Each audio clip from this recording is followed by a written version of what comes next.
That blue moon, that has been something else.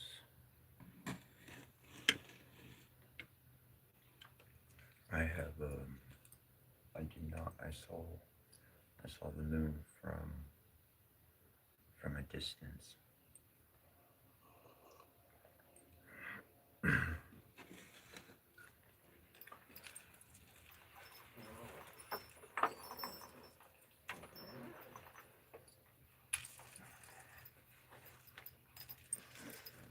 Throughout my life, I've seen rings around the moon. I've seen rainbows around the moon, believe it or not. That's pretty awesome to hear.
Thank you.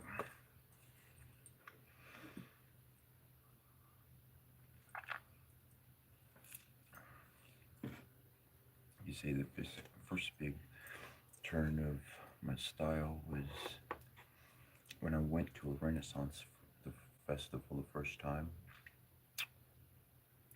and then after that, I wound up many years later, many events later, I wound up working at a Renaissance festival, and I put together a few more things,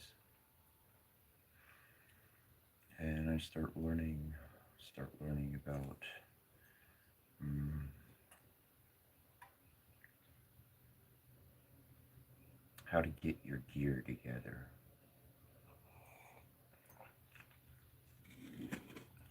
It's like in the beginning, I wore pants and jeans and suits and everything like everybody else, normal stuff. And I found this leather patch that had couple of glass brass hooks that could hang off to the belt strap.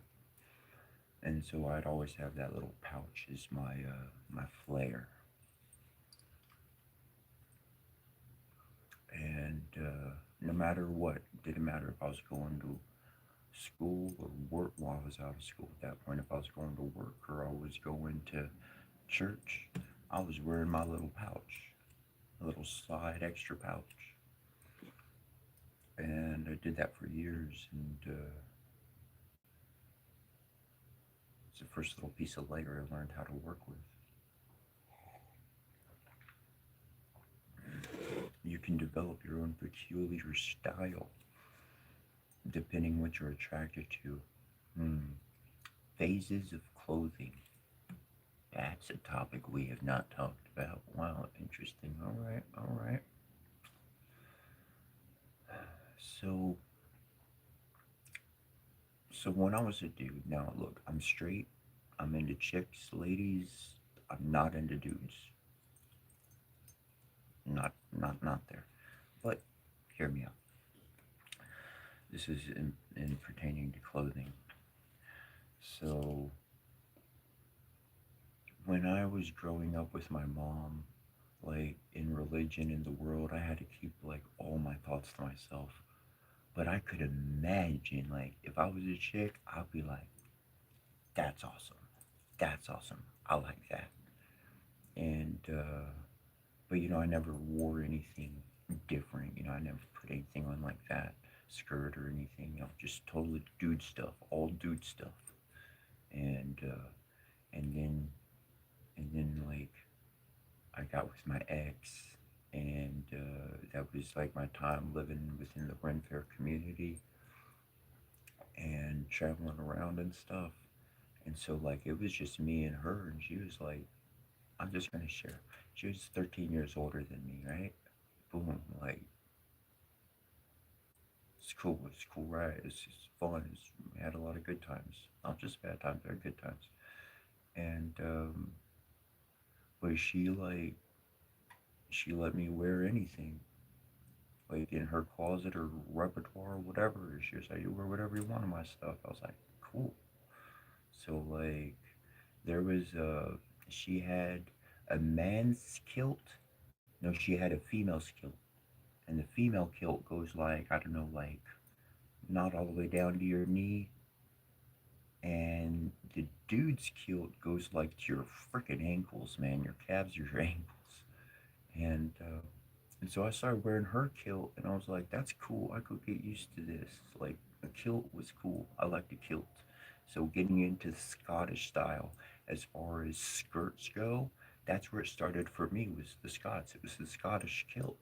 And that's where I started shifting from pants to skirting, kilting, kilts, different style of garb and attire, and then like I tried a man's kilt on, and that thing went all the way down like a full length dress, and I was like, nope, nope, I don't want that.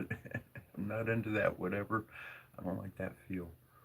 And so I wore that female length kilt for I want to say years, but it was quite some while. It's quite some time. And so being within a Renaissance fair community, there's different types of tops, different types of shoot, man, shirtless, like fuck the rest.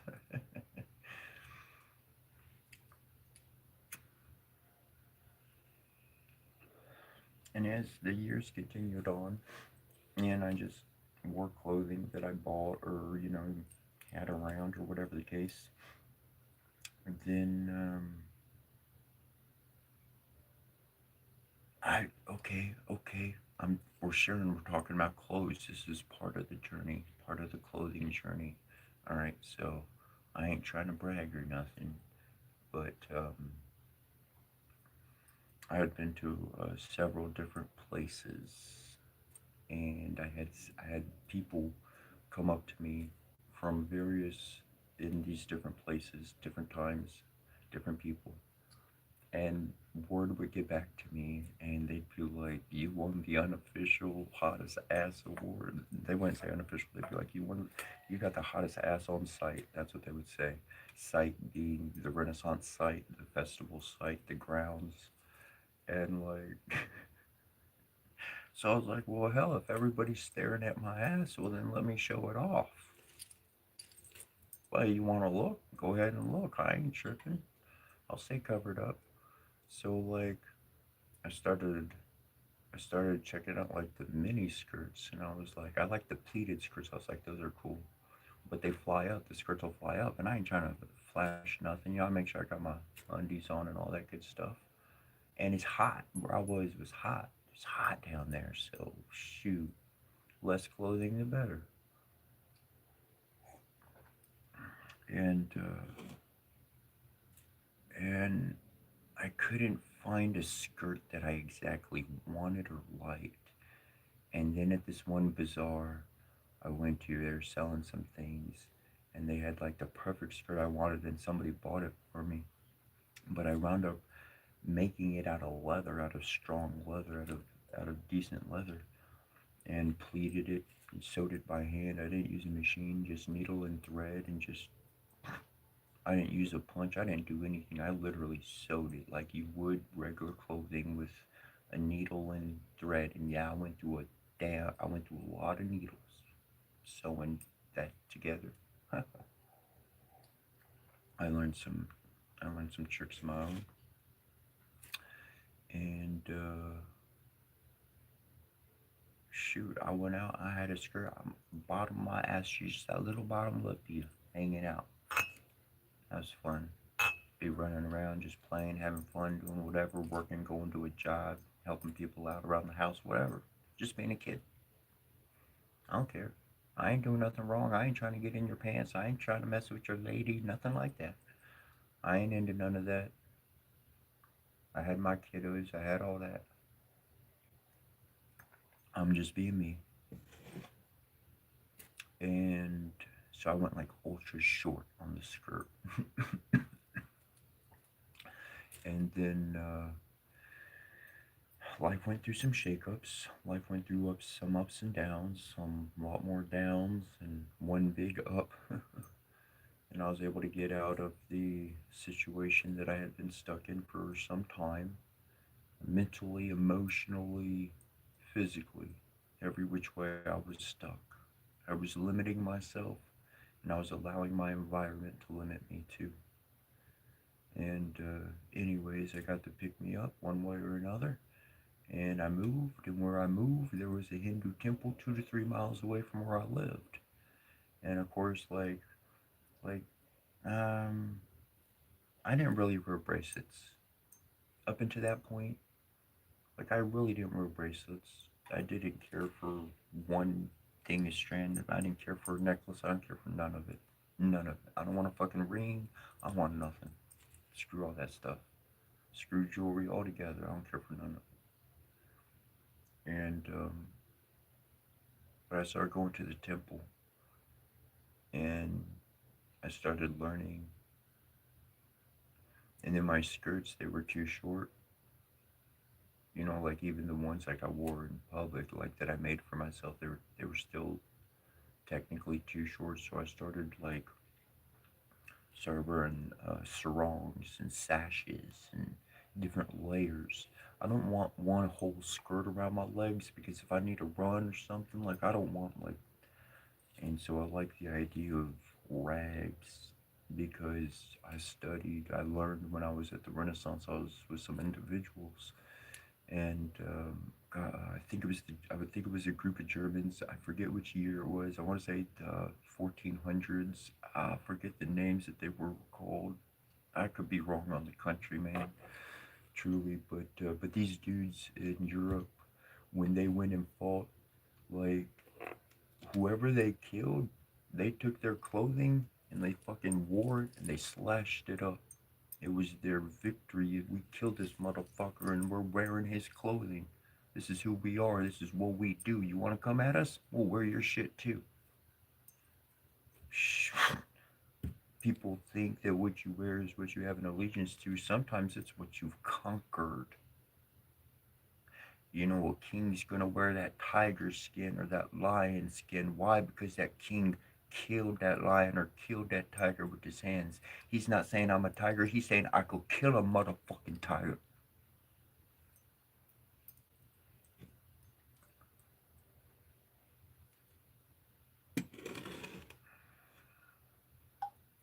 For years, I went by the name Set. Oh, let's get back to the clothes.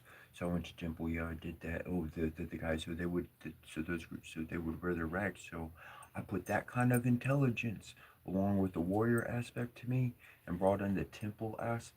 Seeing the importance of the stone, seeing the importance of more than just a short skirt or something like.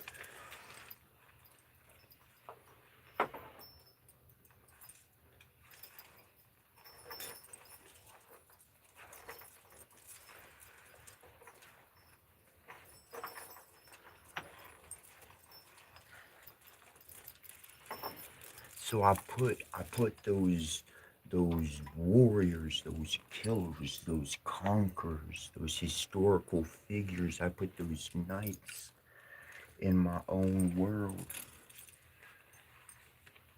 And I went to Temple and I put that flavor on it too.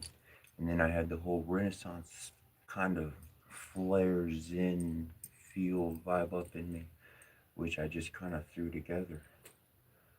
And I wouldn't call it a mismatch, but it is a cohesion of Temple, Night, fucking, and not your gleaming knight in shining armor. Fuck that shit. I'm gonna be covered in blood, in the dust, in the dirt, in the mud, and I'm gonna rise up out of it like the motherfucking Undertaker you never saw coming back. You thought he was done in the match. Motherfucker risen from the dead, bitch. I took a lesson from my Lord and Savior. How about you?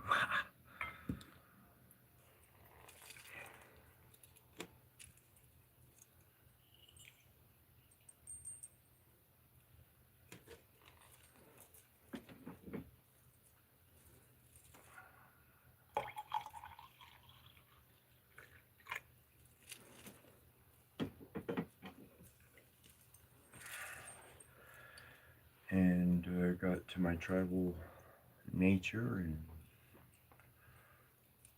boom, I got my style. I got my flow. I got what works with me. I see why the stones benefit me. I see what advantage they bring into life by having them. The importance of the earth, the elements. Oh, I don't need no stone to make me be able to do anything. Nah, you don't.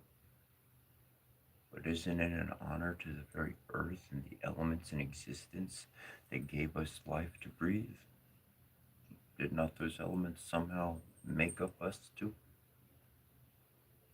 represent God, the divine, Father and Mother, however you see them, to see them embodied through every creation around you?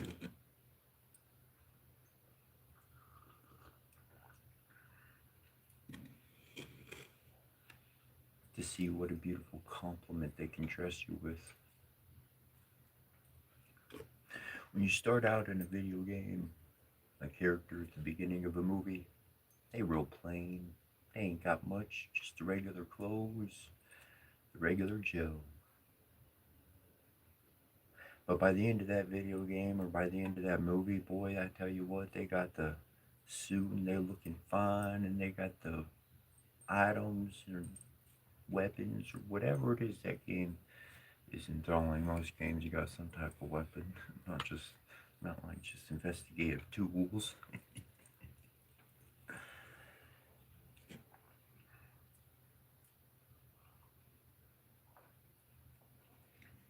But my clothing certainly has had my aesthetic of clothing has certainly had a change and a shift through the years. Continually looking at the Egyptians, the images on my walls. It's like that's what I want to be. I still need a good like breast piece, like chest, but I want the like the Egyptian warriors had. Their stuff was pretty sweet. Still working on something on that. But I had something. Boy, I've made a lot. I made a trench coat. I made a leather trench coat, and I've had a lot taken from me in my life, but that's okay. I know what I'm capable of. No matter what's been taken from you, that's a wonderful thing.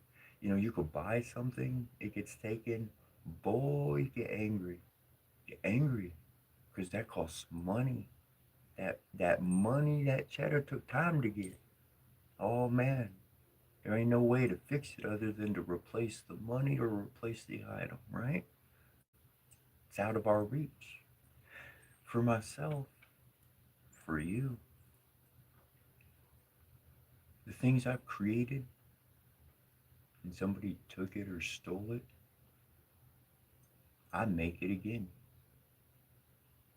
I got a published book I wrote. And the first time I started working on it, oh my gosh, I had so much work.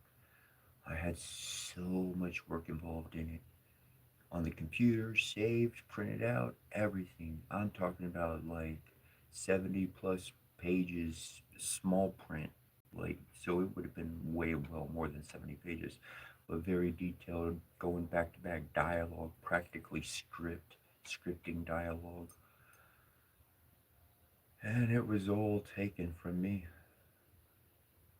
And I spent 3 years remembering my characters and remembering my story and remembering everything that it was about. And I said, I can't remember all them old details, but I can remember the big points. I can remember the names and the places and what I knew where the story was going. So let's start it over again. Restart this mug. It was my creation, so I can start that creation again. If I created it once, the next time I do it, it's going to be even better. Keep that copy. I'm on to something newer and better. And that's where money, like, that's where all of that, that's where what you find you can create and what you act upon and what you can connect with in those regards. Ain't nobody can take those goods from you. They could pretend they ran off with it. Go ahead. It doesn't cost me money. It just takes my time and attention to do something I love. That's not very. I just. All right, go ahead. I know better not to ever mess with that moron again. Don't ever let him around.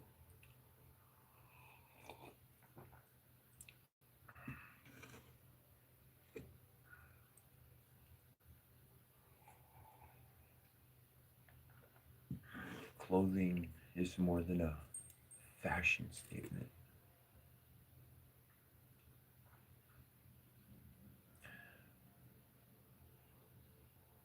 A combination of colors. People register. You know how you'll see like a certain color or something, and it'll make you think of a food, like Cheetos or Cheez Its or something. It just had that color. Not even saying the word on it, not even showing a picture of the product. It just had that color and it just made you think of that product. Color has influence.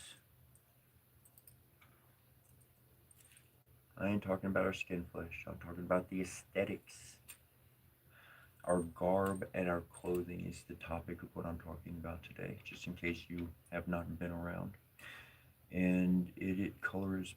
I used to wear black. I started out black, right? When I was wearing the skirt, the kilt, all that stuff, black, black, black, black. I went through my goth phase. Black, black, black, black, black.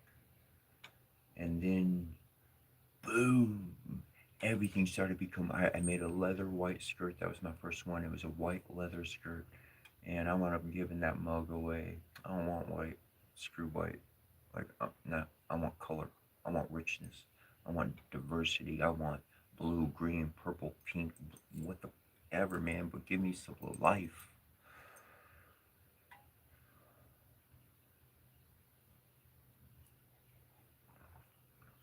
And really, what my mind was aching for was to be in a different environment. So, by having my own clothes diversified in color, by me looking around and seeing my wrist, I have different aspects of my life that I'm looking at, different colors. I'm exciting. These register psychologically into the brain. This has an impact upon the heart. If you can say the correct words, not because you planned them, but because you were intuitively connected and they just flowed at the correct moment, bam, you could not just cut that heart, you could heal that broken heart. Ah! You could resuscitate somebody back to life. Why? Because you were alive in the present. That whole moment was a present. Because screw what they don't understand. If they understood why I dress and look the way I do, shoot, I'd have a brotherhood, a sisterhood. This world wouldn't stand the way it is anymore because of who we were. If they understood me, motherfuckers. When was the last time the Riddler ran around and said, "Riddle me this, here's the answer"? Dumb nuts.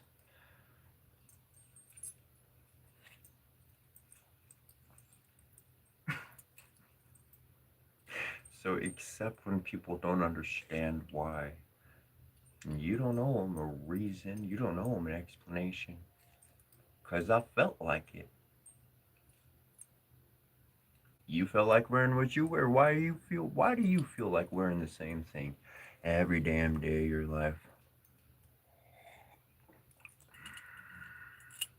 Don't get me wrong, I kind of wear the same thing every day. I change it up from time to time, but pretty much wearing the same stuff. It's not dirty. I mean, if I sweat it and stuff, of course, I'm going to go wash, get something else on.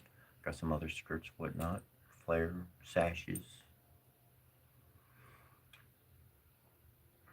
But you get the gist of what I'm saying.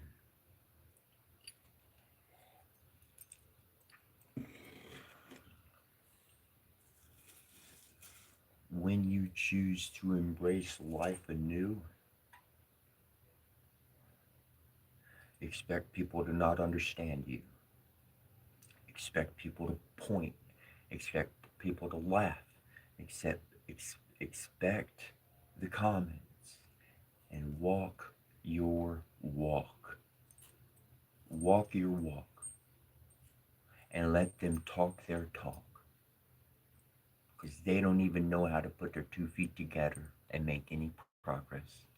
So set the example, set the stage, show the earth, the whole world that you decided to say no to fear. That's why people don't do things unique. That's why you don't do your makeup any different. That's why you don't try anything different because safe is good. Appreciated is good. Welcomed is good. If I get ostracized, my whole life is over. I think your whole life begins. When you get ostracized out of society, oh my, for just being a loving person, not because you were like trying to do anything, but just because you were being you. Just because you dressed the way you wanted to dress and you got ostracized from society, shit, that's like the bird getting pushed out the nest, bro. If we don't get pushed out the nest, we just gonna sit up in that nest and never motherfucking fly. And you can fly.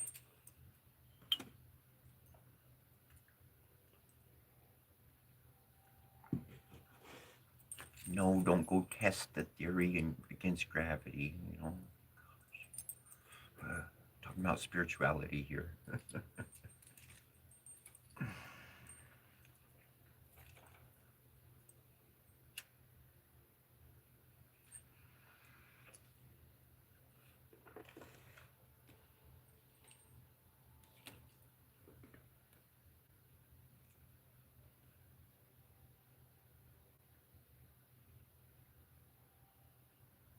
To me, that change of clothing was my first little leap of faith, of real faith.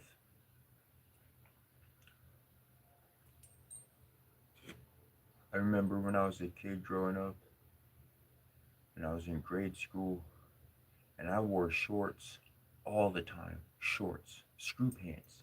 I have to wear pants to go to church. I'm gonna wear shorts. If I can wear shorts, I'm wearing shorts. Shoot.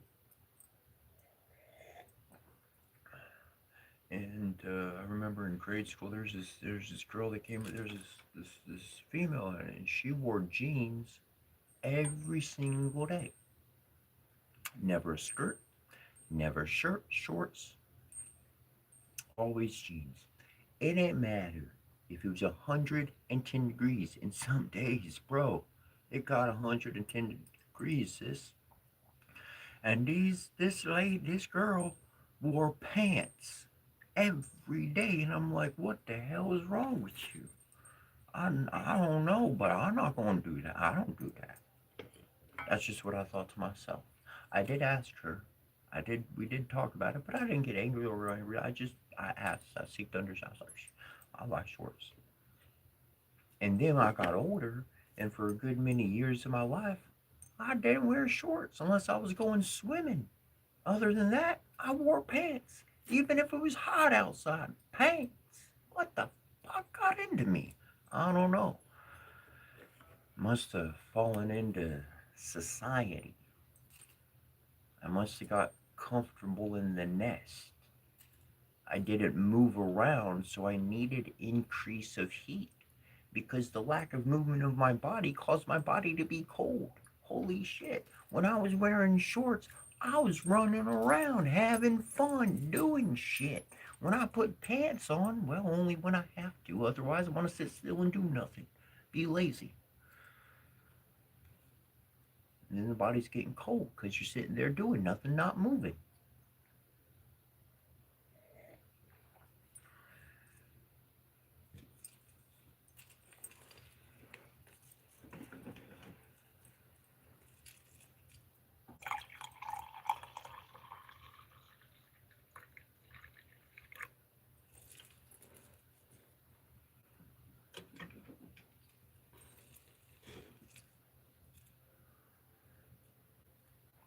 Clothing was my first little leap of faith. A real one. I didn't even know it at the time, but I was just giving people a reason to judge me wearing something different. And oh boy, when I started talking, that's when they were like, yep, he's not one of us. And they kicked me out. I didn't stick around to get officially kicked out. Kind of read a scripture in the Bible, and it's, I think, Proverbs, Ecclesiastes. It's a little small book, and maybe it was Ecclesiastes. I think it was in there. And maybe. And so go tell your brother that you're not following his ways anymore. And then go your own way. I was like, okay, I'm obviously on another path. They obviously ain't agreeing with me, and I got a lot of family and friends I grew up with throughout my life in that religion, so once I'm gone, I don't get to say anything after that. They all just gonna say bye, see ya. They all full of judgment. I already know it, because I lived it. I was one of them for that long.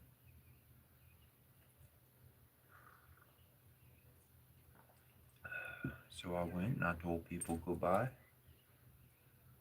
and then I left. I did not sit around for them to do whatever their process is. I'm living my life. My life does not have time for your slow process. I'm gonna beat you to the punch.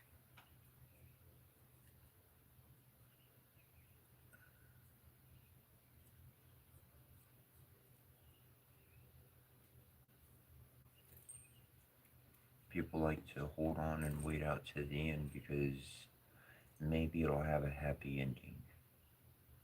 For me in my life, I found out you hold out to the end and you're just waiting for a catastrophic explosion. I knew one person and they were in another relationship, so we were just friends and talk and chatting at the time. But they said this is not me. And they said when I get in a relationship, I'm in it till the wheels fall off. And I'm like, fuck. If the cars start wobbling, we pulling over and checking that bitch, cause I'm not waiting for an accident to happen. I'm gonna give a problem some attention, and if I can't handle it, well, you gotta scrap the car, whatever the case, and move on with it from it.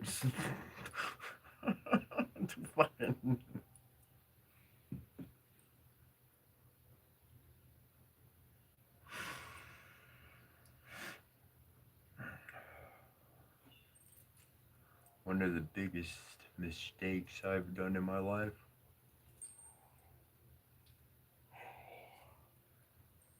In the Bible, in that good old book, it says, "Love believes all things." And there's this person I was getting into a relationship at one point in my life with, and they told me all this truth about themselves. And I said, I don't believe it. And I went forward with it. I went forward. I went forward with, oh, even after losing my mother, my best friend, and my two daughters, oh, I went through about the second equal worst time in my life.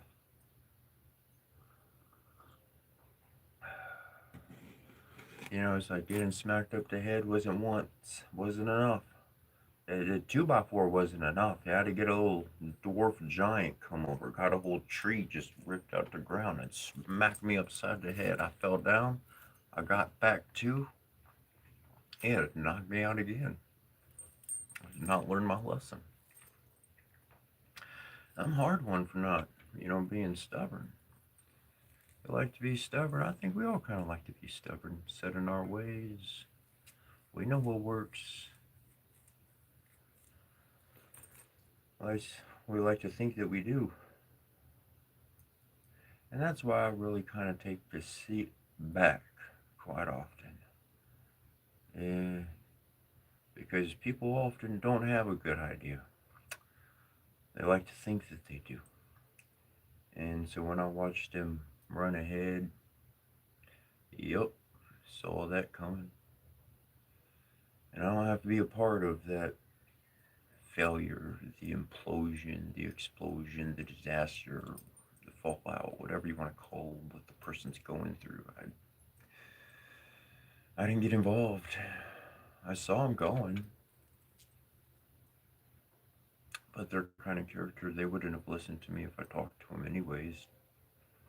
Would have just got into arguments and stuff like that, just like been happening for the many thousands of years they've been copying the same behavior. I might be exaggerating by 1,000 or so, but it's been a few.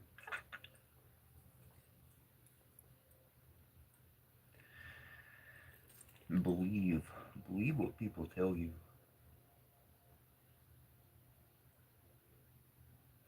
People lie. Lies, they'll add up. But within all them lies, they telling you a whole bunch of truth too. You just got to be wise enough to deduce it, to see it.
One of my favorite things in life, I talk about my hanging out with my grandfather a lot, but I had my grandfather's name was Larry, and that was grandfather on my mom's side. And on my dad's side, my grandma's name was Daisy, and she had a twin sister, Maisie. And my grandma Daisy, I could see her face right now.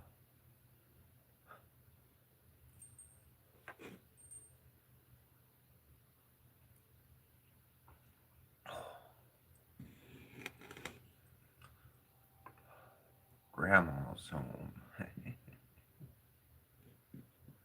She didn't even have a key to her house. Shoot, it was up into the 90s. I want to say it was all the way through the 90s. She didn't have a key to her house. I'll go stay there. Never talked about or even thought about locking the door.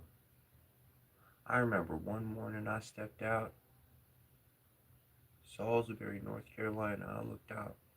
that front porch, the sky was orange. Orange. It was that orange. The whole sky. Orange.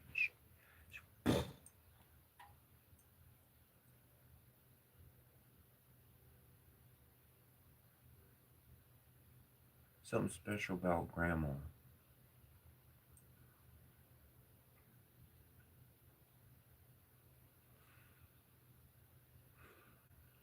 I can imagine there's a lot of people who've grown up in life and they did not have that grandma in their life.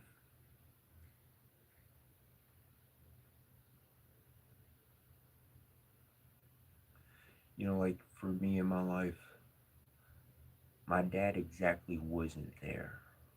I mean, there were some moments and memories, man, I definitely got from him and some lessons I don't think he intended for me to learn, but boy, I learned them. But for the most part, my dad has always been somebody else. Literally, somebody else. My dad is always somebody else. Doesn't always have the same face.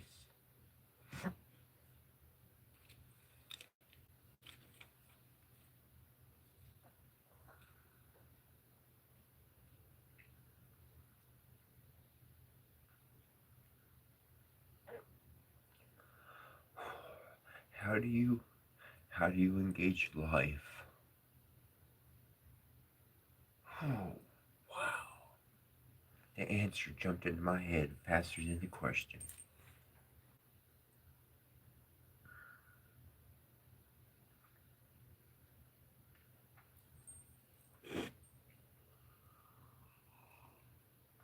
How do you engage life having lost your family and yet engaging every single person as if they are that lost family member? Without attachment, without, oh, I gotta hug you, oh, I'm losing my shit every time I see you, without.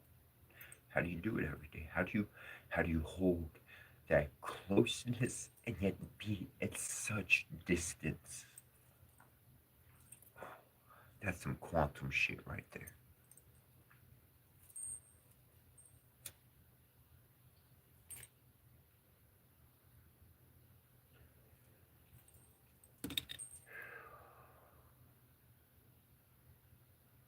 Because I see the dead, I see their ghost, I see their soul, and it lives in other people.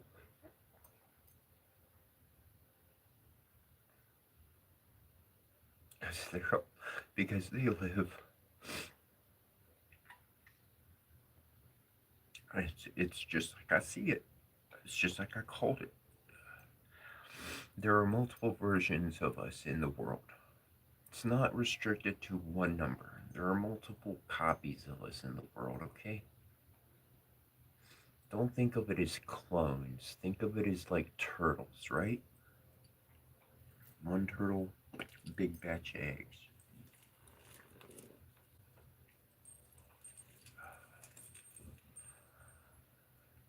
And every single one of those eggs is a copy of the original.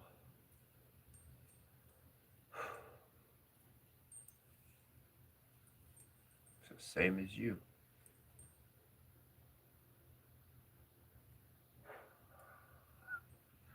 And if they make it to adulthood and they don't get picked off too early, if they can retain their mind and their heart to adulthood, then they're going to be their own self. They're going to be their own unique turtle. But they still that same one.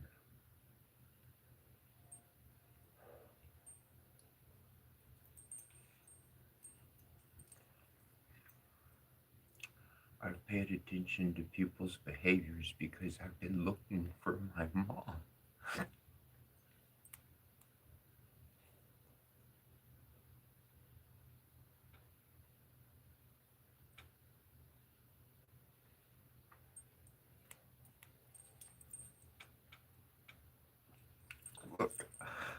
check it. So, fuck, I forget his name. Okay, the Dalai Lama, right? And if I got it wrong, forgive me or not. I don't care. The Dalai Lama, right? When he was young, they brought items before him. They found him. The kid picked out the items not because he had those items in a previous life, or not because he had any memory or connection to it, but because his soul, those were his toys, those were his things in a previous life.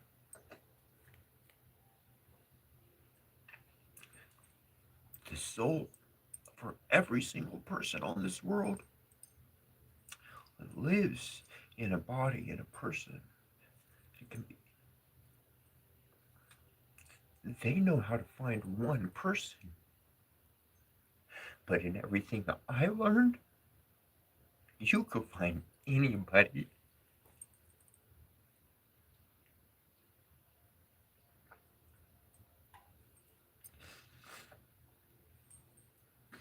You think your soul jumps into another body in some fictional land that you can't touch or taste or hear?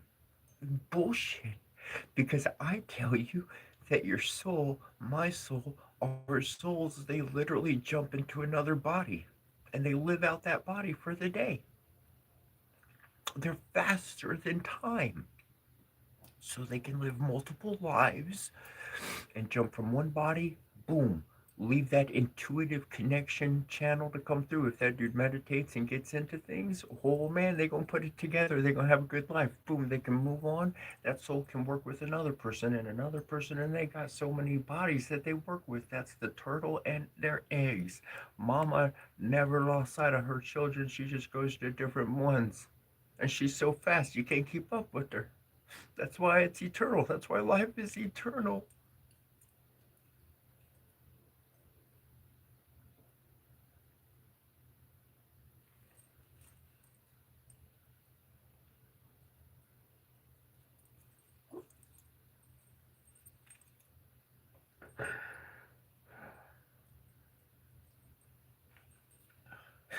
And when you see life living, when you see the soul of another living in a different body, you can't convince them of it. You can't tell them anything. You, you can't control their growth. You can only feed their growth. You can give them water and sunlight, happiness and hugs.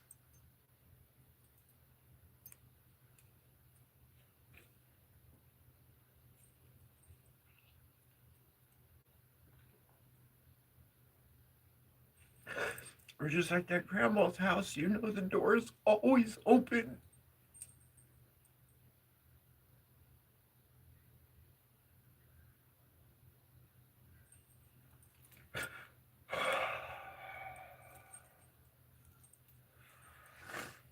Grandma's door is always open.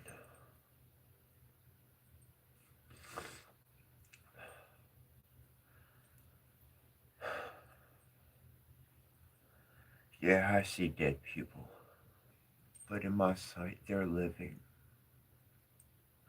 They just ain't got the same body. One was all religious, and the other one, well, that one, they jumped off the deep end. They were not doing good. And the other one, well, they found some kind of balance. They don't follow religion, but damn,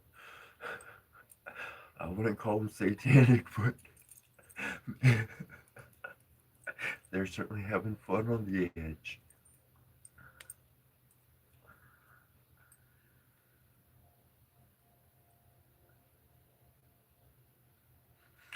You don't wake up in another body to control it. You wake up in it to watch, to be aware, to know that you're in connection. People right away, they want to start controlling things and they ignore how important that kind of connection is. To realize that you had a connection that powerful, that emanating.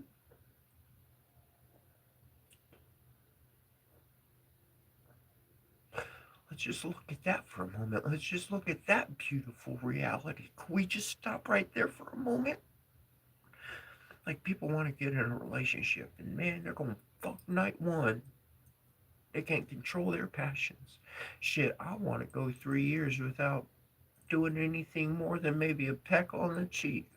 Can we pretend like we in grade school again? We'll get to fucking and all that, but could we take a little time and just enjoy some good old sweet friendship for a while?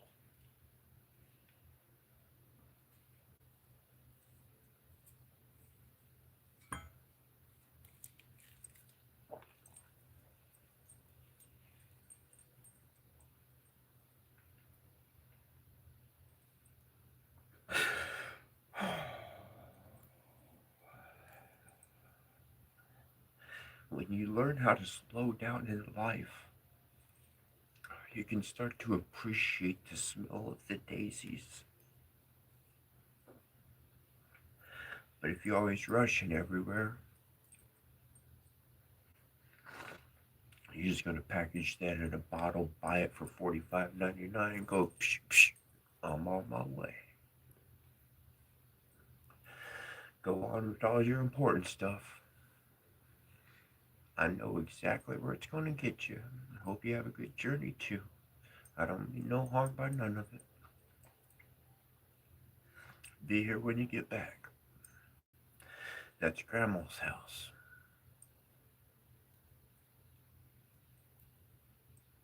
Grandma didn't judge you. Grandma don't hurt you. If you had one that did otherwise, that was not no real grandma. She did not learn how to be grandma. She might have had the blood and the right by everything that's in what man has deemed it to be. But to become something and to live up to it, that's two different things. You know, the difference between a teacher and a heckler.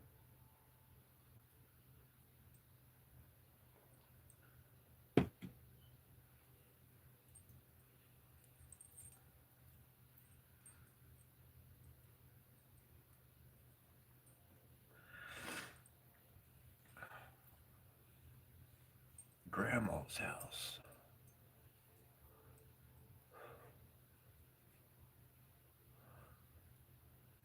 Dad, Grandpa, you might just be screwing around doing whatever. But you know the real reason why Grandpa was there.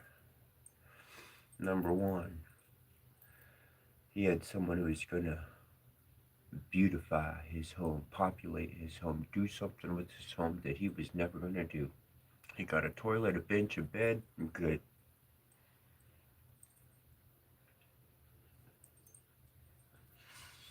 He needed someone to complement his life. And when my grandma came in, he built that house. And then Grandpa would just sit there every day, smoking his cigarettes, pipe, drinking his booze, whatever Grandpa do. But Grandpa was there because if somebody came in to mess with Grandma,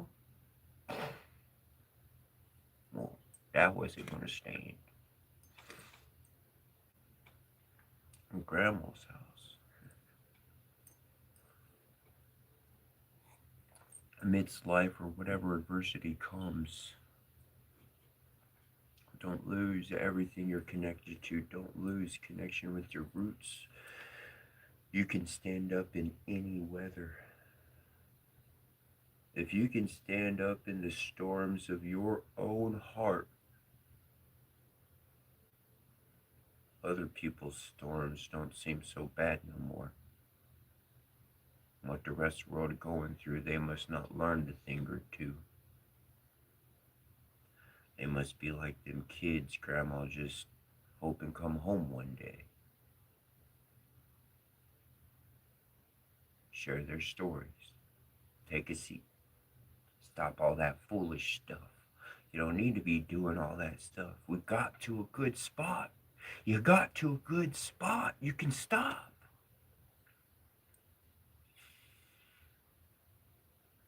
That's what I think we've had the hardest thing to do. Stopping.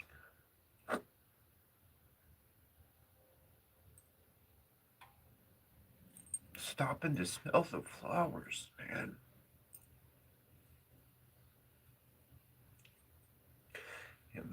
I even talked about it yesterday. Shoot, make sure you got dreams. You reach those dreams, get new dreams. Go after those dreams. But truly, every aspect of thought, every portion of being, I think that's one problem we all got is learning how to stop, slow down, and just realize we succeeded. You know, wherever we were planning to go, you had a good spot. Just sit for a bit. You could sit. You deserve that. You ain't quitting, but you just decided to take a sit. Decided to watch. From all your experiences, it's time to think about all those things. While you watching everybody else and everything else, think about all my own stuff. Stuff I done, stuff people done to me, stuff I lost, stuff I got, stuff I don't have no more, stuff I am, people I lost, people I gained, what I learned.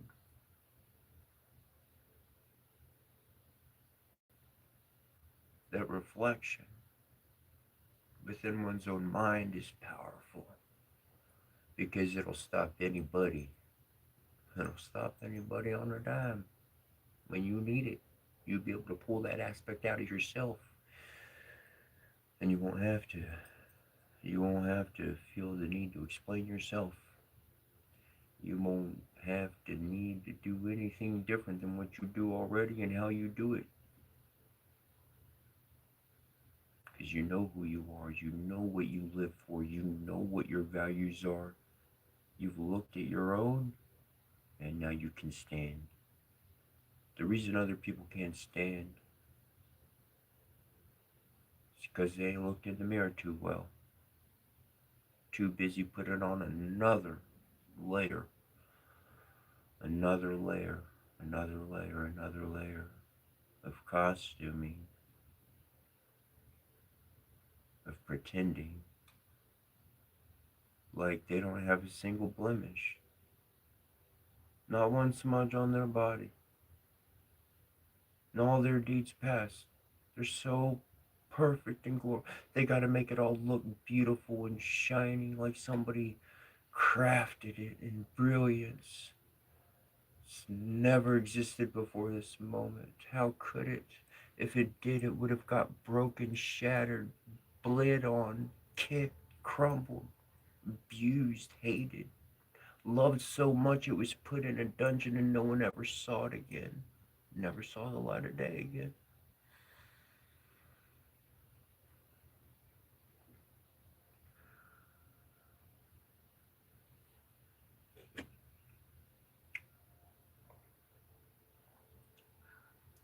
People so busy pretending. That's why they can't stand. They don't even got no muscle in their knees to stand. That's why all their works are so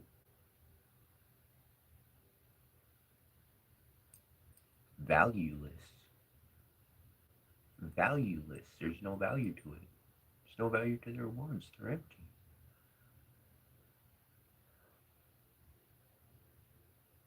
If it ain't from the heart, it ain't real.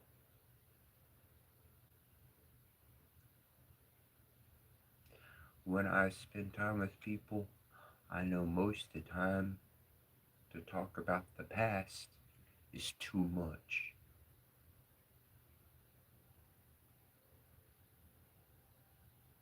People don't want to go back there.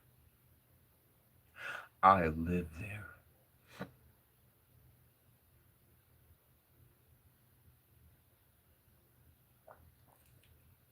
24/7. I'm still going to learn. I'm still going to cry. I'm still going to laugh. I'm still going to keep my senses about myself. My mind is powerful. My heart is equally strengthened. And together, my heart My mind, shit. They're gonna support my body every movement and breath it takes. 'Cause they know which way it's moving. It's all moving together. Forward. People can't put their mind and their heart together because they lie to others, they lie to themselves, they can't talk about their own past to themselves, so fuck what they say to other people. They're in a twixt of confusion and chaos.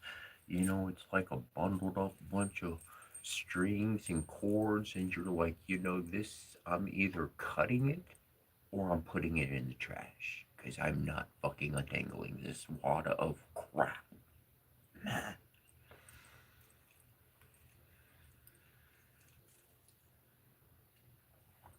That's how people's minds are. They're that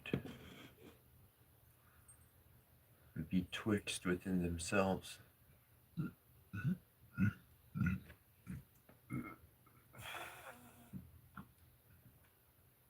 And I want to express and bring out very strongly that this is not anybody's fault. This is not that the individual is to blame. Not at all. These are what society has bred into normal behavior. This is a product of society. This is what I'm highlighting. The society that you've been following, that parents and grandparents that have been following society, this is what it's gotten. That's what it's gotten to. That's not successful. They chase their pleasure, their animal instincts. Their heart yearns after it. That's not their heart. They're not thinking with their heart. They're thinking as an animal. That's it. Instincts. Instincts only. Pleasure, me, now, rar.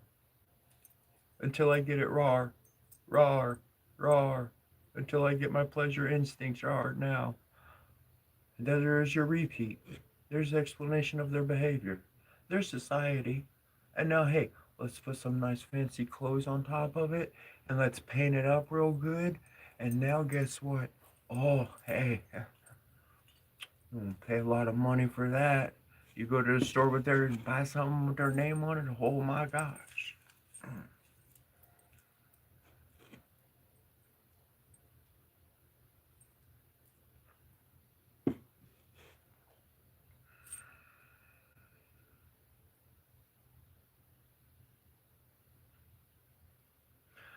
To recognize truth and heart within somebody.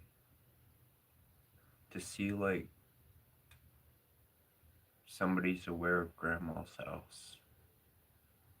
You know, they know that that exists.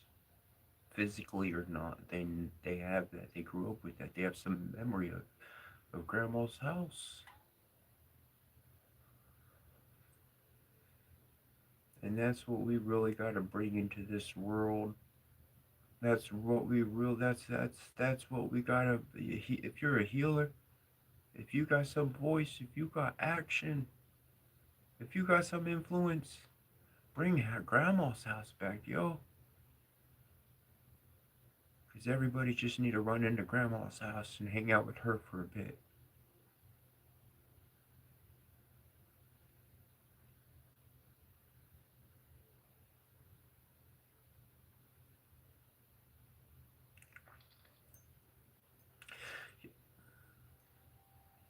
You can never do anything to make your mom or your dad so angry that they never want to see you.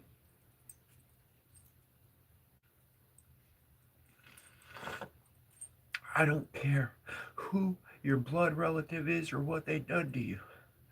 No true mother and no true father gives a damn what you done in your past. They're gonna help you have a better future today.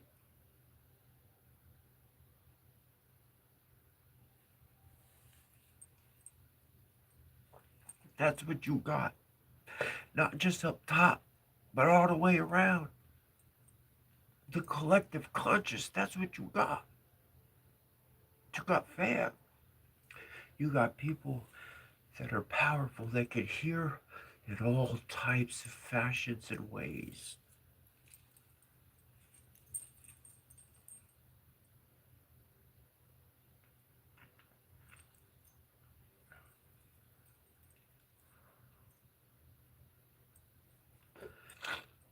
People usually associate prayer with repetition of words.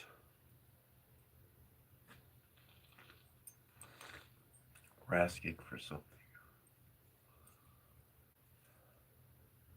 When I become aware of something, it's not that I cognitively think of a solution, Johnny, on the spot. I'm like, boom, that's how we fix it. I let my intuition fly a little bit. I'm aware. So I just let the awareness flutter throughout all my senses for a moment before I let my mind take off with flight.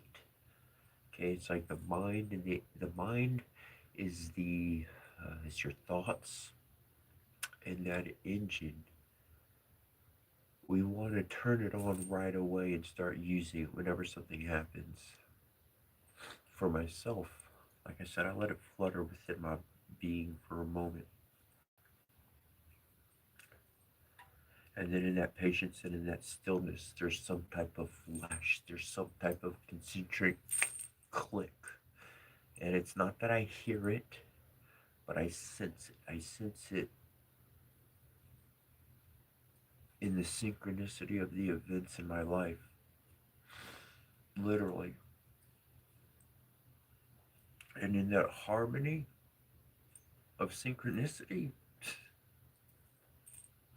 that's your go time.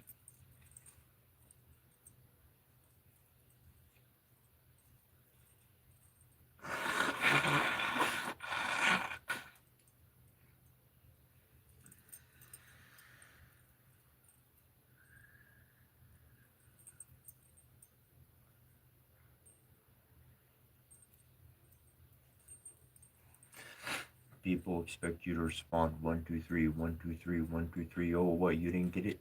You didn't get it? Why aren't you saying anything back? You didn't get it? It's okay. Keep running your mouth. I'm not even thinking about what you're thinking about. I'm putting together this portion, this dialogue's yours. So I'm putting together how to move well beyond you and never be around this energy ever again in my life. You or anybody else carrying it, I will run fast. Uh, mm-hmm. Have a good day.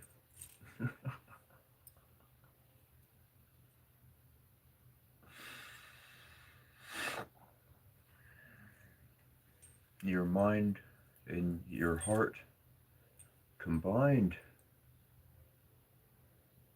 it's got no equal out there. Because when it does find another who is up to par, you're gonna you're gonna do teamwork. It's gonna be building. It's not gonna be destructive. You're not gonna come together and fight. You're gonna come together and build. People say the greatest relationships came from two people bumping heads together.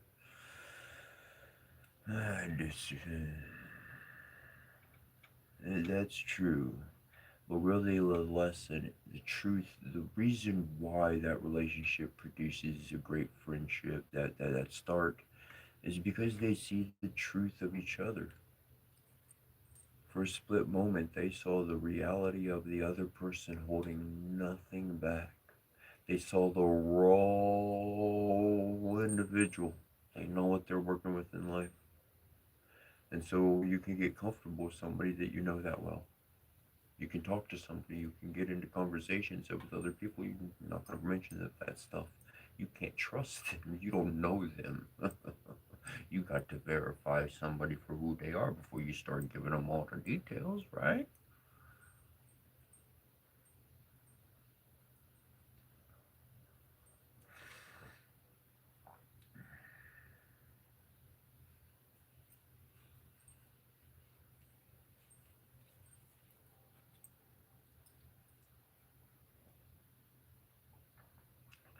I've just learned that I can survive a little bit more than most.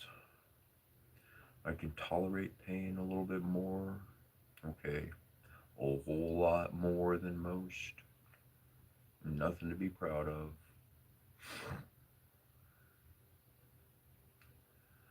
So, I let people take bigger nips at me than most would because I can survive it.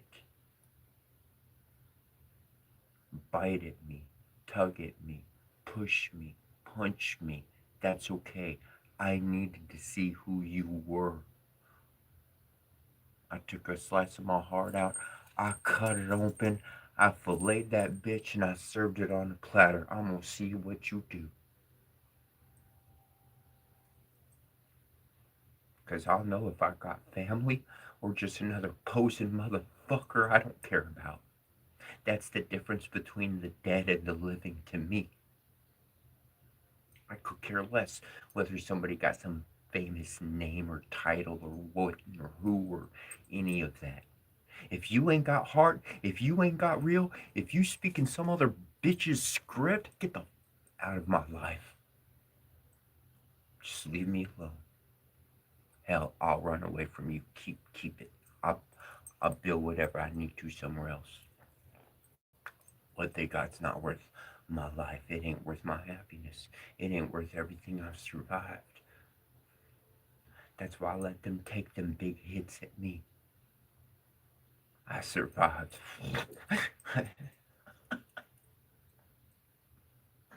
I survived. I still survive.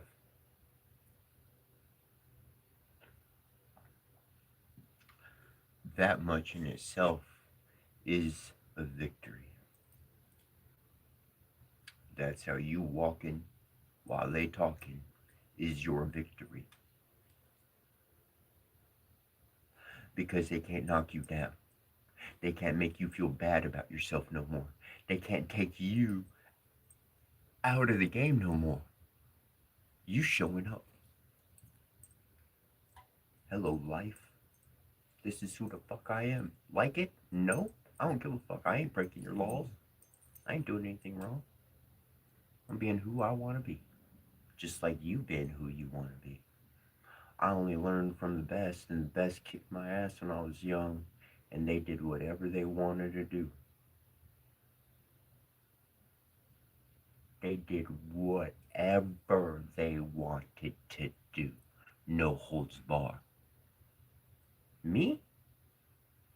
I'll give it some class. I'll honor divinity.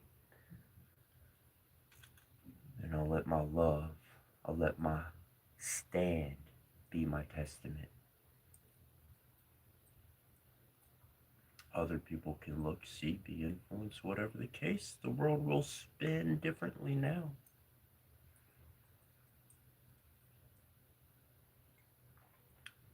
And that's the whole thing is they've had the world within a certain tunage. All we gotta do is just fuck up their tunage. And then the world don't hear their fucking melodies. They hear what they hear the clashing chaos that it truly is. By you being you, you fuck off their whole symposium, their whole discourse of mental mind control, societal influence. You throw it off so that we can get back to being what? Going to grandma's house. So we just get back to going to grandma's house.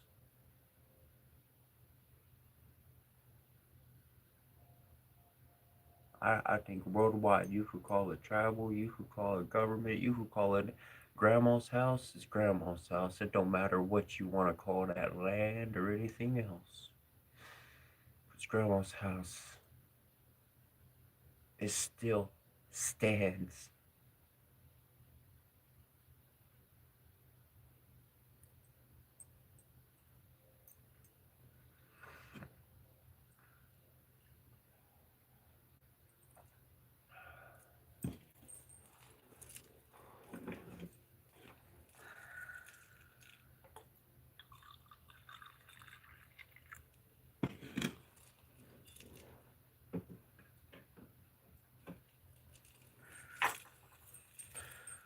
If you're one that wakes up in the morning and you have a bunch of negative thoughts hit you, they could be personal thoughts.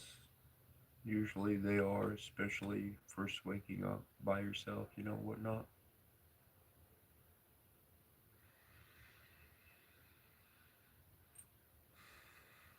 That's what you gotta stand up against. That's what they're doing to us. That's not your thoughts. You ain't thinking those thoughts. I'm telling you right now, I've been hit by it for the past 3 mornings. And when there is a consecutive regular change in my life, I know that that is an influence from somebody that's not me. Because I'm at peace with my motherfucking past. I put all that shit to rest. Hell, I let it dance on the table while I talk to you. I ain't got no qualms with it. So why are these things causing me in my mind a problem when I first wake up in the middle of the night?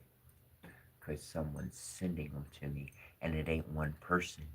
It's gotta take a team of motherfuckers to come at me. That means, oh, there's organization behind it. There's network. That means there's frequency in the grid. Guess what? Those motherfuckers are connected to the collective consciousness. Uh, Strum the fucking web, and yeah, we see exactly where all that's coming from. So, just give the update.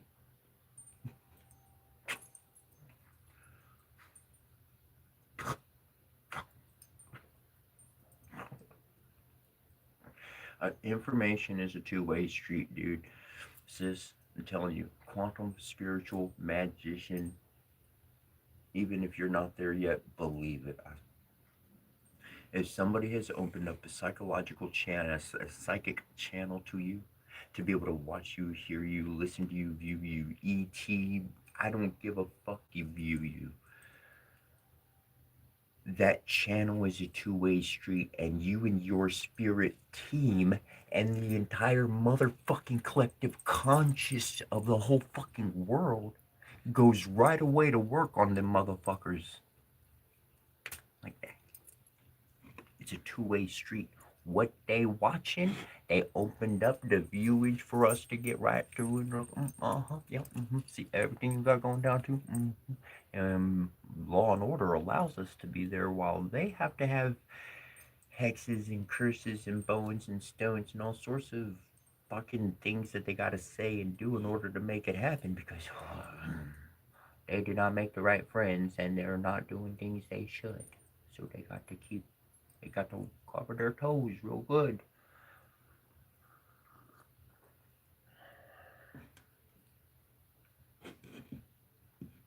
It's a two-way street in a spiritual channel. They watch it and you get to watch. They listen and you get to listen. And it's not that you may be able to tap into these abilities or these sights or awarenesses just at control. It's not about being in control of that. Awareness is key. And what you need to know will come to you. That's what you'll get the signs for. That's going to be the omens, the coincidences, those moments that no one else can explain or tell you, but you know. You know. Even if you explain it to somebody, they could just be like, yeah, it makes sense. But they weren't there to witness it. They weren't the viewer. You were the viewer.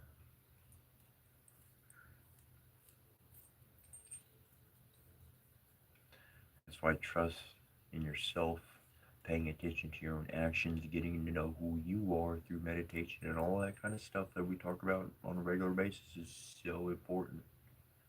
Because if you don't know who you are, you will lose connection with who you are by all these channels opening up around you. Why? Why were they sending you the bad thoughts? Why did we need to talk all about all of this? It's because you're a giant. You are a divine being in the flesh, and they have no authority over your physical body. So they are psychically attacking you in groups, in rounds.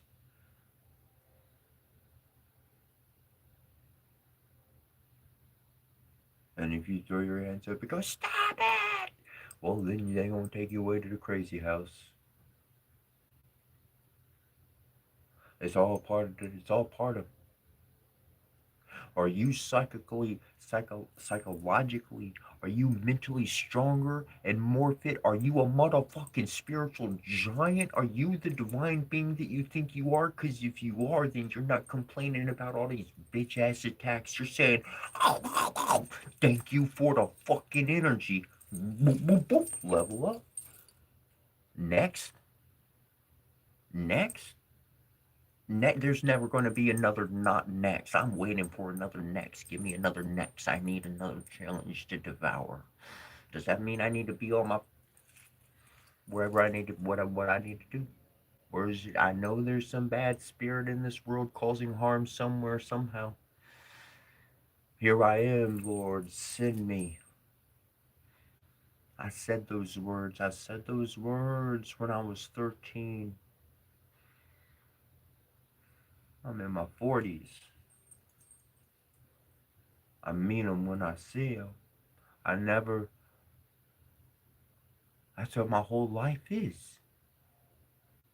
That's what I told him. I said, here I am, send me. I'll do it. I don't give a fuck.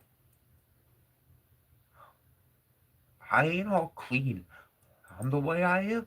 I got things. I say things. I do things. This is what I like. Shit, take these words out of me. I know what the fuck they mean. I know where they come from. I use them very consciously. And Divine was like, all right. I'm just gonna polish off a little spots, but otherwise, you who you are. Good. I can count on you to be you. That's somebody stable. Let's go. Divine said, I choose you. So, boo, boo, boo. I'll listen to what comes in and I do what my heart knows to do. And I learn. People like, you learn from patterns, pattern recognition, blah, blah, blah.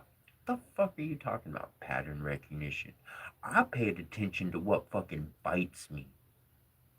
Bitch. I paid attention to what motherfucking takes a chunk out of my ass. Fuck that. Fucking pattern behavior. I know how to spot a goddamn predator. You could put all the goddamn costuming you want on an alligator, but when I see a motherfucking alligator, I know it's a motherfucking alligator. You cannot dress it up like something else and make me think something different. I know what the fuck I see because I know what it's doing and I know how that feels. I've seen and been around that shit before. Nah, y'all can fuck with it. I'm not. Okay? That's all that is. Shh. People just don't learn their lesson. Well, I still didn't learn how to not judge the book by the cover. The cover was just so beautiful and pristine. I mean, I just, it didn't matter. The inside of it was worthless, but somehow every time I wind up bleeding and, uh, I feel pretty bad afterwards. I can't explain. The next week, I'm lost. Yeah, motherfucker, because you judging the person by their looks. Stop it. Number one biggest fucking lesson I got to teach you is don't judge the book by the cover. My life.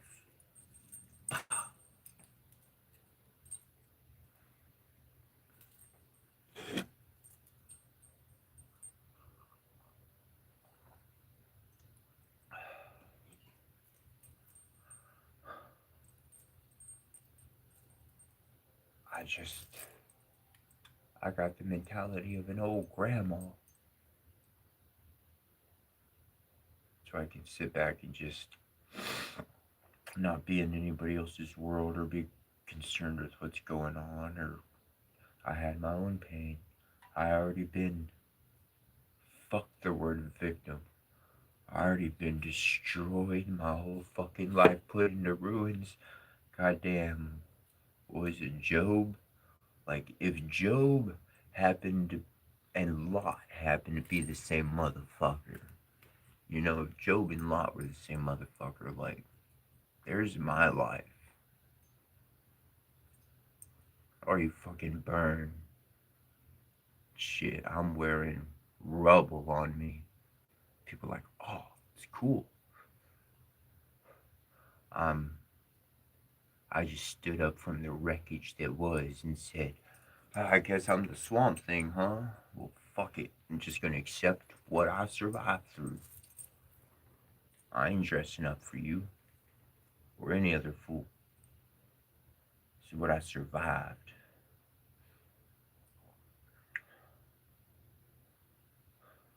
You go into another country, you learn somebody else's language, you get spiritually attacked by forces you had no clue were, let alone in existence, yet teamed up together and acting as one against holy shitballs, and then get the fuck out.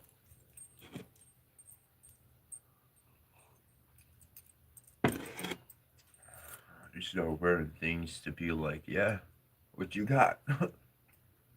I could survive that. And is there something else for me to learn?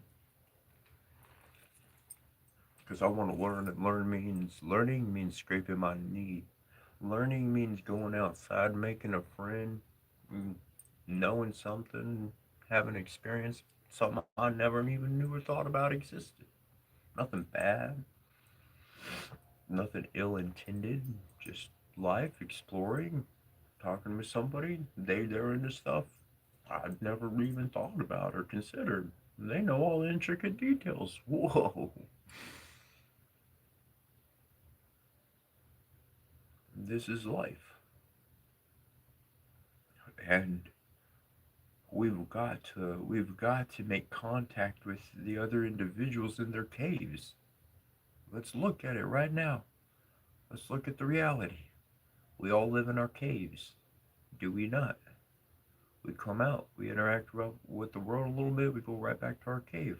Why? Because that's our center, that's our rejuvenation, that's where we get strengthened by ourselves. That's where we're encouraged with all the goodness that we can possibly imagine to surround ourselves with, because the world's not going to do that for us. If we put on a video game or something for entertainment, it's not going to be, I mean, unless it's sexualized content, it's not going to be pleasure, and it's not going to be like fucking sitting and just having a good time. You got the channels with the aquarium, or for the kittens and cats or stuff, and dogs and whatnot, but you know what I'm talking about. You turn on entertainment, there's boom boom, kill you, take something from you, action, or something. I gotta get even, there's something going on.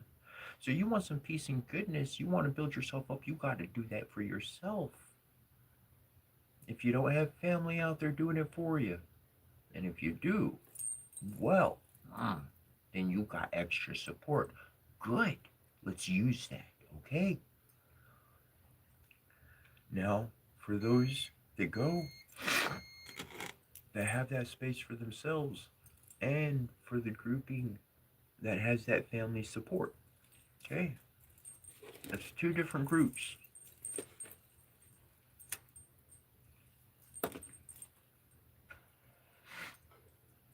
Take that. Take that energy. Take that goodness. We've filled ourselves up. We have our core of energy stabilized. We're not just giving, giving, giving, giving. And when that energy hits the top and starts overflowing, that's when we walk out into public with it. That's when we can share it with the world. That's when we can open our room to the world, so to speak.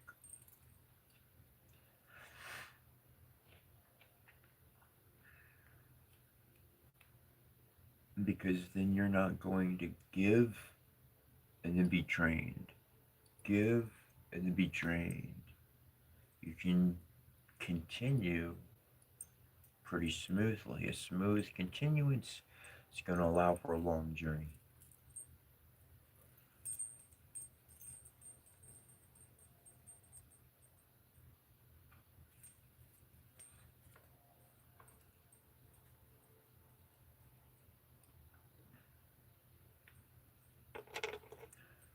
And that's why it's important to accept you for you.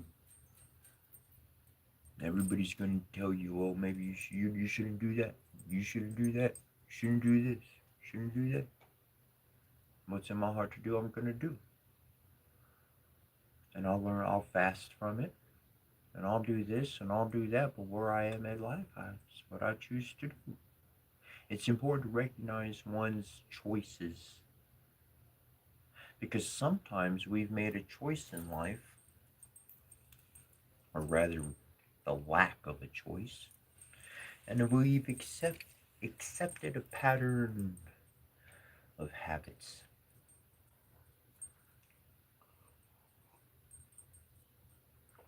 Well, when you choose something, you can change your direction, right? When you're driving, if you choose, you can change the left lane to the right lane if they're available.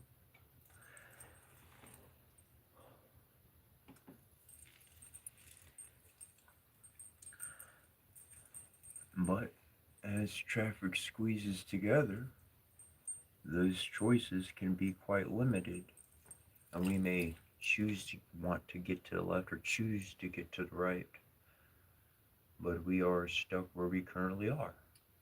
We can't make that move.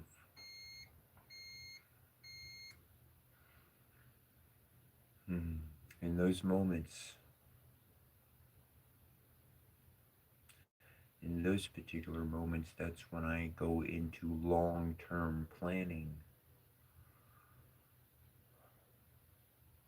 I use this analogy, so follow me. I am not recommending any bad behavior here, it's just a metaphor. But like a bank robber that gets away successfully in the heist, that performs the heist, dude, they've done years. They learned everything they need to learn. And they've been planning for years on whatever, they're doing. And that's why it's successful. Because they've been doing their research and they've been planning. So when you're stuck in life and you can't go where you want to, start that long-term plan. I'm not saying to knock over a bank or nothing like that, but whatever your situation is, there is going to be a moment when that traffic starts to move and you're going to be able to change your lane. You're going to be able to move to the left or the right and make go the direction you want to go. And so all that planning, all that thinking, all that observance, it's going to have a moment to act. It's going to have a moment for go time. To recognize when one's mind, body, and soul, the heart, the mind, body, and the soul, and the mind and the heart and the body can really come to one and really understand that they're not exactly on the same page, but they're understanding each other at the moment. They haven't put it together yet. The mind, the body, and I'm going to connect with the heart more than soul. Soul and heart's pretty interchangeable in my book.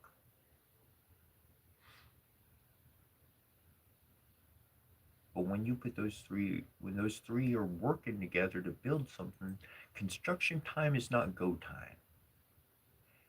And to be able to understand your own process and your own cycles is many information we've discussed in days past of all the building blocks, rigmarole of all of that. It's difficult a lot of times in the heat of a moment, in a situation and events being shaken up.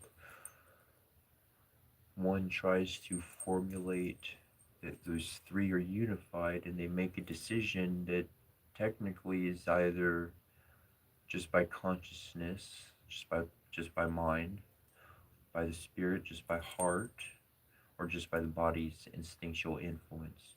So each one is going to have their own directive. The mind is going to see the situation as it sees it. The body is instinctive and wants what the body wants, and the soul, the heart, well, it sees a bigger picture altogether, and it's like, well, actually, you don't want none of that. And so it takes time to really come to a conclusion within oneself to choose, to make a choice to do something. Because when you choose to do that something, then your whole life is every day is that's your new habit.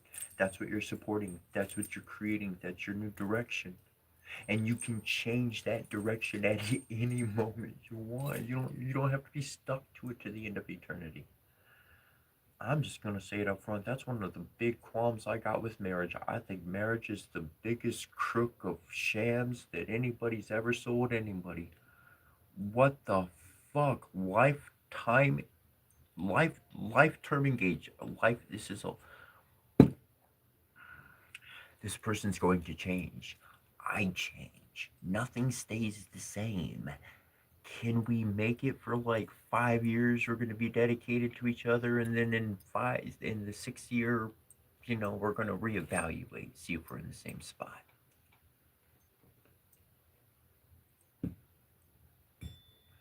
Things change. Maybe things were different for a few years back. Other people, they know, they get with the person, they know that's the one to the end, and they hold that.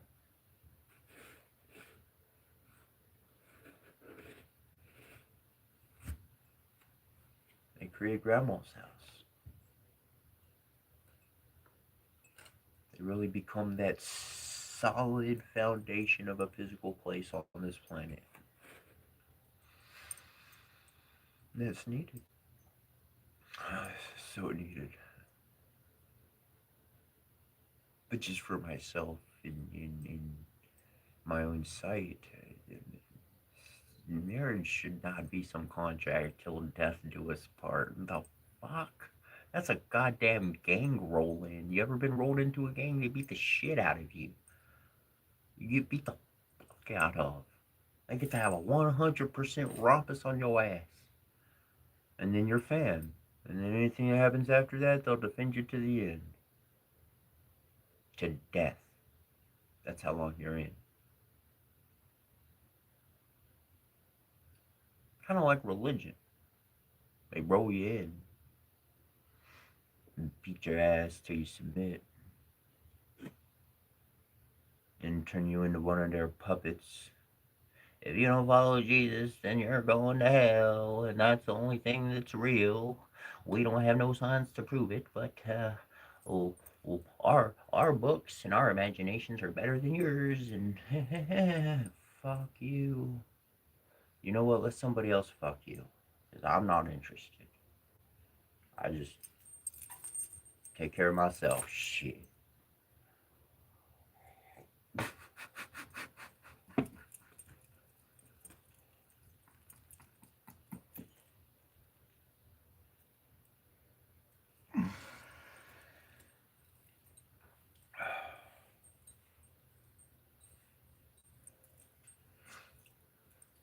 Happy Sunday morning.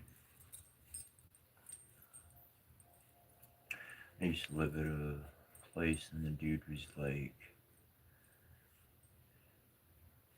I'm just sharing my own experiences. He would always say Grand Rising. And yeah, I looked into it and had the idea and the notion, and it's nice, it's good to say. But for all I've been through, you know what? I do mourn. I mourn often than what my face shows. I mourn often, more often than what my heart lets out. I mourn every single day of my life. But I don't let that mourning rule my life. There's a difference. I can accept that it is a permanent addition to my life. I'm not going to get rid of them. I'm not going to forget about them. They're my fucking friend. They're right here on my hip, a reminder of my daughters.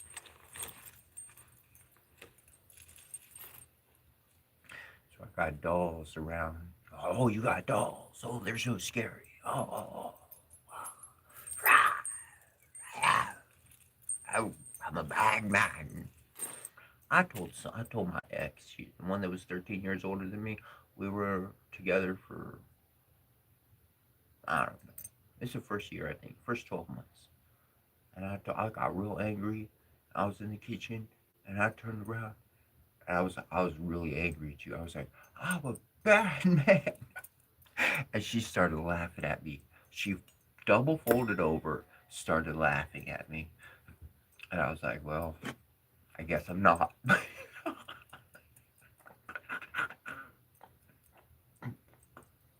Totally killed the whole energy, which is what I wanted to do. I was tired of all that anger. I just wanted laughing and happy. I wasn't doing nothing bad.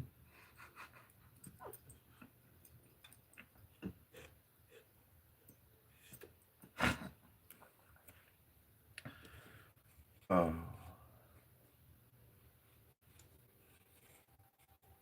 but you can choose life.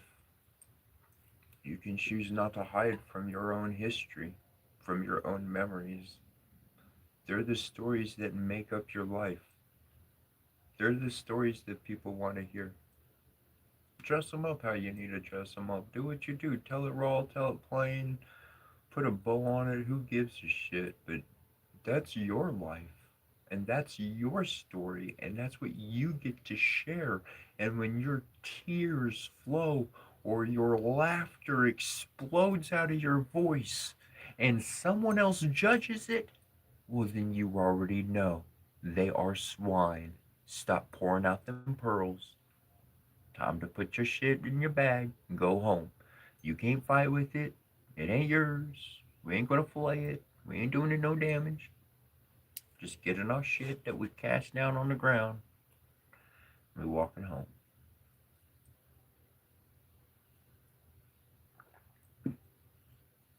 Because there will be no memory of them except swine, animal. Be no memory except the grouping of an animal. One name for the thousands or millions of their species that have ever lived. No individual name remembered for them.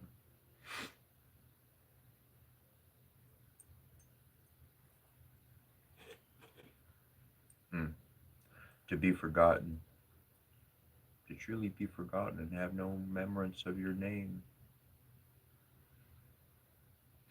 Damn, that's not where I want to be. That's not what I learned anything as. If you ain't done nothing for nobody, if your name doesn't live in somebody's memory, it's not just your name, it's the memory of your heart, of your impression of who you are. I started earlier today, we started talking about seeing our loved ones in other people, seeing their souls live beyond death. I mean, in that book, in the Bible, it says God said, "I knew you before you were born." Essentially, whatever the words are correctly, it said, "I knew you before you were even born."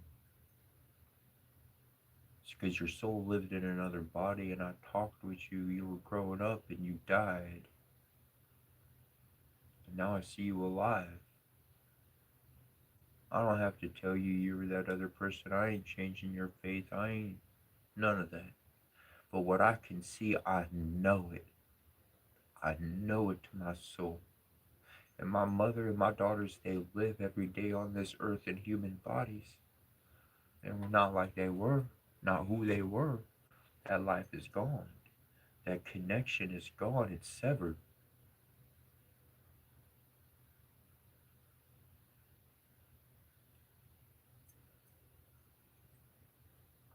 But the heart never lost connection.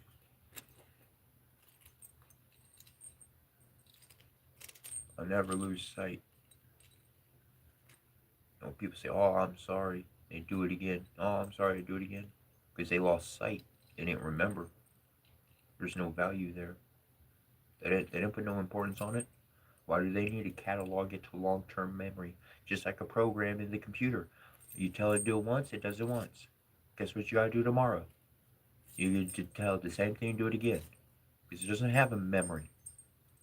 It's just a program. It's just doing what it does. It's instinctive. Just reacts. reacts to the prompts. That's why you see people walking around. Don't be angry that they ain't got nothing in them. There ain't no soul alive. They're not actually possessed with the breath of life yet. Their body's animate, sure, but there ain't no soul, no heart. But that's not such a bad thing, because those who become physically dead and need to be reborn, I tell you, believe me or not, I know their soul will transfer to a living person.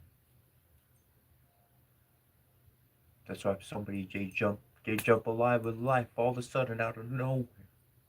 Oh my God, I'm alive! Jumping on the chair in the office, running out, never working a day in their life because they had no soul in them. They were just collecting data, just animals, just reacting to prompts. That's it. Responding to prompts. Cause and effect. Effect. I'm the effect. I'm the effect. This is what I do. That's what I do. That's what I do.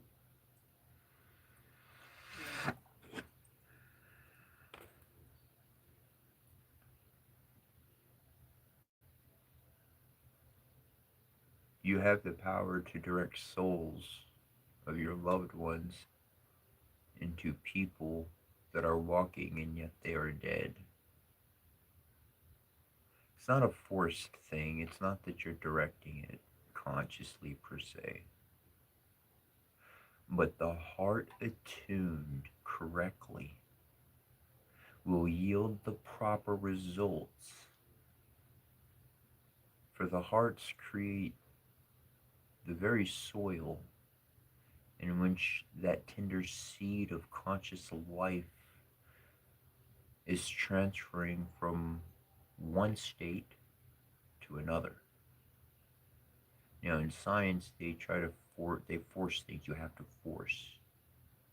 But in nature, like grafting a tree to another, to something else, or a seed, transplanting a plant requires a little bit more tender care. You can't just be so hard with it. You got to be aware of what you're doing. I'm horrible at I'll say it straight up. And I could have a plant and it's growing and doing everything great. And if I try to transplant that thing, I won't kill it. I don't know what the hell I did or didn't do. I followed instructions. I didn't follow instructions. I tried something different entirely. I'm not the one to transplant a plant. I can support its life. I can get it to grow. All that good stuff. But I'm no good at taking one from a pot and putting it in another pot. I've had very few successes.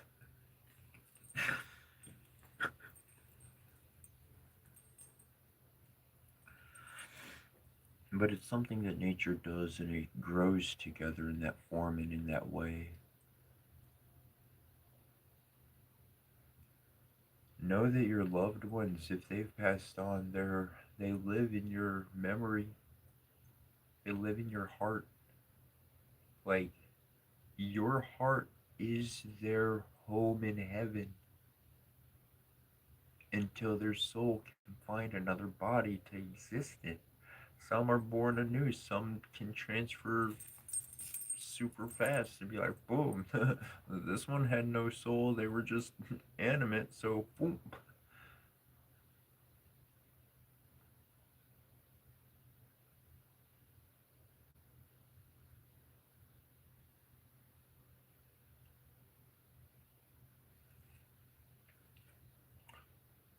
They've lied to us.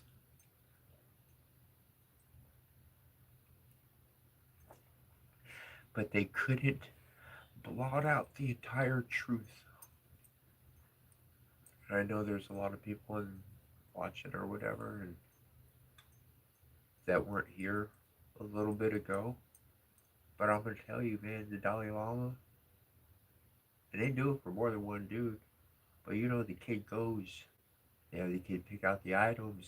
The kid picks out the items because not that he knew which item. There was a bunch of items there, but the items he picked out were because that's what the Dalai Lama had in a past life.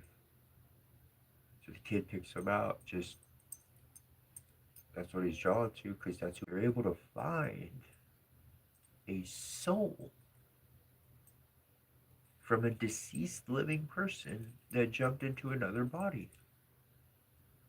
This is not exclusive to one person in the world. This was a science of understanding that everyone at some point in our past knew. Every single person around the world knew how this works.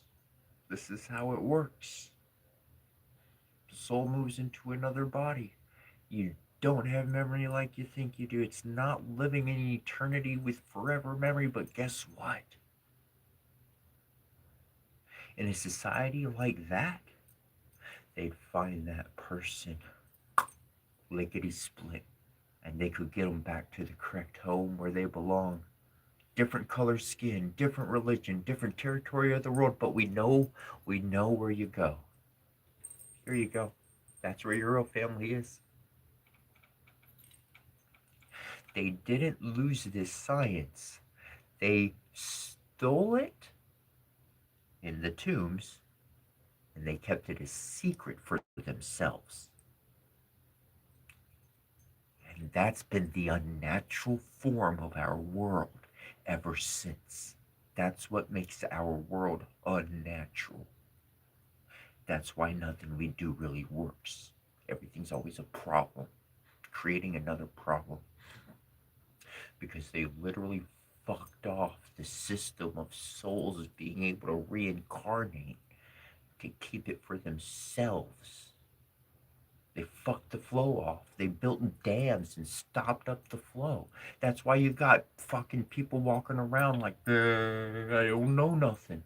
They don't know nothing, man. I ain't talking about somebody who's got a real fucking problem, but just fucking idiots out there in the world just waiting for another prompt, another instinctual dumbass. No soul, no life, because the people, that's what they kept to see. All the UFO, UAP, alien bullshit. It's an old world technology that they discovered when they were building this version of the world as we were climbing out the ashes and crumbles of the old world. And they wear all their stones and jewelry and fashion, and they're like, oh, doesn't it look beautiful? Look what I didn't create. I just convinced you I created it, but I found it in a cave and somebody else actually made it. Motherfuckers. That's why the world's fucked off. You live forever. You get lost in other families. And then everybody judges you. Because nothing you do fits with the people you're around. That's why we gotta fix. That's why we gotta bring order and light to the collective consciousness so that it can really shine on this motherfucking earth.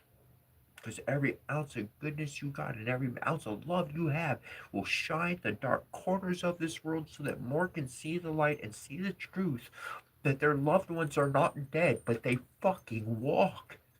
If they just shut up and paid attention, you can tell the sound of a person's steps in a group of people. If you pay attention to motherfuckers shit out the corner of your eye, you could tell by the way they stepping in the sounds of those steps who it is.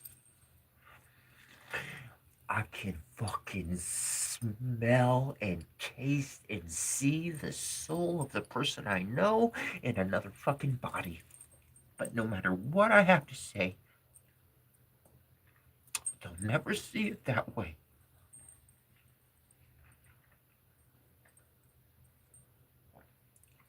So all I have to do is pretend and live in the moment of what's real.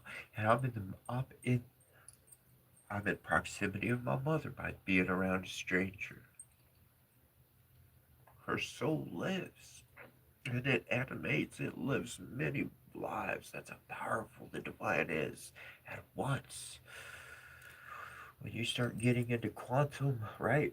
You start bypassing time and space altogether. Shit, that stuff don't. Stuff start not to even be a factor in the equation. We working beyond that.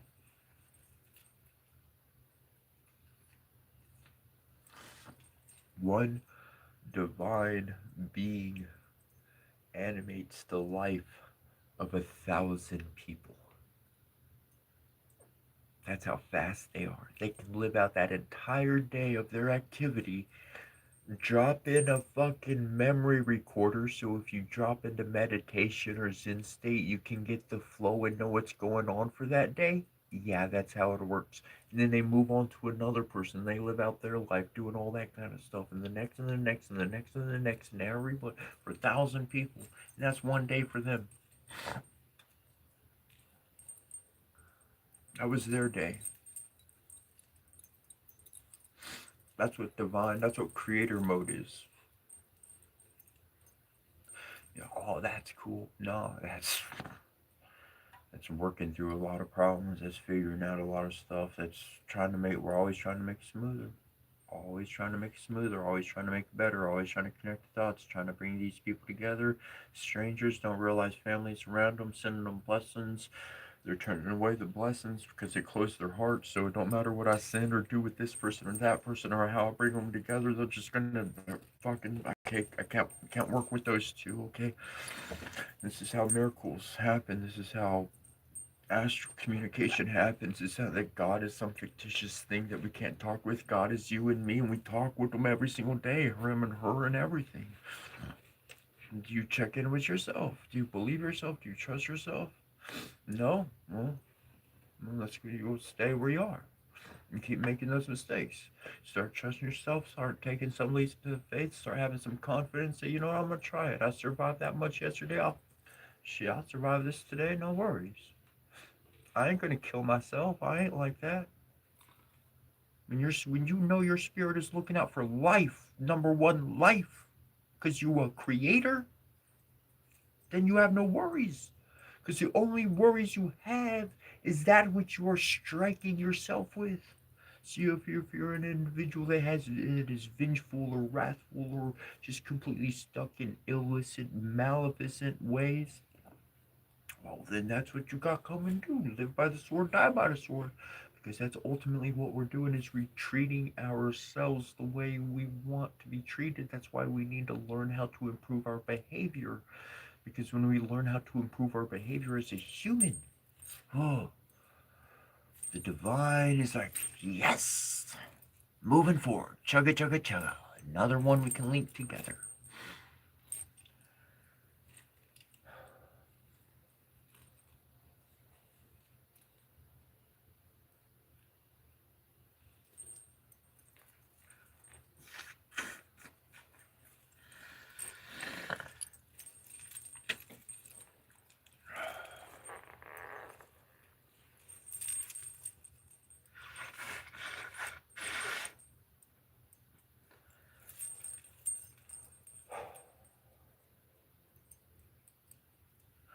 I got a well.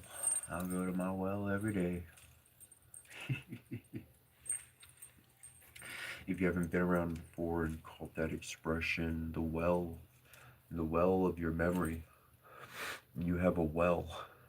Your soul, your existence has a well. A lot of people can associate it with many different scary movies or whatever the case. Maybe happy, positive memories for you.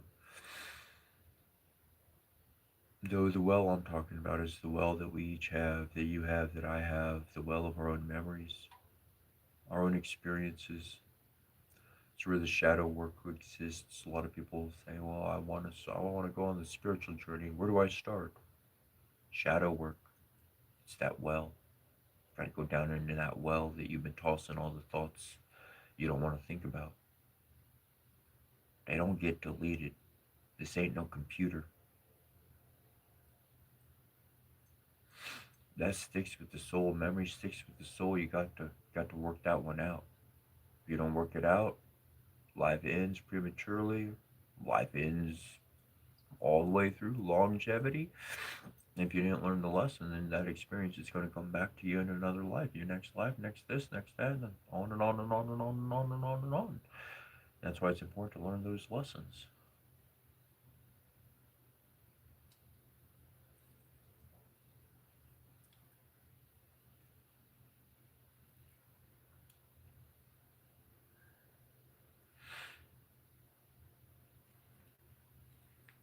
It's kind of interesting because I have my altar very arranged, whatnot.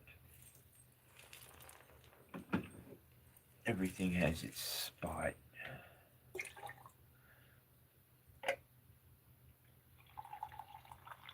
And those spots change. It gets changed up.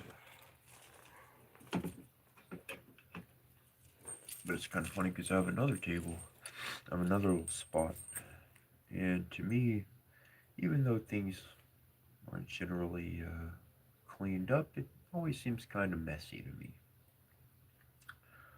A little chaotic.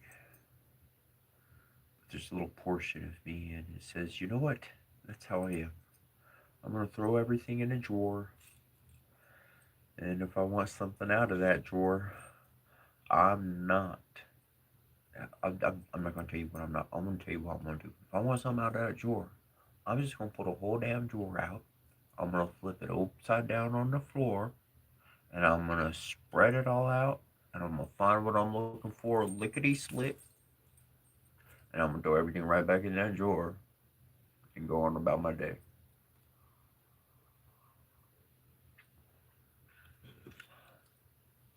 Other people are very, very, very, got everything folded, everything. I know what I'm going to wear tomorrow. Boom, already got it lined out. That one was planned. And then that one after that one.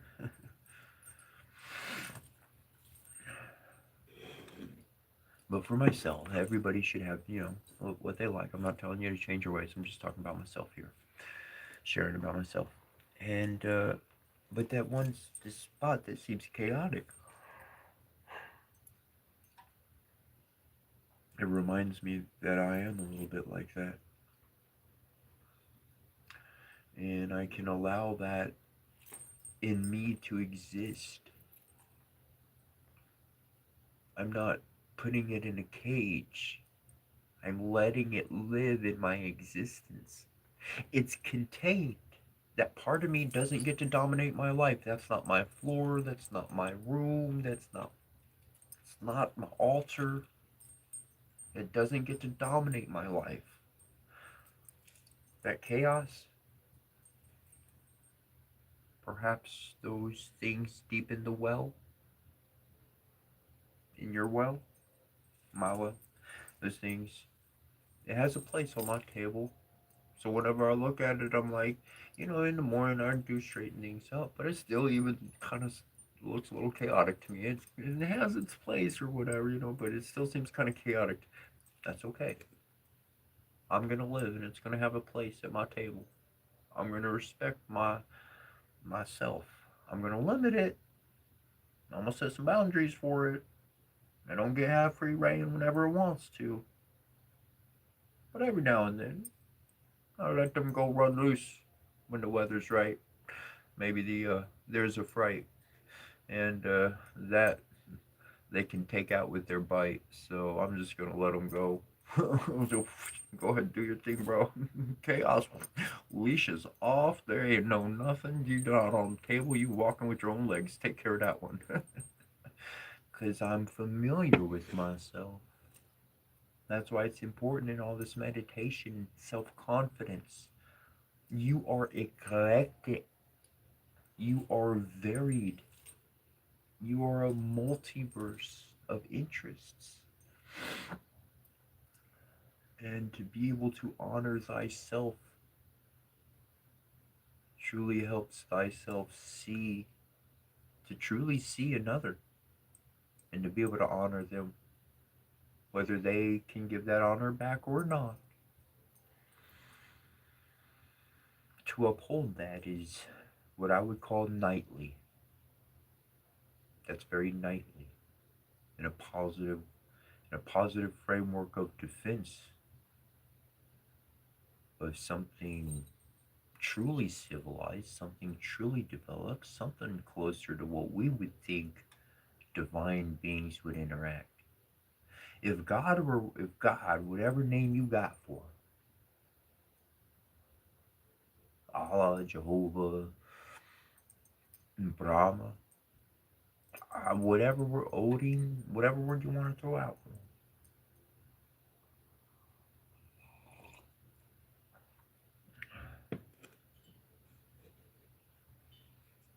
connect with how you need to connect, but understand that there are many aspects of yourself, and to honor them all is to honor each other, to honor each other truly, to get into a mindset of God Himself and to view everybody else around you as celestial beings, to respect them for who they are.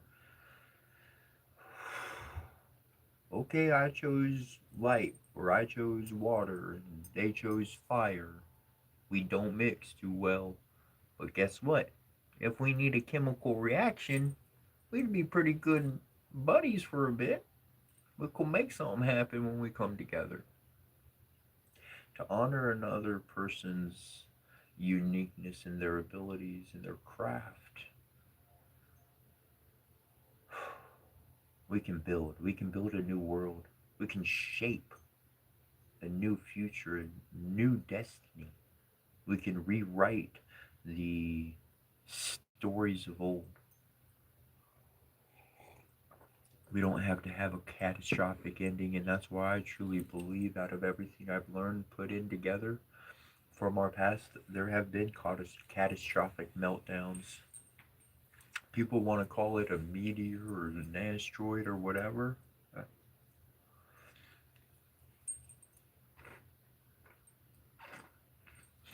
You could claim whatever you want, but I wouldn't say any of those events were natural. Not one of them was natural. There's a reason for a big ass rock to slam into a planet and destroy a bunch of people.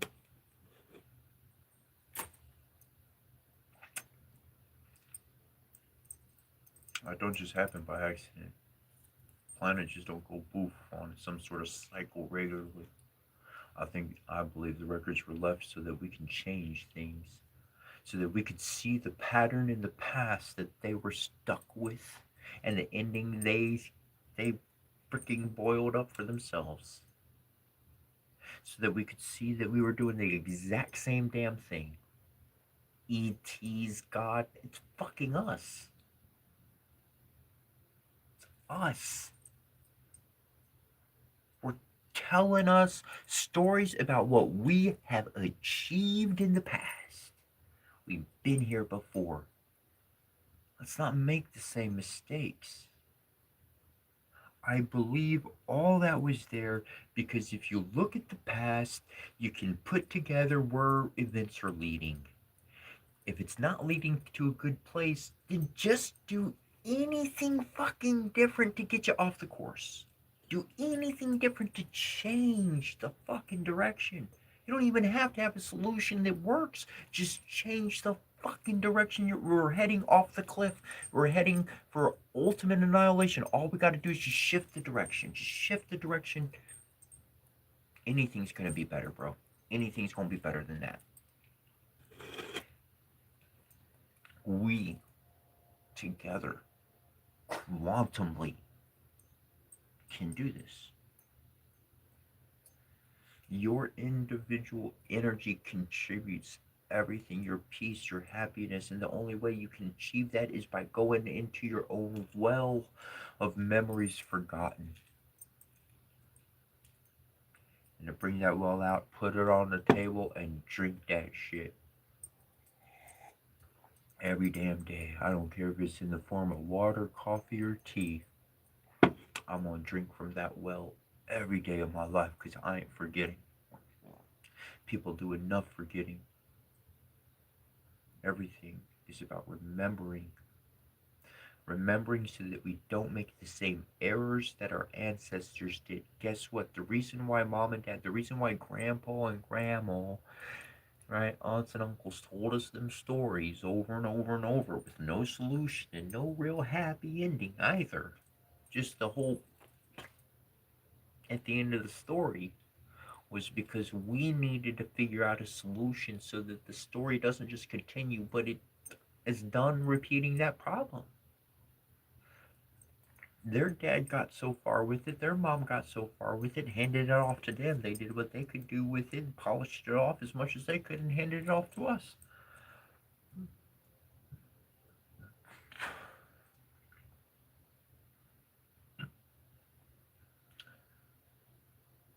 All these secret societies and stuff. Let's get to a reality. We have had to exist underground and in secret groupings if we wanted to maintain memory of our family. Because if we were caught honoring our family by by speech or clothing, we would be hanged and executed for it. It was a crime for thousands of years.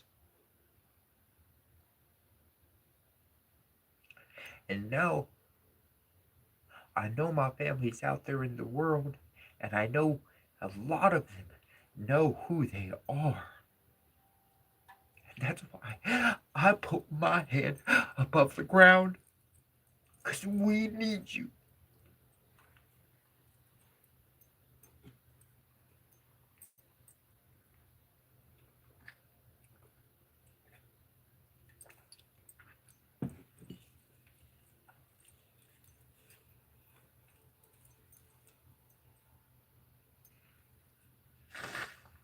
We need grandma. We need grandpa. We need you to be who you were. Not fucking accommodating these bitch ass weak motherfuckers at the bottom, these complainers. That's not who we are. That's not your children. That's a bunch of fake frauds trying to screw up our world. We need you. We need to see you. We need to talk with you. And most people, they're too afraid to go knock on your door.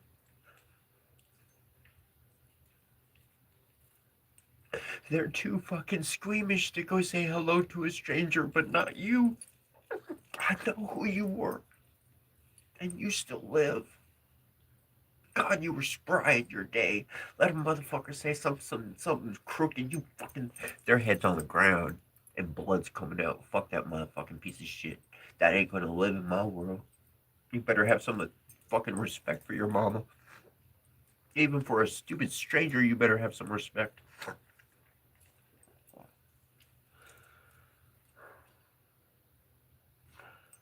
We need that back. Fuck their laws and fuck their bullshit whiny ass crap. That ain't America.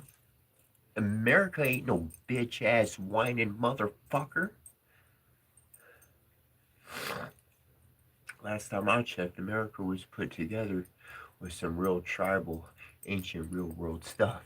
They did have to hide who they were, and they did have to say they were honoring something else, even in the midst of rebellion against motherfucking England. Fuck your crown, because every person deserves that crown. Every single person deserves that. Now, I'll give a big thing to Europe and stuff. Look, y'all had a whole bunch of America. America's fucking goddamn light years behind, okay? Hands up. We need everybody in this world to show up and stop just fucking being a goddamn complainer. I did not grow up in an age of complainers. You want to complain? That just doesn't exist. Why didn't it exist? Because you had heart. Heart. You hear stories about Sparta and how they 300 defended against thousands, and you bring up a movie in your mind. But there's a reason why a few hundred with the reinforcements of a few thousand, could hold back the world's greatest motherfucking military might it could amass. 'Cause we had heart. We were divine gods in the flesh, aware of what we were fighting for. The freedom and the chance for our neighbors and our brothers and our sisters to grow up and remember who they were so they could be titans and stand next to us, not fight with us. We knew what we stood for. We knew what our values were, but committees of men sit on their fucking thrones in their goddamn robes and they fucking stifle progress, defense, and almighty love of God in action, alive in the moment.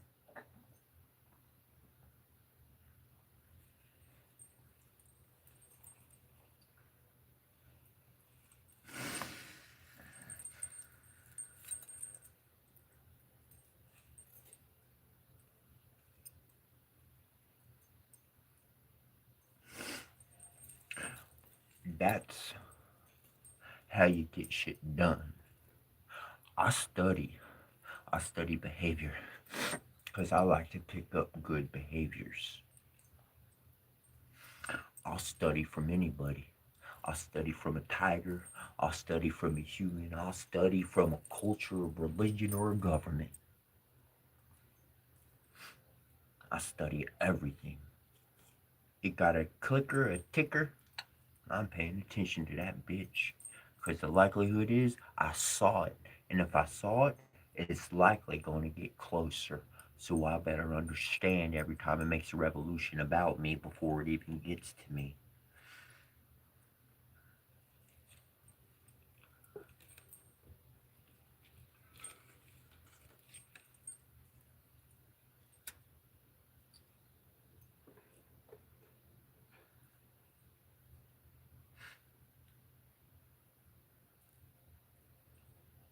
That's why unless King Kong is supported by humanity, he's doomed. King Kong don't mean nothing by himself. Because no matter how big you get, it's just the more that can see you and you ain't aware. You can't have your fucking eyes and ears everywhere. Even if you got all the devices listening to it and AI putting it all together, you still, that AI did your work for you. That means you ain't conscious. Not your soul ain't actually, your mind, body, and soul ain't put together enough to actually formulate a fucking use out of the result. That's why you still need a goddamn machine telling you what to do next, because you didn't earn the right. You didn't have the ears, the senses to truly tap in and listen. And justice, divine law and order, that's one thing I support. This whole world, this whole world's been able to do what they want without the sight of God looking. And it's because the giant got so big that anybody starting to shine too bright, they made sure to put so much fear in them that they destroy their family and everything, including them. So I said, come on, bring it. Bring my ending. Go ahead. I'm going to be who I am. And that ending never came. And that's why I got a new saying in my life. Till the end becomes the beginning. Till the end becomes the beginning.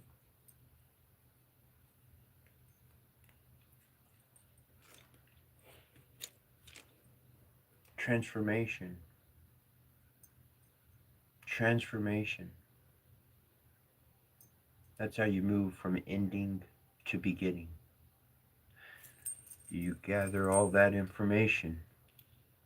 You swallow it down into your character. And then you make a choice with your mind, body, and soul unified as one. And you step forward. That's your new beginning. You wind up transforming so many times in life, people don't stop recognizing you. You transform too fast, people start being able to keep up with you, which means now they don't even understand you. Good. You don't want people to understand you. Don't want to continue to be a joker in that deck of cards. Could be that pawn. Because you get to the other side of the board, you could be anything.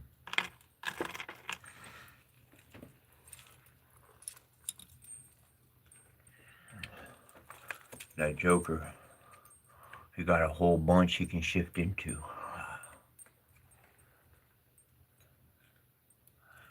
You choose one position, one role, that's what you're stuck as. You don't get to be anything else.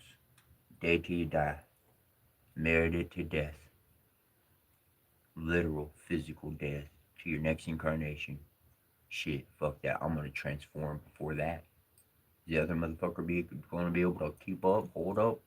I don't know. I don't think so. Not in my life, not what I've seen. That's a dream I've been working towards. I want that to happen.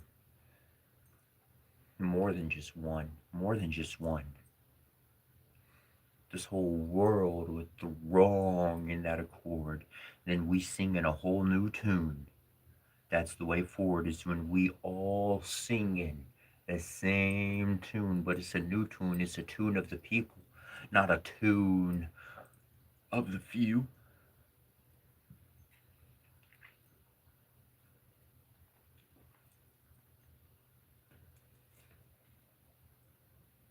I'm gonna share it because maybe somebody will use it. I ain't there right now. Maybe I will get there in the future. But I have this idea. If I was ever in a band, I don't want to be playing an instrument. You know, like I might jump on the drums. I can channel some amazing drum beats and I can play some tunes or whatever, but I'm not the I'm gonna mess something up, dude. I'm not gonna get the melody. Everything's live and in the moment. I'm not gonna be able to read music and keep stiff on something. And but I imagined that everybody that came into the building, you know, or the venue, when they gave their ticket to come in, they would be given a bell, a legit bell. You know, it could be a variety of bells, copper, brass, different metals, whatnot. But people will get a bell. That's what they get. You give us your ticket, you get a bell. Everybody can join. Everybody can be part of the band. You don't have to sit there banging your wrists together, your hands together. You just get your bell going. You can join in with the tune. Everybody to be part of the band.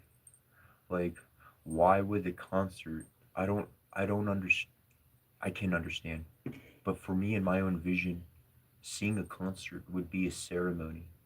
That would be a ceremonial jam. And we are inviting everybody to be part of that ceremony, for them to have their own instrument to be part of it. And boom, you got a bell. You're part of it now because you're ringing a sound. That's your bell. It's yours. Keep it forever. And really, that's the way we move forward, is finding out how we synchronize into one accord, into one harmonious concert, one jam, one new sound, a new throng, something that hasn't been around. It's never happened. It's happened in pockets. I've heard of, like, you know, America's Declaration of Independence, Italy's, France's independence, so forth and so on. Paris's independence, so forth. Every place, I don't know. I get the places wrong. I ain't great on names and all that stuff, but the French Revolution and all that stuff, man. People have countries and people in the world. They got their own Declaration of Independence.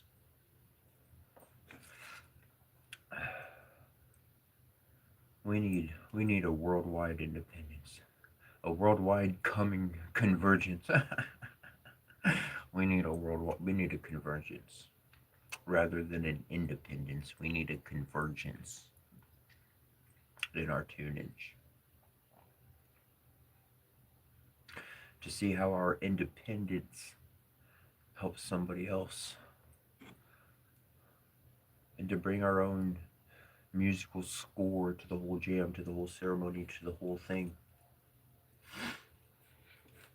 At home, in your own space, you're practicing your work, you are practicing, but you are working at meditation, you're working at your stability, you're working at carrying a positive energy, not to give energy and receive energy, but to be able to walk out and just give it.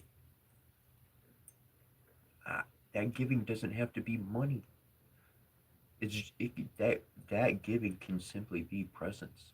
Because if you sat at home focusing on good, positive growth, angels, putting your head in books, imagination, all this positive stuff, and then you walk out into the world, and guess what? You're taking that positive energy and people are tasting it. Just because you can't see them consuming it, just because you can't see the activity of their soul and the literal changes that are happening right in that very moment, maybe you can. Some people can see. Some people do have that natural sight. I've got hearing. I'm really good on the spiritual hearing. Hearing, I've got megaphone listening, so I hear pretty darn good. But sight, it comes in at certain times. Other people, man, they have sight out the wazoo, but they can't hear nothing. Usually that's why it takes three of us to get a real good beat on anything. How does it go? One has eat. Only one can do one thing at a time. Like we all kind of, one can't talk, one can't see, one can't hear. So other two can see, the other two can talk, but that one, anyways. So it takes two or three. Where there are two or three gathered, there I am. It does not say or more. Go do the research. Go look at the scripture. I dare you.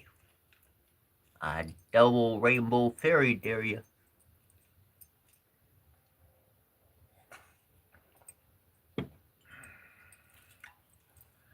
But there's no or more. It sticks with two or three. Where there are two or three, there the spirit is. There the divine exists. There's where a true sight can be seen, where there's two or three. More than that. You start needing unnecessary rules. You start needing unnecessary controlling factors to make sure things don't get out of hand. I learned from the ancient Egyptians, and it's kind of like what I've done with the moderators, and big loves to my little bro. Always be my little bro. And in my book, you're always going to be A. Like, you always A, always right there. Though, it's kind of the way I kind of work things in life. The ancients, you had like, Ra, and you had Ptah. Okay, I'm gonna say it plainly. You had Ptah, and then from Ptah you had the Anad. So you have 1, 2, then you have 9, and then from the Anad there's 42. And essentially the Anad are in synchronicity with Ptah, because Ptah's heart is literally that is naturally the thoughts of the Anad. So Ptah, whatever's in his heart, that's directly communicated to 9 other individuals instantaneously through the heart. I can't send thoughts consciously by mind. I can't rearrange thoughts and send it to those individuals. This applies for every single individual, okay? Not just one person. I'm not talking about a structure that dominates the world. I'm talking about a network of connectivity that everybody has. You have this connection too. Follow me. Ptah connected to 9.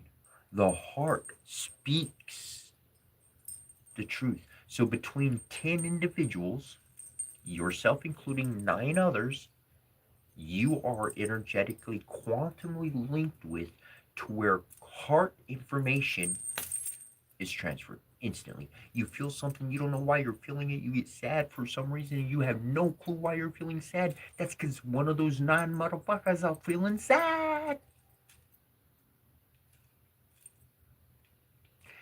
Becoming aware of that and taking care of yourself and honoring yourself and nurturing yourself and I don't know, go buy yourself a meal, take a shower, fucking screw the work I was gonna do, I'm gonna watch some TV.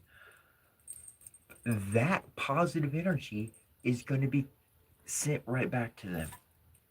It's gonna help them in their time of sadness. It's gonna pick them up. It's not gonna remove the sadness completely, but it's gonna take off that extra heavy weight so that they're not like trudging and on the ground afterwards. Okay, so heart connection to nine other people, including yourself, is 10. 10 people are getting this heart to heart communication. Now, beyond that, there's other people that you all have connected to. And below that is 42 individuals that you connect with who are, yeah, they get the vibrations in the aether, and yeah, they get that heart vibration, but that's not thoughts popping into their head. They're just kind of inclined to do. It's part of their journey. They're initiates. They have not been on the spiritual path at all. They didn't even start shadow work yet. Some of them. And so literally, as you learn and as you grow as a healer, your spirit team that you're connected with, these are your hearts all connected together. 10 is one. And then from there, even this is our networking grid work out into humanity and how we truly connect together.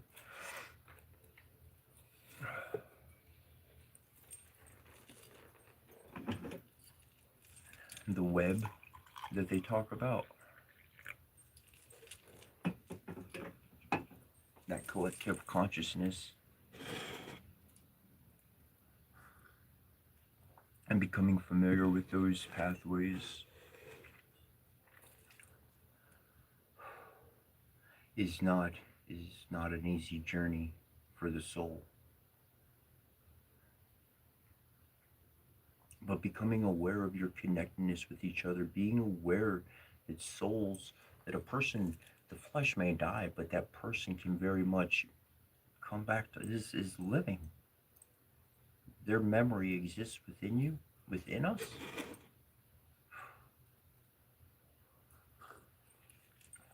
It changes everything.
disconnection.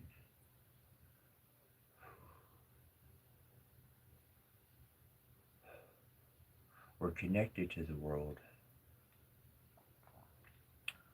but finding your individuality does require a moment of disconnection. Not permanent, not permanent unplugging, but just a temporary disconnection so that the self can operate without distraction. Much in the world brings distraction. Much of it can give it flavor. To understand the difference, not just verbally, but to be able to identify the difference.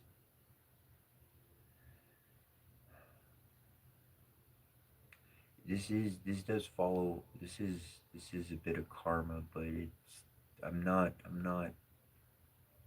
really considering karma in this effect. It's learning how to get beyond the cause and effect. It's learning how to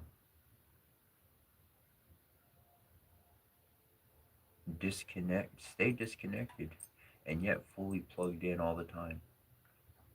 To be able to access your emotions at any moment, to be connected with your past and those memories, and to use them in a positive, endeavoring way to build other people up. And this is transformation 101. Like once you're there and in that kind of working, doing, then this is what life becomes.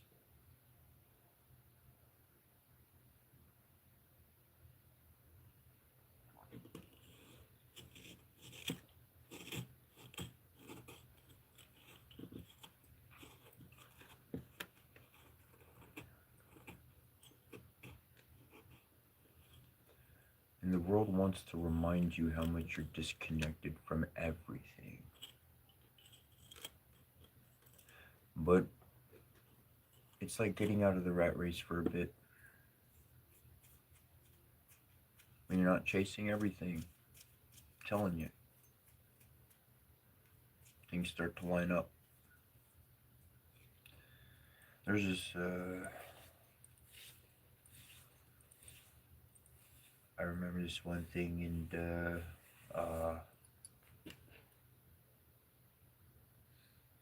it was one girl, it was a lady chasing the guy. And the guy, he wants to be with the girl too. But they just kind of having some problems, kind of getting together. You know what I'm saying? Just not seeing eye to eye. And the dude's doing everything he can to win her love, and all the displays and all the givings and all the fucking winnings of the world.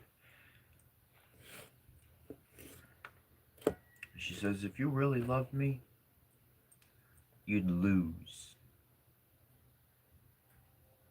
Fuck, I can't lose. My life is depending on this. My home, my life, my future. Shoot. I got friends. I got this. I got that. You telling me to lose? I can't lose. Fuck that. I'm gonna win and work to the end of my.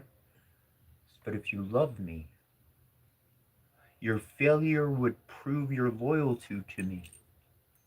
Anybody can go out there and act like a brute and say, I did it in her honor. But who the fuck can walk out there and lose and look like a fool and a failure to everybody? Say, I love you. That's how much I love you. I don't give a shit about what anybody else thinks. I love you. Your opinion matters, not what they think, not what they're looking at, not whether I think I won the world or riches or could take care of things or not.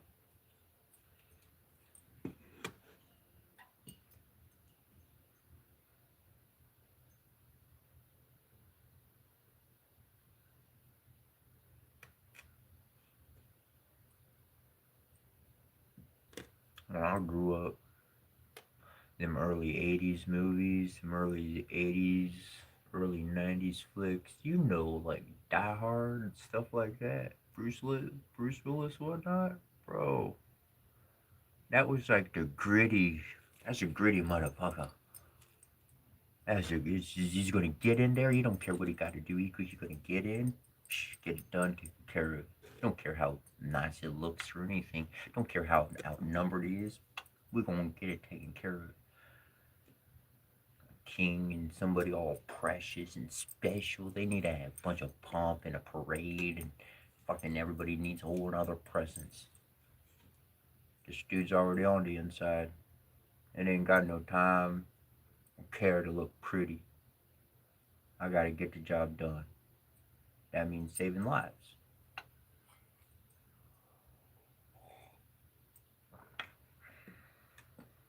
A lot of people are more familiar with that. But there's a big group of people and they're starting to learn. They're starting to learn a little bit more about life than they thought life was limited to.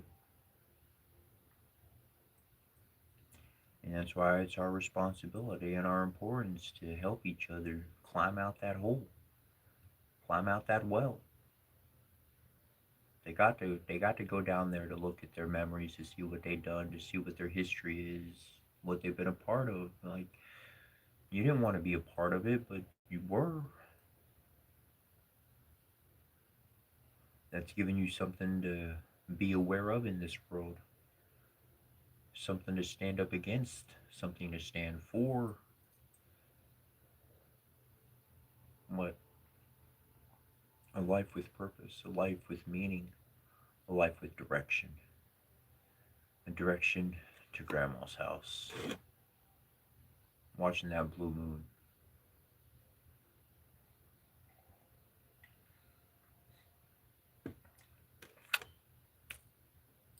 That would explain.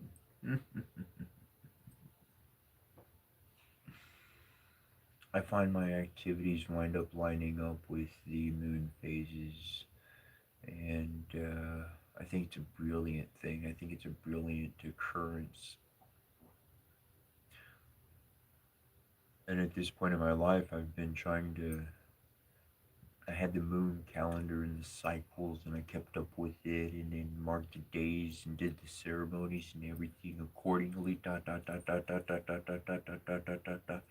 And like in that initiatory and even the heavy working of all of it, the regularity of it over many years is akin to going to school and getting into that regular behavior and those regular habits and those regular ongoings, those regular cycles. And now, without a calendar, without an update, shoot, I did my reading on the correct night. Didn't even know it. But it becomes literal nature to you. Screw second nature. It becomes nature to you. It's nature. It's right there. It is your nature. Second nature. It is your nature. You are nature.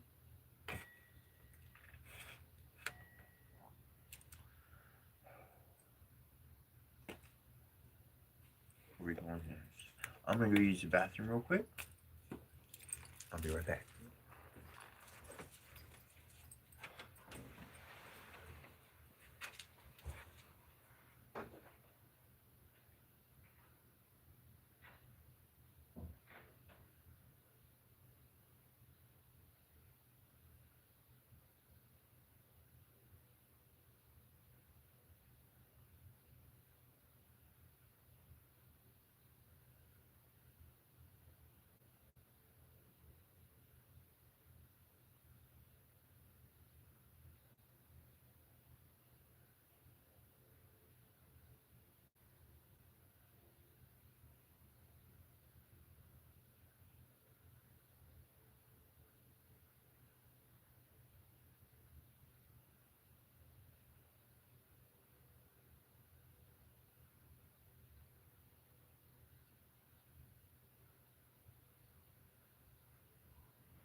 And you can say whatever you want out there in the world. But at this point, society and rules and laws have changed and lightened up some places. But man, growing up when I was 15 years old, I had problems hitting my head. I could not get rid of them. I could not get rid of those problems. And from the age of 15 to the age of 25, and people are going to argue with this and say it differently or whatever. And so, in my own viewpoint, I was addicted to weed. Like, you can't be addicted to weed, bro, sis. Look, if I had weed, I was a happy person. If I didn't have weed, I was an angry person. My depression existed because essentially I didn't know why my dad didn't do, why he wasn't there. Like, there was a whole bunch of questions of why weren't you there? Or why didn't you do that? And then at the age of 25, I guess it wasn't 25, 28, would have been 27 or 28 at that point. And my mom had passed away. I went to my dad's place. I was living there, my two daughters, my wife, and everything. And he was married. He had his wife. And sober as could be. He was on his lawnmower. We were out front. He had these like these three trees. Then a big, like solid tall tree. Three little trees and that big tree. He was mowing his yard right there in front of the garden. My grandma's his garden, whatever, my grandma's old garden. And he said, "It's dusk." And he said, "I don't want a son." And then I understood. I understood. I understood all those questions, so the depression went away. At that point, I didn't have to have weed anymore. I could just be happy to be happy. I'd be okay to be okay. Because I knew why. The mystery was now gone. That's usually what causes a lot of the problems in a person's life, is when there is just continuous mystery of why didn't this or why didn't that or how about this or what's going on. So take that mystery of your own problems and you understand how much that can fuck your life up. Once the mystery's solved, plug in the information. It's like the key going in the door opens up, all's good. So if you want to really have an advantage of life, then have a bit of mystery about yourself. Leave the mystery there. Leave it there. Now for that best friend, for that special one or two people that you confide in and speak with, yeah, share everything, man. Share, you know what I'm saying? Do what you do. Do what you do. But to the normal person walking around scratching their head, guess what? You ain't the only one. The whole world is going through a exploration of experience of human life, seeing more than we've seen before, coming together like we've never come together before. We're experiencing events that we have no recorded history on. What was it? Last year, was it 2024? And there were auroras that reached down to freaking Florida. Remember, from the sun heating up and shit? Like, we never heard about auroras hitting that damn far low. And then we did. Was it that thing broke out? And then people were like, everybody worldwide was like, quarantine, don't move, don't go anywhere, stay still. And then, well, oh man, I'm gonna hurt somebody's feelings or whatever. You're gonna not like me, but what is fuck? I just forget the place. I was just talking about it the other day. God, is it Italy or wherever? You know, they got the gondolas, and go down the streets or like waterways and whatnot. And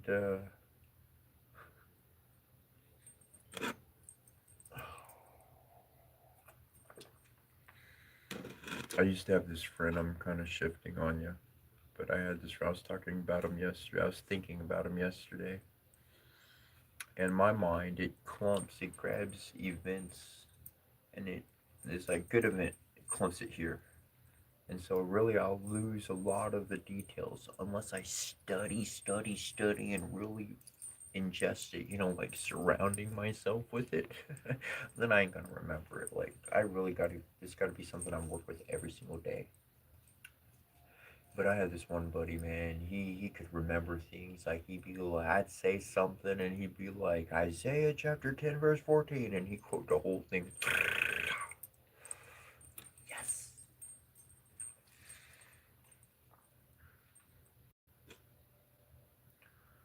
Some people have a mind that remembers every picture, everything they've seen, like a picture book.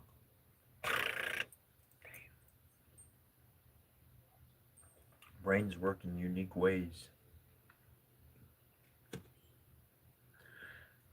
A lot of times people will become jealous and envious, and they will not even be aware that they themselves became jealous or envious.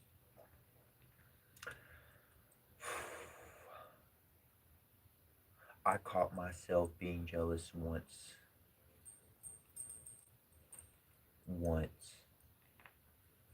and I'm not anymore. But I had a problem. I was anorexic from the age of 10 to like 20, 28, yeah, 28, and I had seen this program, and it was talking about this girl, and she could only. I'm not saying to follow this. This is, I learned my lesson, like, because you can cause long-term health problems. Truly, not getting the correct nutrients that the body needs by starving it, especially in a youthful state when the body really requires those elements for long-term sustainability. But I saw on the program that the lady was eating one jelly. She said she had one jelly bean a day, and I got jealous.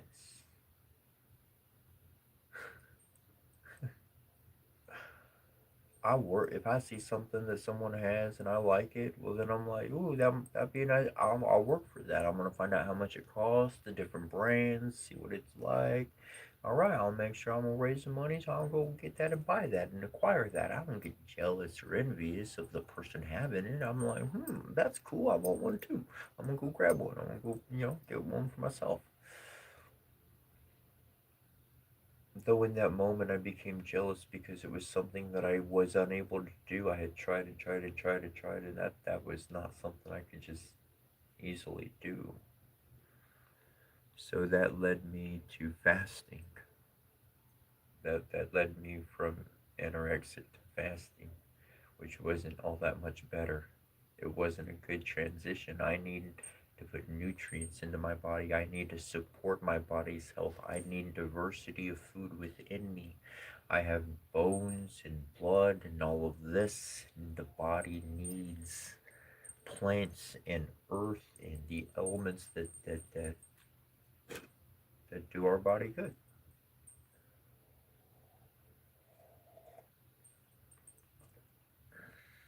But that's some serious stuff that goes on in the world, and people don't think about it and they don't talk about it. You can cause yourself long-term problems in your teeth. And I didn't think it was a problem. I didn't think it was anything. It was just the way I was living.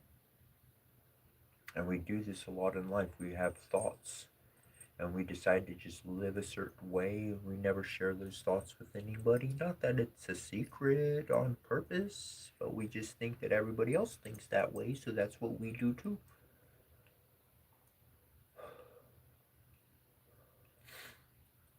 I say it every day. Awareness is key.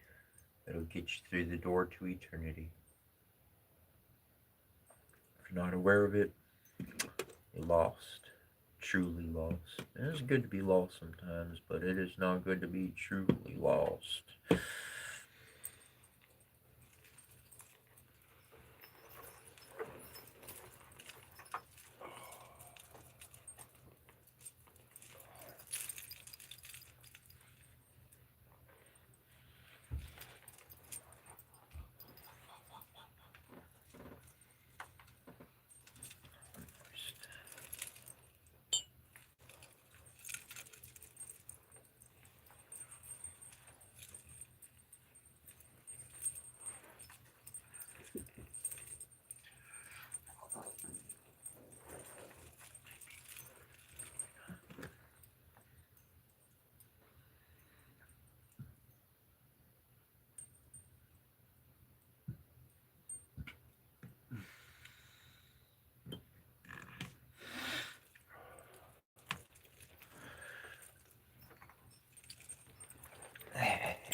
That's a funny word. Accepted. Last time I checked,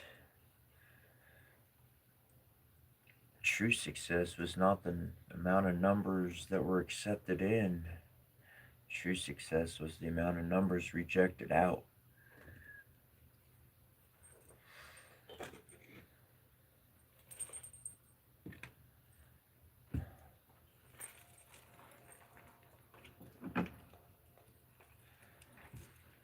I don't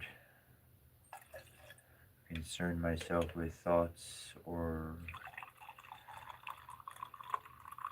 I'll leave it like that. I don't concern myself with thoughts of acceptance.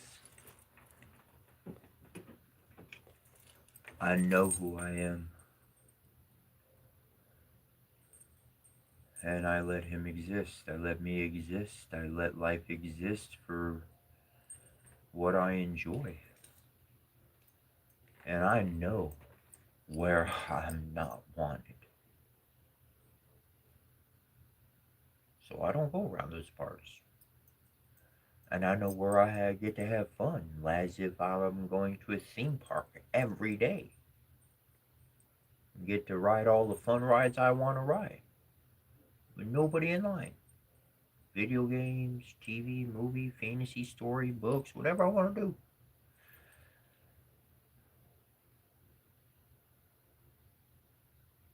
Acceptance.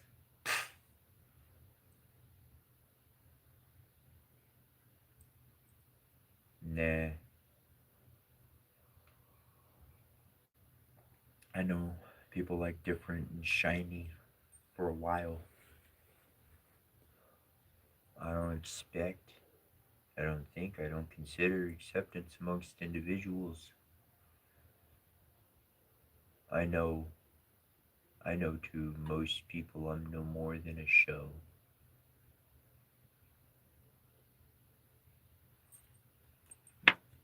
And I know I got a good amount of people that are family out there, beyond blood, eternal family. You know who you are, each of you. You know I know you. One form or another, we met up.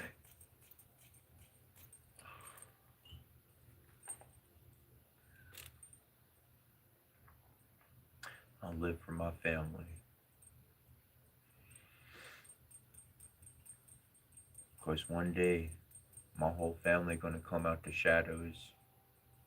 They all gonna come out their caves.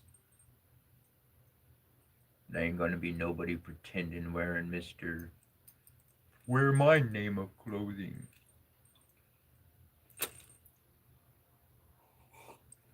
If I make a clothing line, which I do have clothing,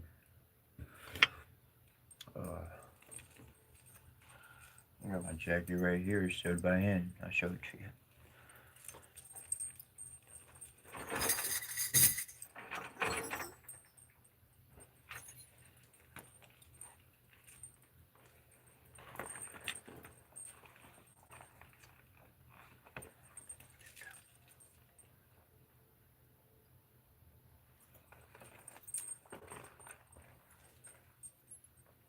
Like, I sewed that by hand.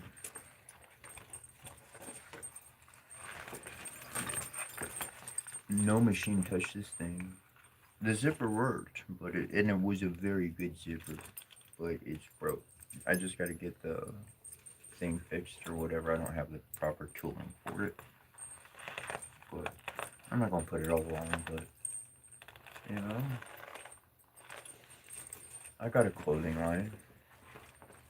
But if I put a fucking name, if I put a thing there for like, you know, tag name or something, shit, it might say love or some nice thing, but it's gonna leave that space blank for you to write your name on it. Why don't you wear your own name? You don't need to be wearing somebody else's name. Fuck that. If you want a new name, write your own new name on it.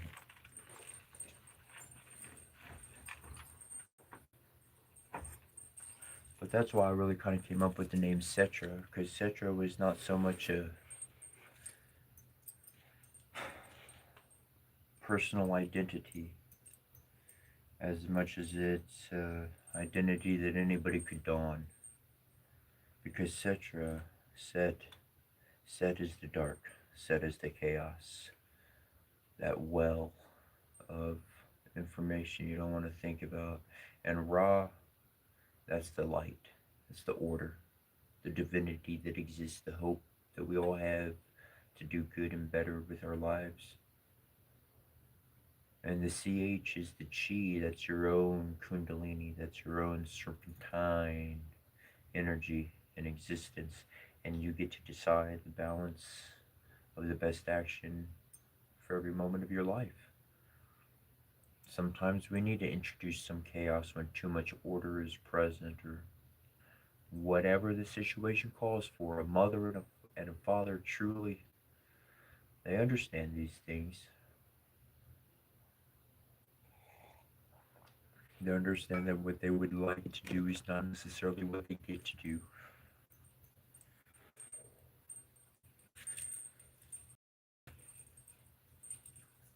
Because if you ever want to help a child grow, it's all about becoming what they need you to be.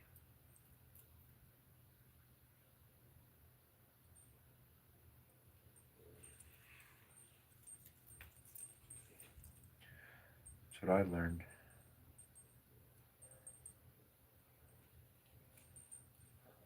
That's why nobody could understand my mom. Because she kept transforming to be what I needed her to be. Her child demanded her to transform regularly.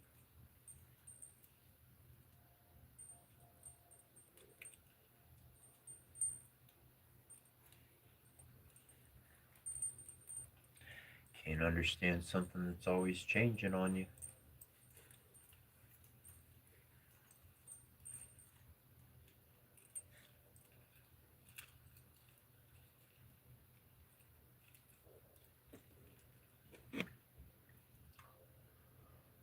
But if they your kin, if they're your child, they'll keep up. And your kids will keep up. Everybody else who won't yours, they'll fall behind. You can focus on the one that fell behind, or you can realize which one is your kid.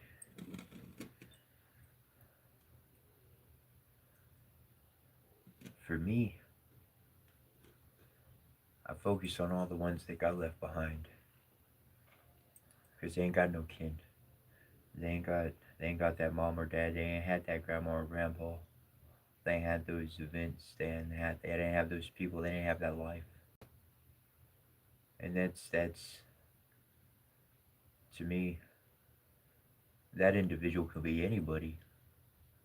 That individual could be the most popular person in the room. And most likely they're the one who need the most work. They need the most loving. They need the most hugging.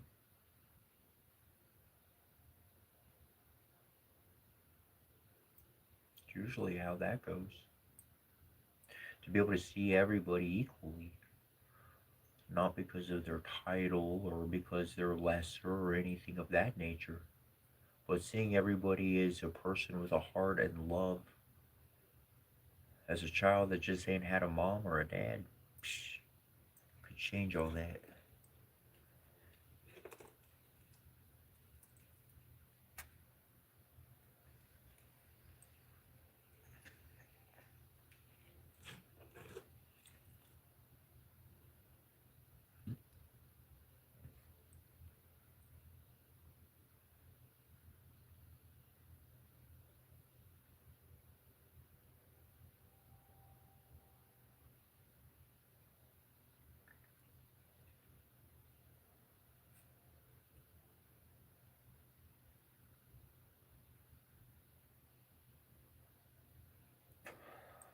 Um, to the person who said they like my cup, oh, there's that guy. I can do it real loud, but I will wake people up. I got this mug. I love this mug.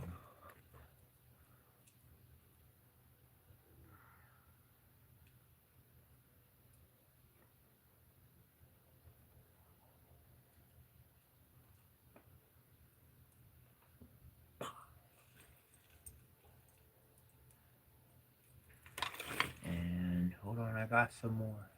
I got another one at least. I used to have a whole lot. I had enough to start my own coffee place. And if I ever have my own coffee, if I ever get my coffee shop up running again, I tell you what, I'm gonna have unique coffee cups.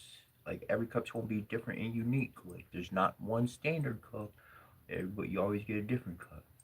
And if you got your favorite cup, and we know you're coming in at a certain time, we'll keep it reserved for you.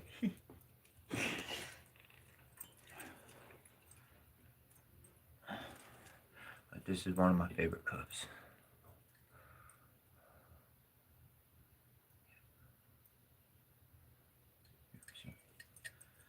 Big size, regular size,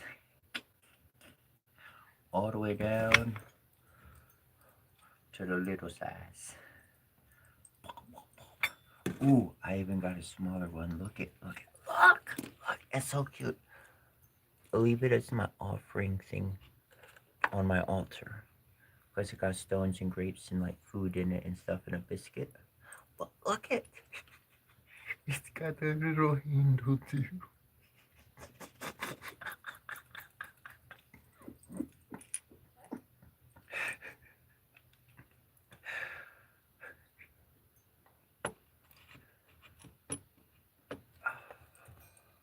I love cups and mugs.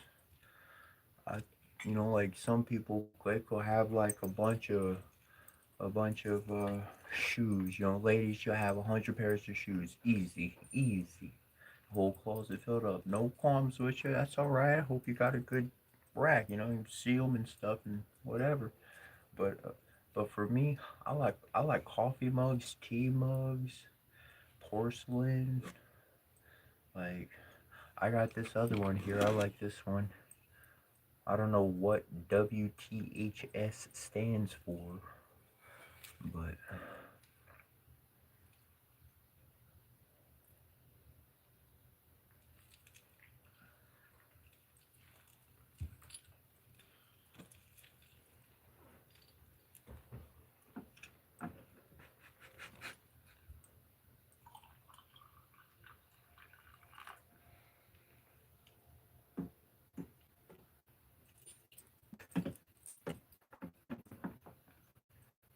Waterford Township High School.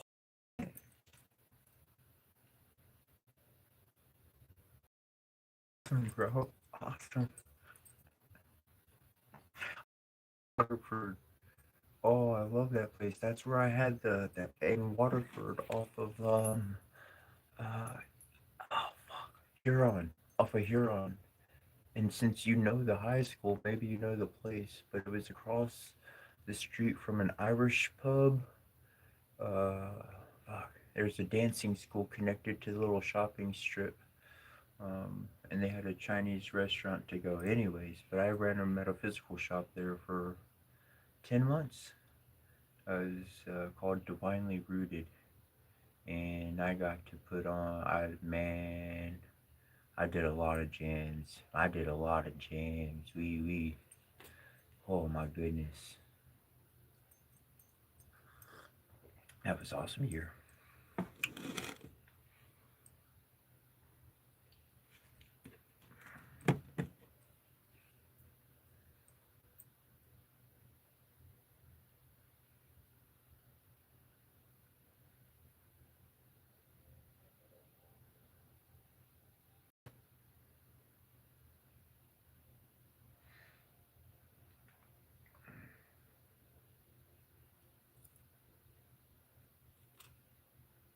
Mm. Interesting.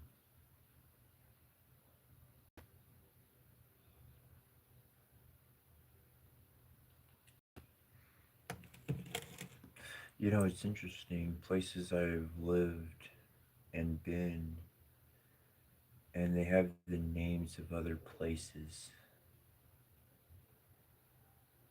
I'm gonna say it without being specific, but I lived in this one place for a good long while, and what I learned of the Spanish connections And the place it was connected with, I would like the very names it had. The very names it had. Fucking temple. A freaking temple from Egypt was donated to this capital city that had the same name of where I was living, and other very intriguing things, connections. That's right. We are all truly connected in a beautiful way.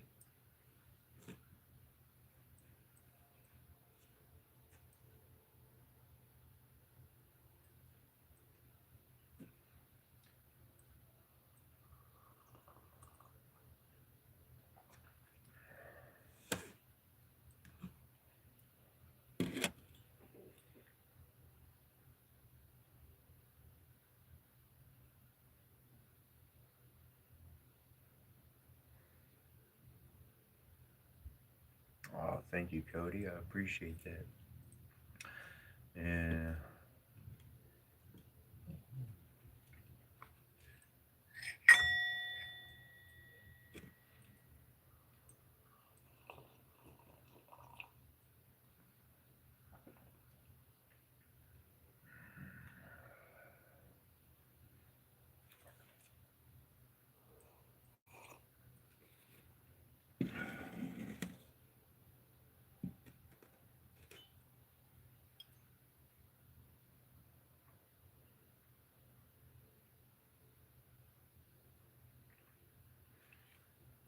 change, change is difficult,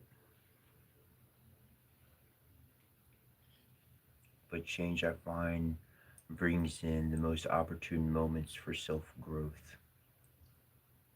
I mentioned earlier the word disconnection. Now, it's important to connect. It's important to stay in connection with the world, with yourself, with others. But that disconnection is also important. When the disconnection happens, it is important for self growth, self development. That requires insight that only one can find within themselves. Here is a very real fact of life that I have found, and you could test it out if you'd like to. But when you deny something,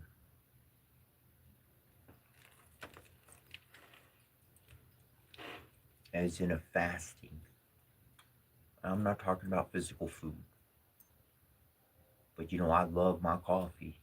I love my coffee. In the past 3 days or so, I had one cup of coffee. Rest has been key.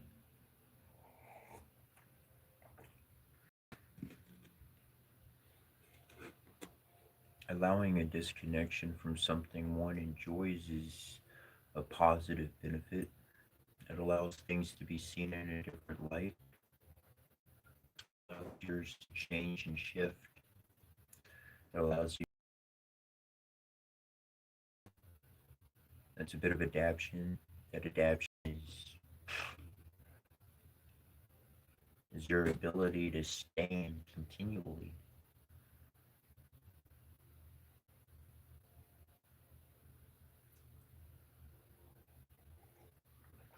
There's many times I've helped people on their path of life, and they kept coming back to me, more questions, more questions, more questions, and the reality was, oh, the reality was, it didn't matter what I had to tell them. It didn't matter what I had to share with them. They weren't going to grow anymore. They weren't going to develop anymore. They already went in the same circle 3 times, and I already saw it. I experienced it. You cut my heart up 3 different ways for them to experience that reality.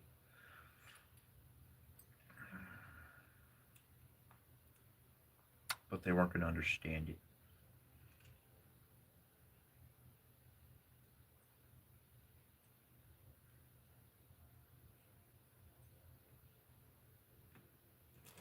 And that's when I learned in life the hardest, one of the very hardest things to do is to accept failure. Accept one's own failure. This is the hardest thing to do. To say, nope, I'm not going to have success. You ever walk into a job and they say, oh, what's your pros? What's your cons? What's your, what you good at? What do you suck at? And the portion of what you're not good at, well, that helps an individual become aware of how you can help. You can, make it to where that is not so much a problem for them. It could actually become a strength because now they're more aware of what they were not aware of. That's why it was a weakness, because they did not fully understand. And being able to accept failure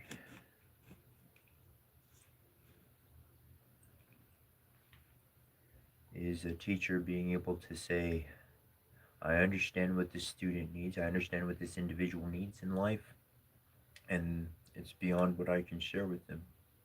Someone else has to be their teacher for a little bit, or they have to be able to look at life a little bit differently.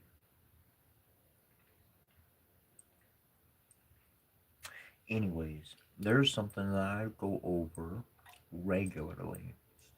Is we're going to change it up. See what time we're at. Boom.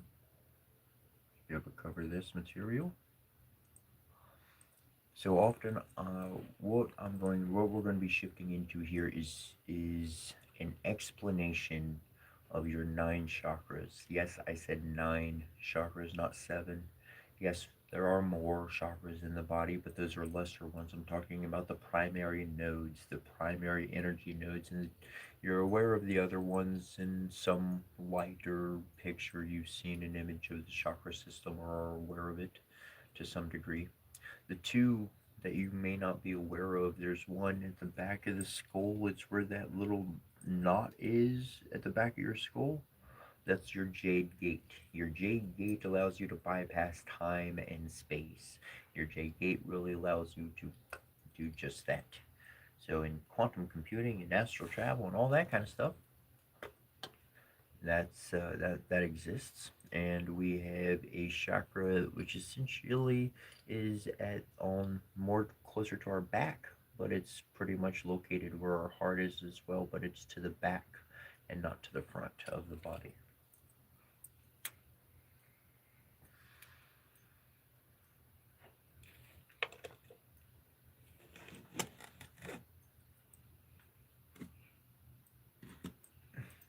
And what I mention on a regular basis is you'll be familiar with it. I go Rin Nalzi Sekil Weva Samputura Herusha Hansu Serukai Gorik Koti Sherni was Ma Hatharatungi Baset Patos I Peter to Woody Bishakin Sena Sharamen. And anyways, it is a grouping within those set of words of power. And I'd like to essentially just share here with you, literally, like from the source of where I started to understand that.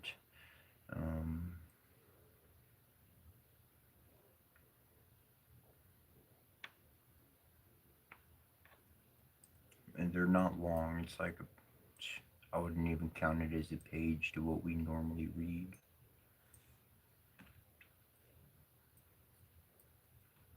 Maybe a couple pages.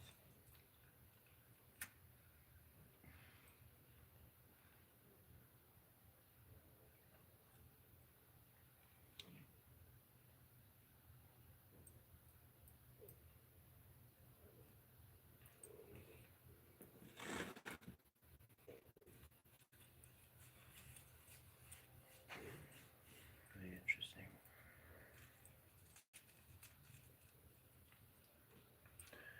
Rin.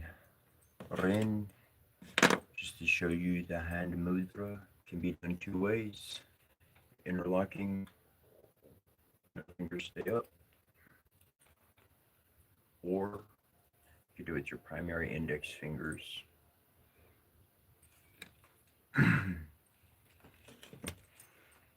Rin is the way of life.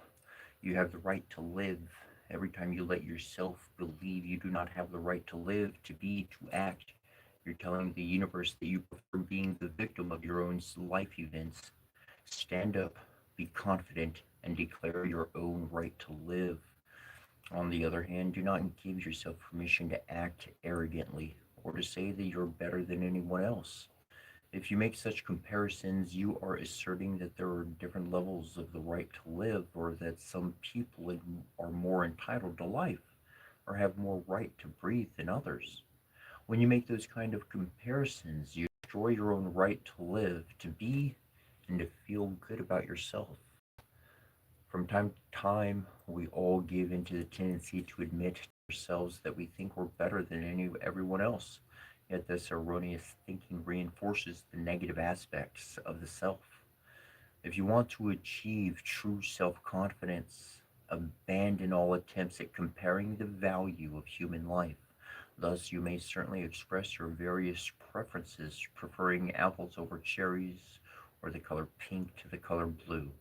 But it is crucial to the development of full self-consciousness that you never judge others as less worthy of life than you. Only God can judge a human being, and his judgment is always, I love you. Once you start trusting yourself, practice projecting this into life. Say to yourself, life takes care of me. I trust life. Eventually, this practice, this working, will lead to have faith, the awareness that God, the universe, takes care of you every moment, and that you can let go of your fears and worries, and that you are never alone, and God supports all of your actions. If He didn't, we'd simply cease to be. In fact, as a human being, we don't really have any control over exactly what happens in life, but we do have the power of choice. By following these techniques, one will gain the tools of influence to outcome the events of your life, and eventually you will also be able to develop the power to manifest events more as you desire them to be. You still don't have any direct control over the outcome of events in your life. You will simply learn to trust life and to have faith. Faith releases divine energy into your body and fuels all other spiritual activities. Now, if you're able to perform the mudra, I'm going to give a visual that you can utilize. It'll be a guided meditation essentially, exercise working. So this is for Rin, R-I-N, or you can also alternatively use the index fingers if you feel that's more conducive for yourself. As you're holding that,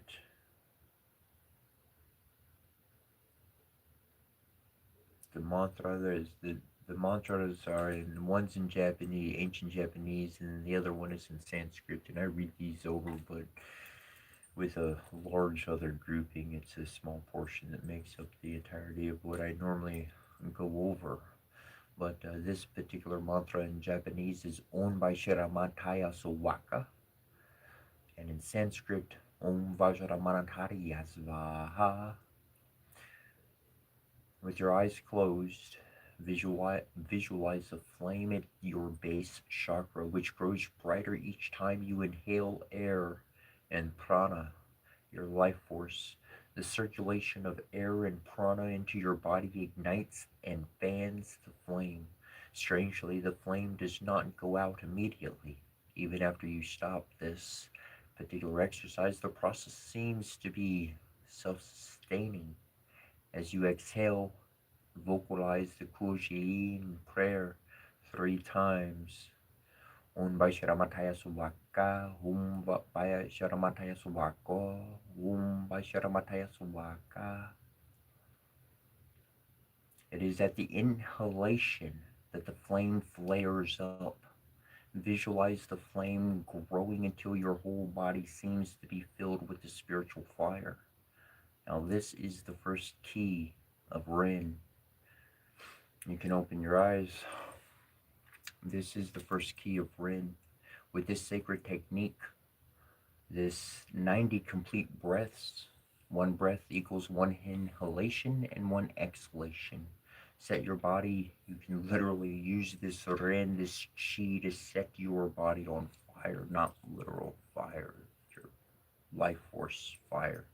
You can begin um, in this mental visualization anytime you want.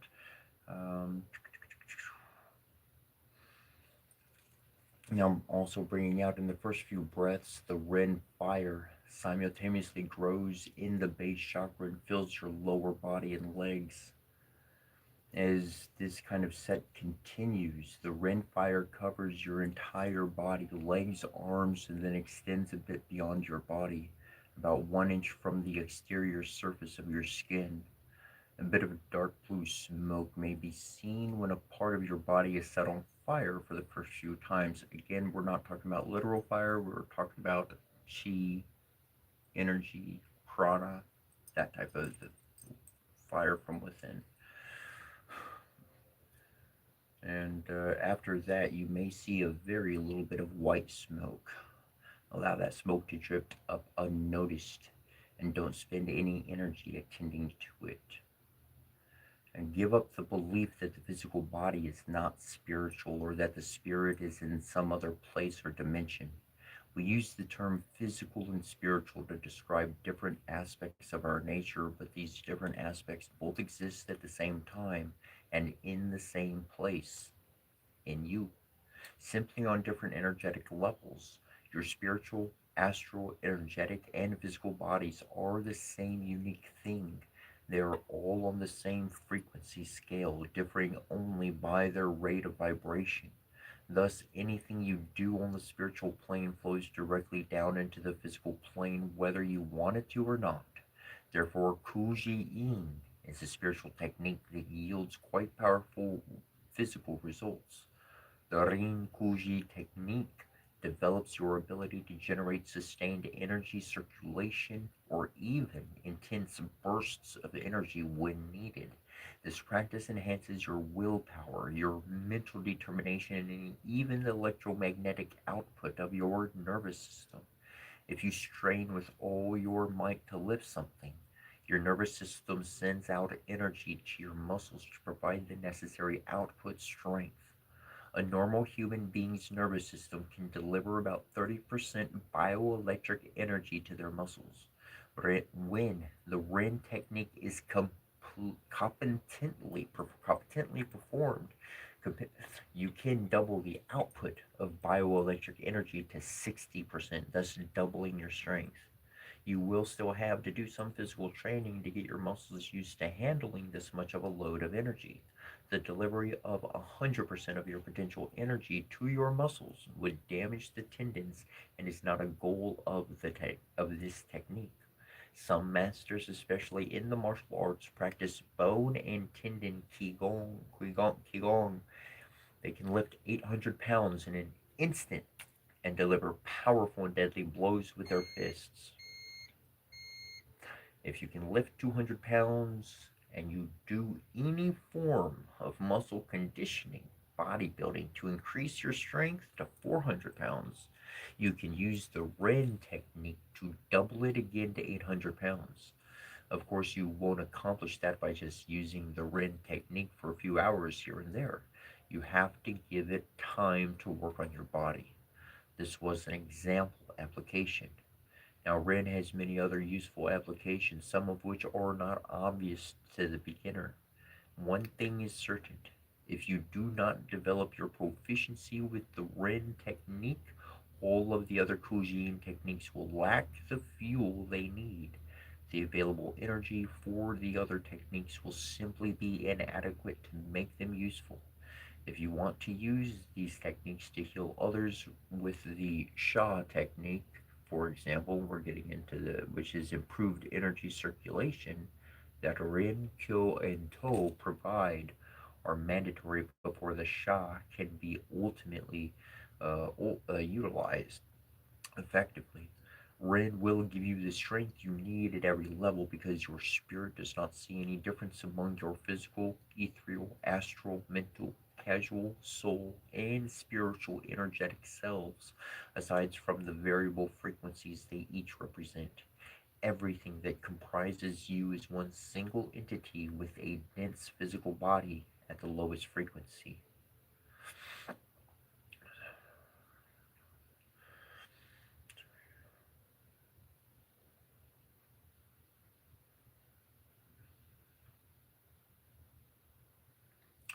Now, if you ever need a quick burst of physical energy, you may apply a simple technique.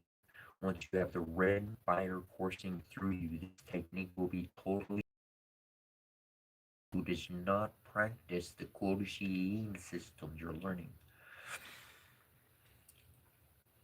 Essentially, really having the video, I'm going to share with you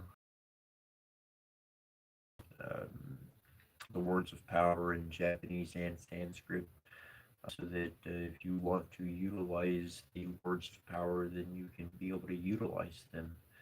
Um, I'm gonna put when I'm done reading the Ren section, I'll put it in the log in the chat here.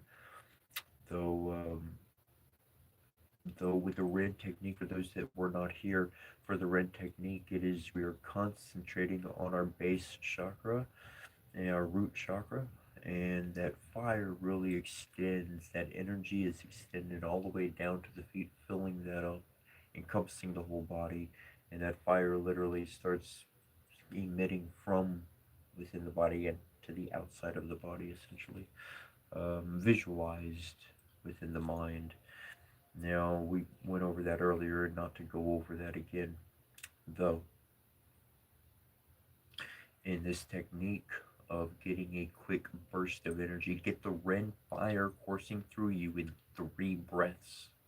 Then focus joyful energy into your base chakra, spreading it throughout your entire body. See, joy is the foundation of life, and releasing this emotion will trigger a vigorous energy flow. Next, tense every muscle in your body and hold that tension for 3 seconds. Tensing your muscles will condense the energy, pulling it for your use. Then release the tension without relaxing your muscles completely and hold that for 3 seconds. And then tense and hold for 3 seconds again. Joy is life, and the increase in life energy in your system will cause your internal energy to circulate more vigorously. This pumping or this tense release action floods your body with bioavailable physical energy. Repeat this sequence several times. With each repetition, imagine that you are pulling higher and higher levels of vibrations into your body. It is almost as if the energy squirts into your system, as might squeeze juice from a lemon or orange into a glass. You fill yourself up with this delicious energy, and it is nourishing and filling. Stretch your whole body. Open your eyes wide. Look up for 3 seconds and take a deep breath. Look down and take another deep breath. You have 3 complete inhalations, reactivates the red fire in your body. 3 seconds of the pumping action, the tensing and releasing of your muscles, condenses your bioavailable energy. Stretch your body again. Keep your eyes open. Breathe while you look up and down. Do not relax. After all, you asked for more energy.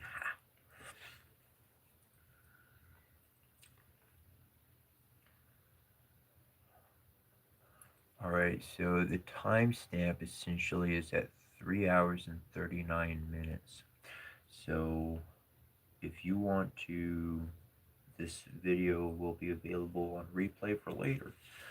So if you want to replay the correct breathing technique and whatnot for Ren, then essentially go to 3 hours and 40 minutes, and you should have all of what you're looking for there. Let's see, I'm going to get these mantras here in Japanese and English. Let's see if I could do it that easy.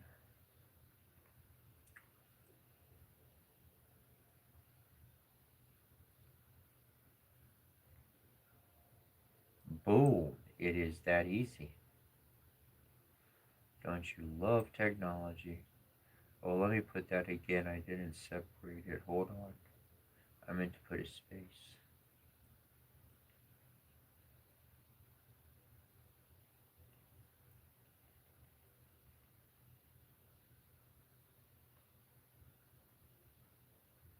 There you go. It's well, separated with a period in a space. But the JP means Japanese, and the SK means Sanskrit. So, boom.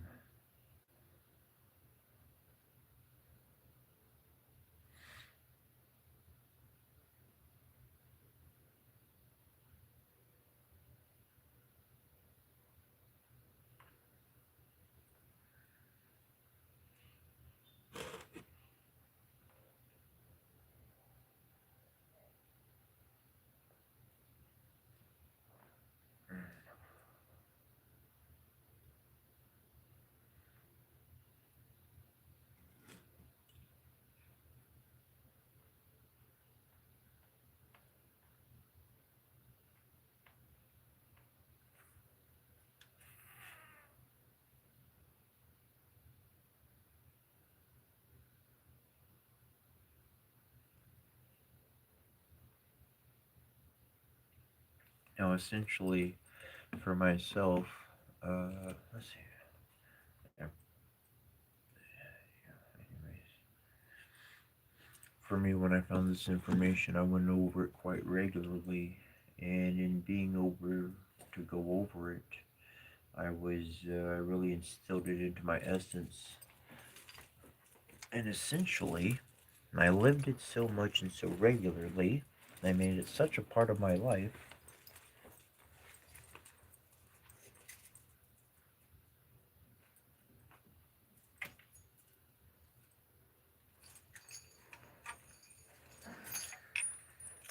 that I literally carved out the characters of its system into my staff itself.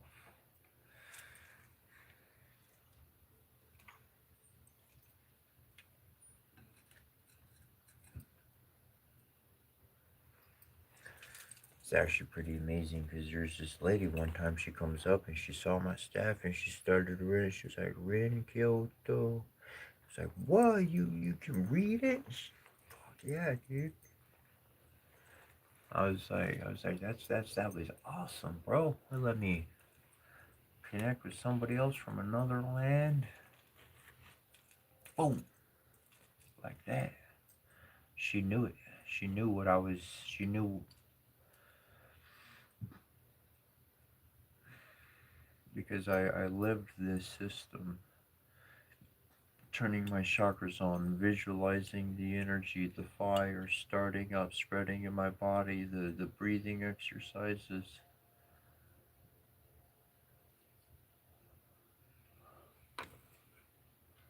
And once you do something for so long of your life, what I've realized on the spiritual path is once you get the engine going, it just takes a little bit of maintenance. You give it that little bit of maintenance on a regular going, you be all right. You don't have to do all the fundamental work, all the building work. That's where people will get lost in going over. I go over my ceremonies, use words of power, so forth and so on. But you can get lost in repetition. You can get very off one's path through repetition.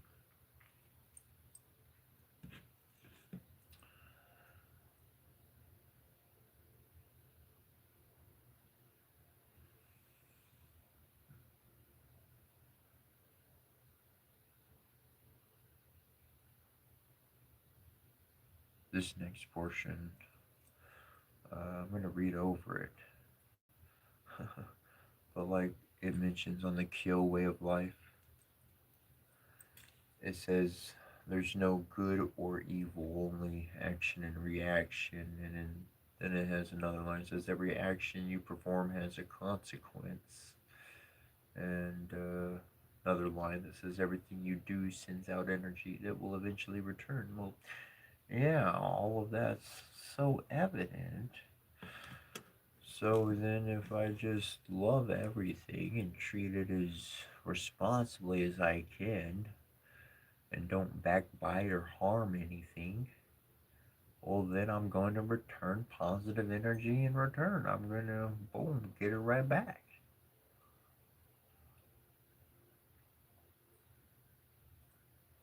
And put into it what you want to get out of it, yeah.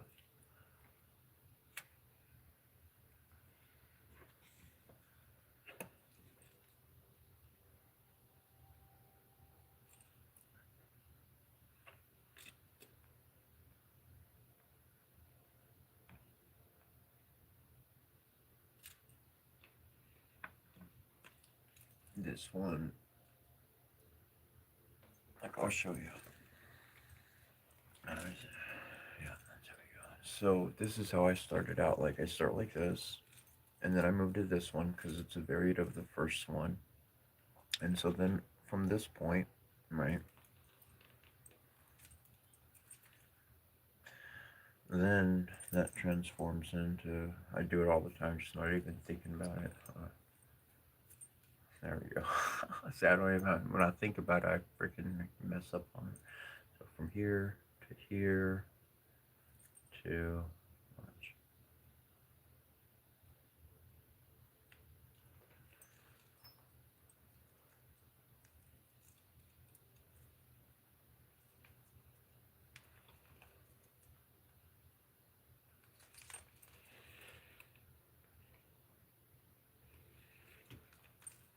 Hand gestures bring together the energies. Um, each finger has planet and power and all that kind of stuff that resonates to the entire body. So when we say Ren, when we make the mantra for Ren, we and say Om Bashira Mataya Suwaka, Om Bajra Manapalasiwaka, and we start really actually activating the energy within. We are unifying threefold: hand gesture, speech, and the mantra. The mantra. Boom, boom, boom. But yeah, that one gets a little bit complicated. I'll do it again for you. So you start there. Okay. So these two fingers are going to tuck in. Those are touching. Tuck in. These fingers, just bring them in together. They'll come in naturally. And your thumbs lined up together. This one is Kyo. The mantra, look, I'm going to type it in there for you.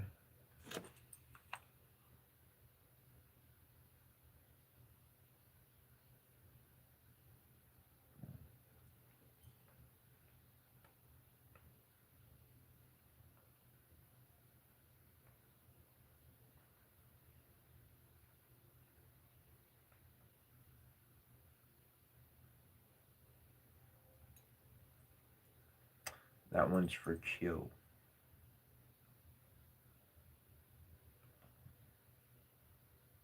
That's in Japanese, that's On Ishanariyain Tarayasawaka. And in Sanskrit, Om Ishanaryantrayaswaha. Alright.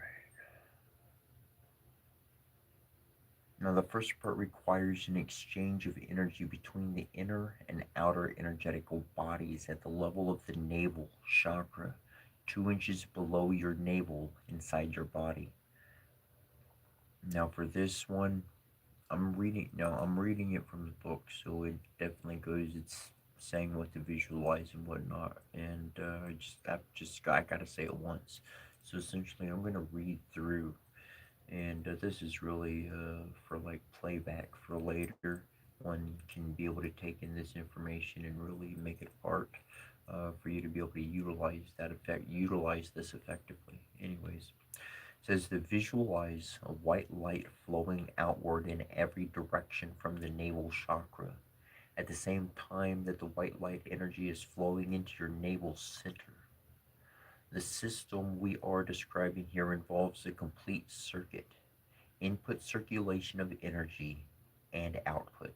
This can be visualized as a single sphere with bidirectional flow which extends out from your body just a few feet. Your inner navel is the center of the sphere where energy comes in. You may visualize the light flowing more intensely at the front and back of your body, where the navel chakra has its entrance. You might think of this as an input port if that helps.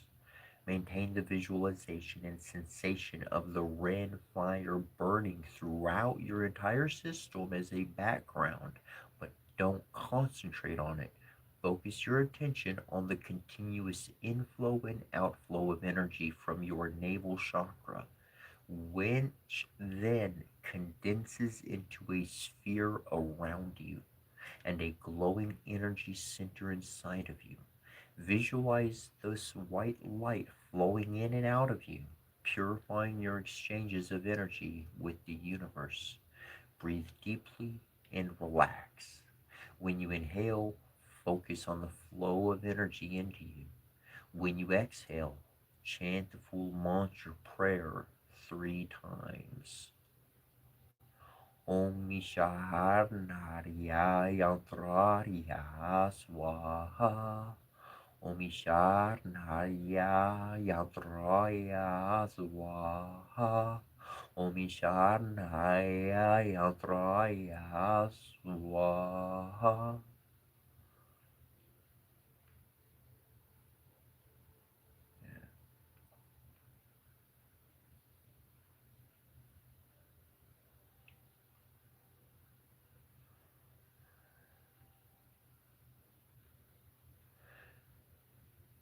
Now, moving on, when you are consistently performing the philosophical contemplation described above, you'll begin to see changes in your personal life. Everyone has tiny balls of clogged energy that obstruct one or more of their energetic channels. You use Your use of the Kuji-in techniques will enhance your spiritual experience by safely and effectively clearing out those obstructions, one or more at a time. The material that was clogging your channel is then released, sent back to the universe.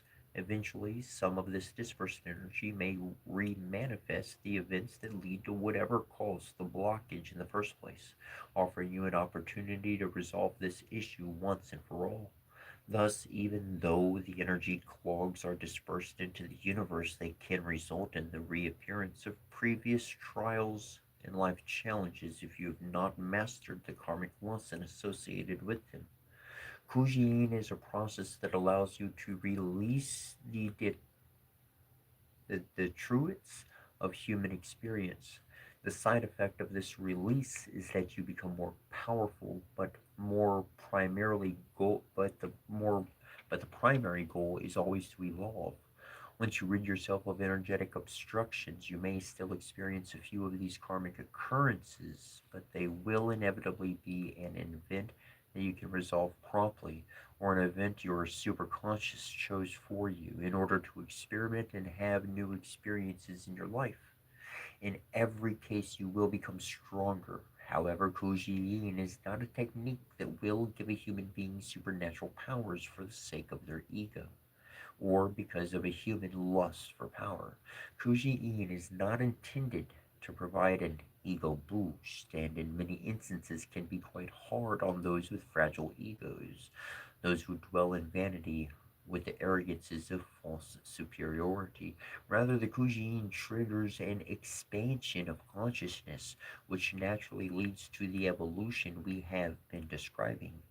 As you evolve, you will soon discover that the distressing events that you were hoping to resolve actually occur more frequently, sometimes following one another in rapid succession. These challenges, these challenging events manifest more quickly, so you can evolve more quickly.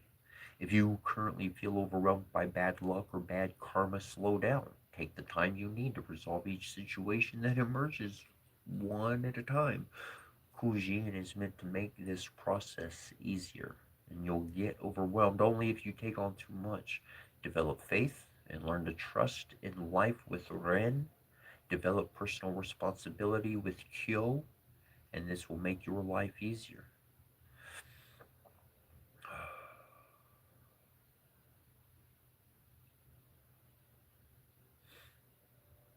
Now, if you find that there are a lot of negative events occurring in your life, take a bit of time to do the Kyo Kuji.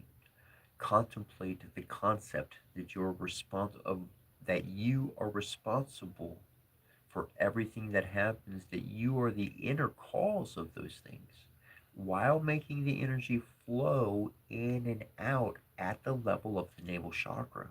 And even if you don't know the inner cause at the moment, by allowing yourself to be open to the concept that these painful or frustrating events came from you, the problem will be easier to resolve.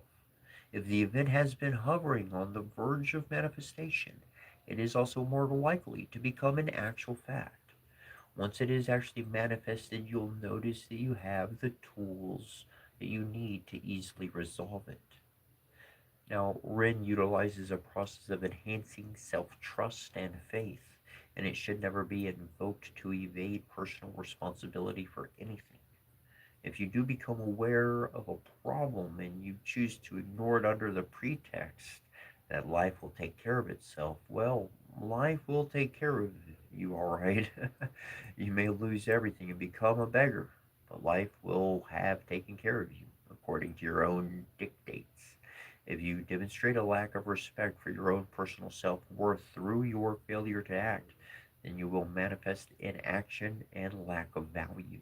As the kill process teaches us, if you exhibit personal value and responsible action, then you will be responsible for causing what you desire to manifest positively. You must act in accordance with your desires, whole mind, body, and soul. Even if you work very hard at putting these principles into action, if you do not believe that life will take care of you, responsible action may manifest as constant challenges to your security. Even when you begin to exhibit responsible action and trust in life, it will take quite a while to manifest what you want if you do not have the Ren attitude of faith set firmly in place. These techniques build upon each other, and mastery of one technique helps you do well at the next. Thus, mastery means having each technique solidly established as part of your life so that your responsible action will help you manifest abundance in all aspects of your life. If you have faith that life will take care of you, people call this process transmuting karma. Others refer to it as transcending the human experience. I call it transmuting emotion, for it is at the emotional level where the transcendence occurs. You can use your conscious mind to penetrate and absorb the emotional content and meaning of your experiences, to absorb and digest them, so they become the nutrients that help you to evolve. Now, an emotion cannot be transmuted by actively wishing it to go away or trying to get rid of it. Whatever experience you're dealing with occurred, so you must become aware of your deepest emotions, to face them and absorb them. It is only by becoming consciously aware of the full range of our emotional experiences that we will be able to transmute these experiences and use them to help us evolve. Our superconsciousness intentionally experiments with with these different life situations and difficult emotions, so our souls can taste life in all its wonder and misery.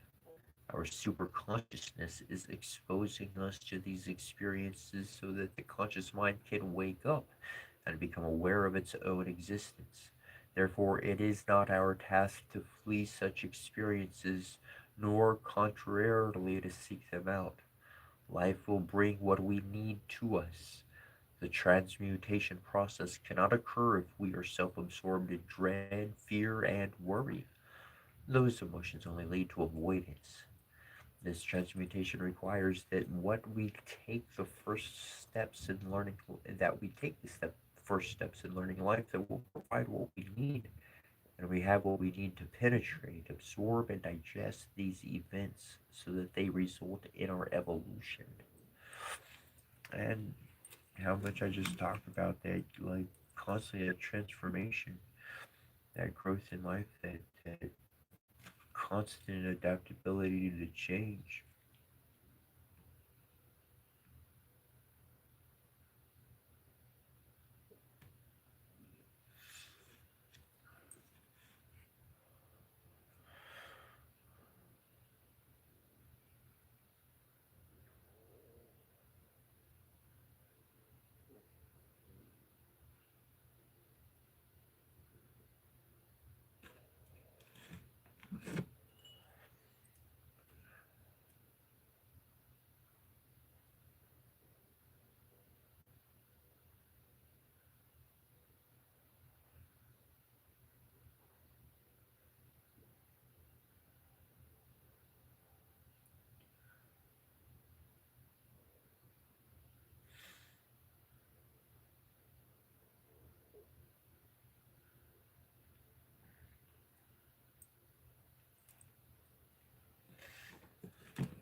Wow. I was born on the 23rd.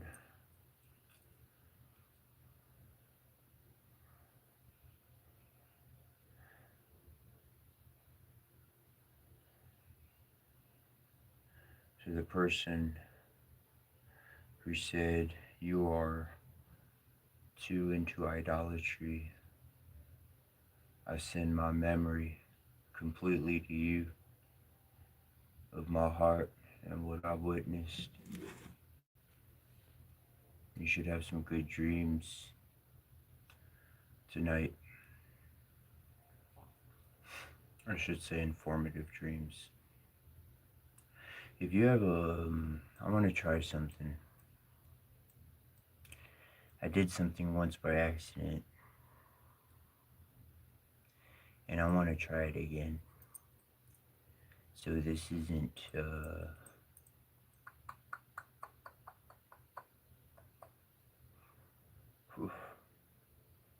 there was somebody's pain, they had physical pain. I'm not talking about paying bills, I'm not talking about some superficial, I'm talking about your body. Somebody had physical pain and they told me of it, and I sent them my awareness and my intention that they felt better. And they had messaged me back. And they said by that evening or that afternoon or whatever time it was, they said the pain went away. So if you got some pain in life, like I'm looking at the comments,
well, hell, I guess we got a lot of people that are doing pretty darn good.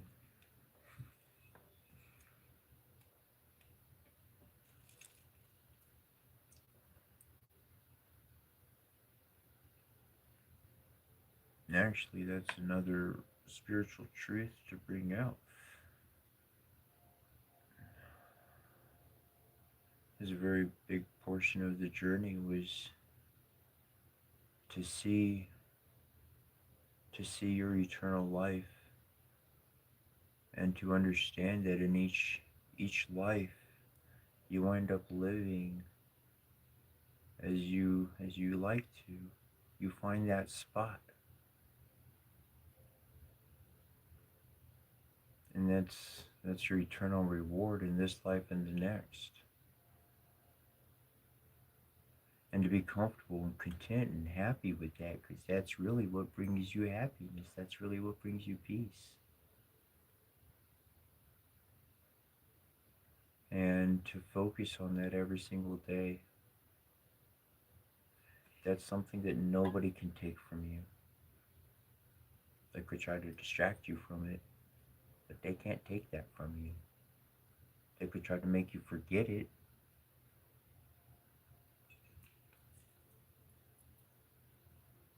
but in the heart, and the heart that God put back together,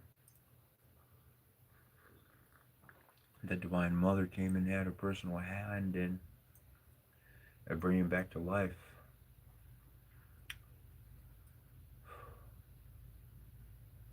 That's what we each live through. That's what we each can do. A complete heart, a heart that has been put back together with some ethereal gold.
Man, I remember this one time.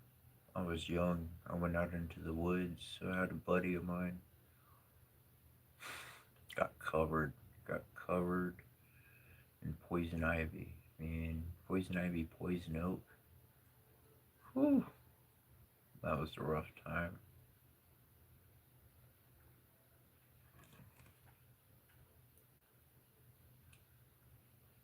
All right. Getting back to toe. Toe is the next portion. At this, oh, I had it right there. Let me share this. I'm going to share it up front. This is the mantra for toe. Ooh.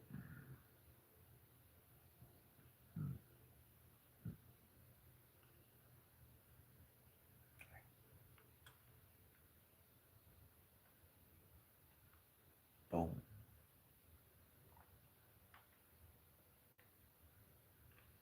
All right, now toe is the kuji attributed to harmony. But what is that? At this level, you're encouraged to center yourself in your inside your belly, and to adopt an attitude of humility, tolerance, and adaptation. When an outside force impinges upon you, you can either resist, creating a conflict and a possible impasse, or you can bow to it, adapting your outer shape to the incoming force, yielding to it. When you accept the flow of power without rigid resistance, when you humbly adapt to its flow, you will remain in a state of harmony.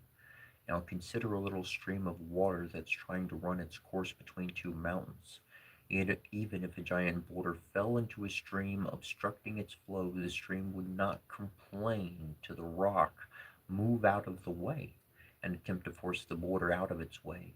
If the power of the rock to remain is greater than the force of the water to move it, the water will humbly flow under the rock and around its sides until it passes again on its way, even though the rock tries to dam up the water. The water does not fight the rock, it remains in a state of harmony, keeps flowing on its own way with humility. Now learn to tolerate what's going on around you, and if it seems to affect you, humbly adapt to your attitude to new parameters. There are other times when the force of water is much greater than any rock, but toe is not that time and place. Toe is a state of harmony which you maintain with tolerance, humility, and the spirit of forceless adaptation. If you drop a small rock into a pond of water, the ripples will come and go. Eventually, because the flexible and adaptive state of water, the pond will return to a peaceful mirror like state, contemplating itself contained in its earthly bed.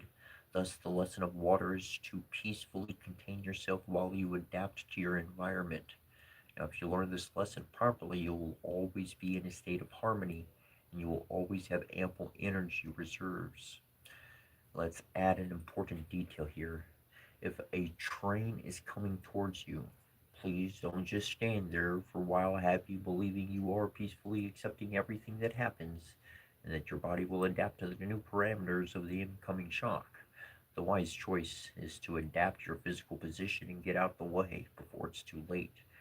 Now, if there's a lot of arguing going on around you or someone is contentious with you, adapt your tolerance, negotiate as best you can, find a solution, take whatever actions you must to resolve that situation and get out of it. Adaptation does not require that you endure persistent stupidity. Adaptation means moving when you need to, changing your diet when it is time, exercising to keep your body healthy, and so on. Adaptation doesn't mean adopting a slavish man attitude towards someone else's point of view or allowing yourself to get run over by a train. It means adapting your understanding and point of view to the situation and using the least amount of energy to flow in harmony with the forces around you while holding firm to your inner truth. And if something threatens your life, preserve your life and health in any way you can. Now that Japanese mantra is Onje Te Rabashiri Tarabashano Suwaka, Onje Tarashi Irta Araji Baratano Suwaka, and in Sanskrit, Unji Trashi Yatra Jiva Ratna Swaha. Now in this one, it's pretty simple. So I'm gonna take you through Rin, Kill, and Toe goes into just the two fingers coming up together, and the other ones just come in. You can leave thumbs out. That's the two little fingers up. That's Toe.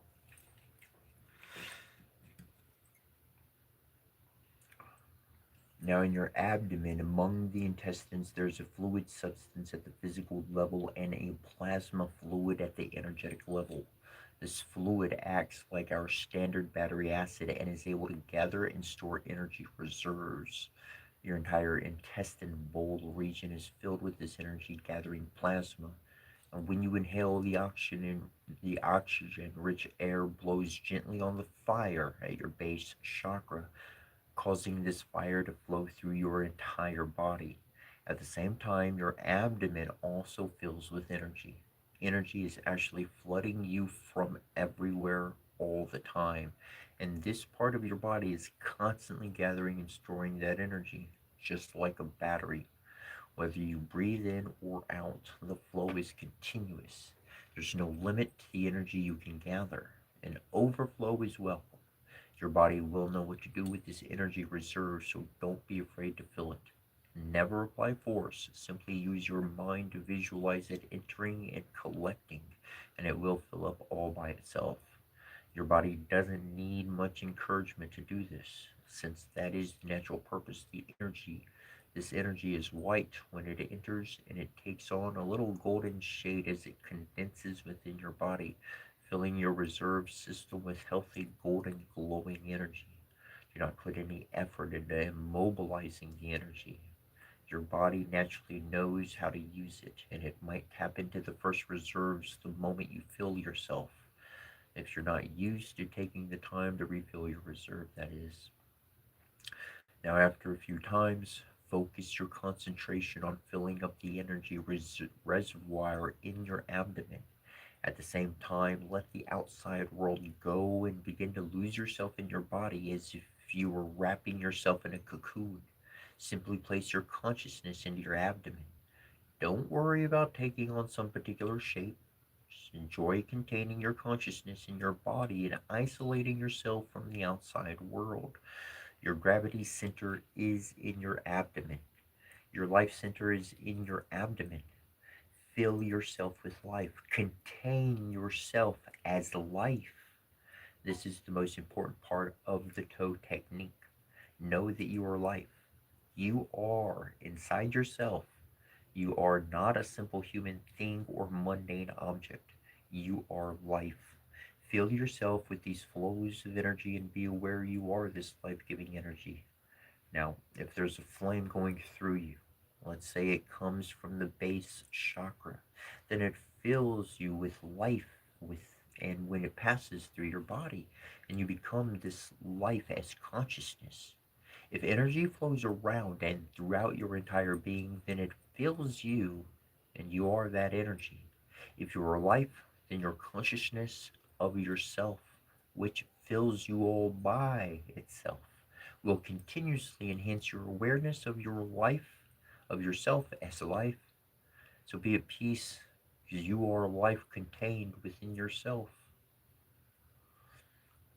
This brings up the ideas of emotional transmutation.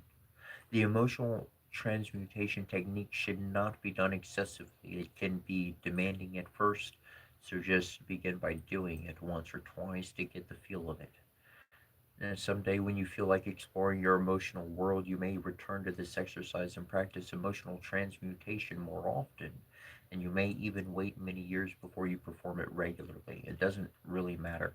Someday, you will feel the need to use this technique, and when you do, you will double your Kuji-in efficiency.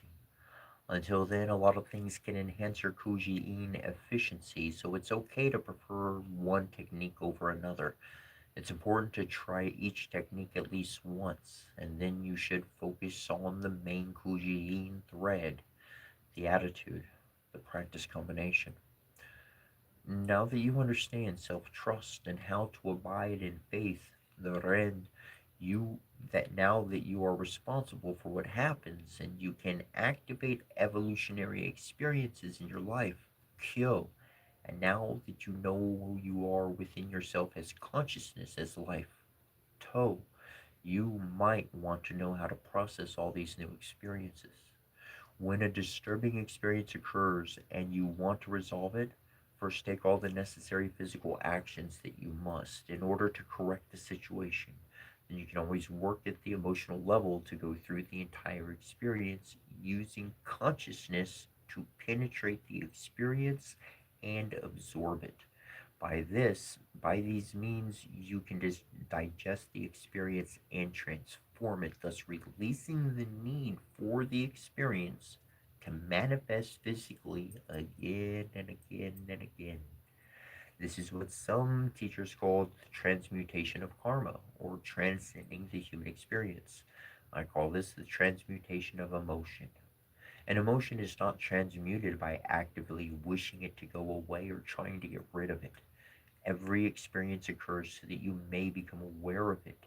It's only by consciously becoming aware of the full experience that the emotion will be transmuted and released as a new, higher experience. We experiment with emotions so that the soul can taste life and so that consciousness can know its own existence. We must not flee from painful or difficult emotions, yet we must not intentionally provoke pain either. This process cannot take place while you listen to the inner voice and its natural fear of feeling pain. You will have to be courageous and go beyond your fear, have faith, release control over the emotional pain, and become aware of the emotion without engaging it in any way. Begin the transmutation technique by selecting some recent event that you feel guilty about, or perhaps some event that left you feeling rejected. You may choose any memory, whether in your recent or remote past, as long as it is not an experience you associate with overwhelming painful emotions of any kind. Begin this with this problematic but bearable emotion so you can do the emotional work and still be able to follow along with these three simple steps.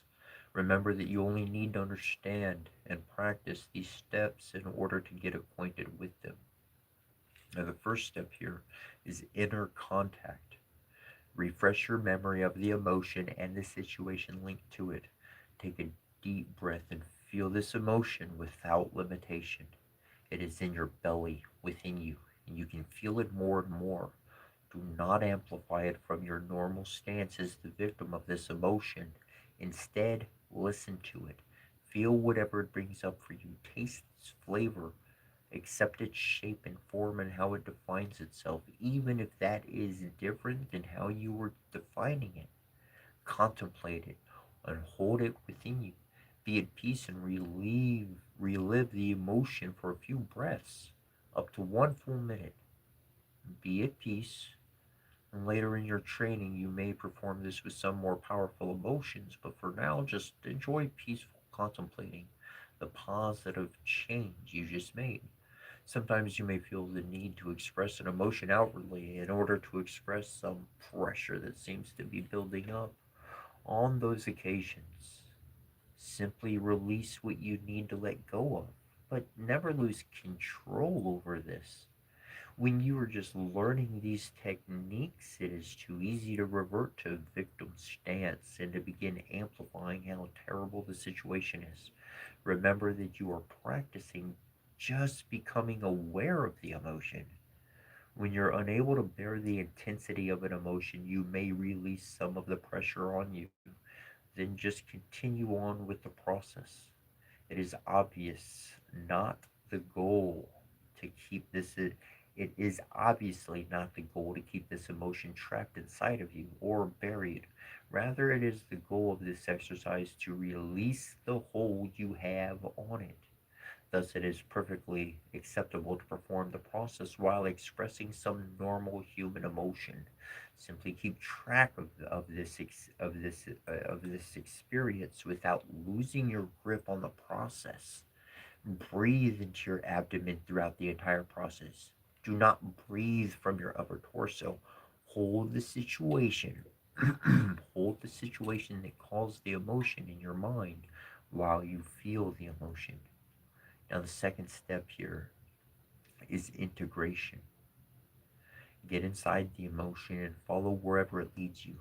Breathe deeply and comfortably as the air flows into your abdomen.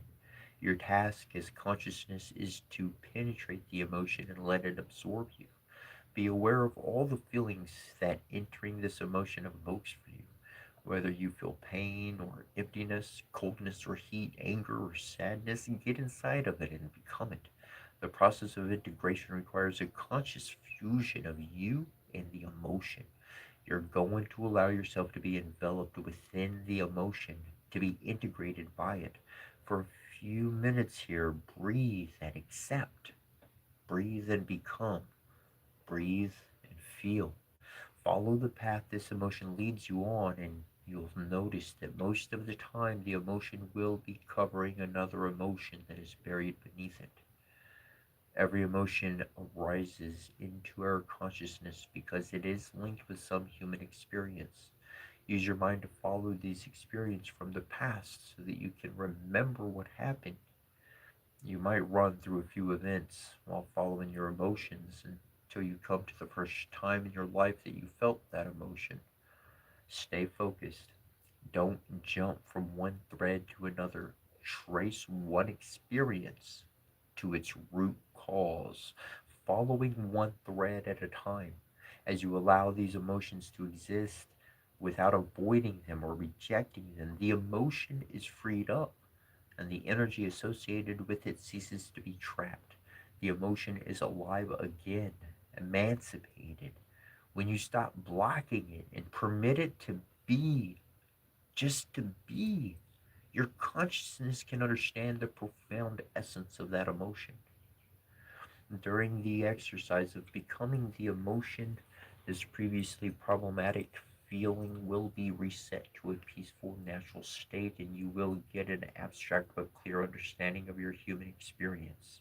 You are what you experience as consciousness, as spirit, as life.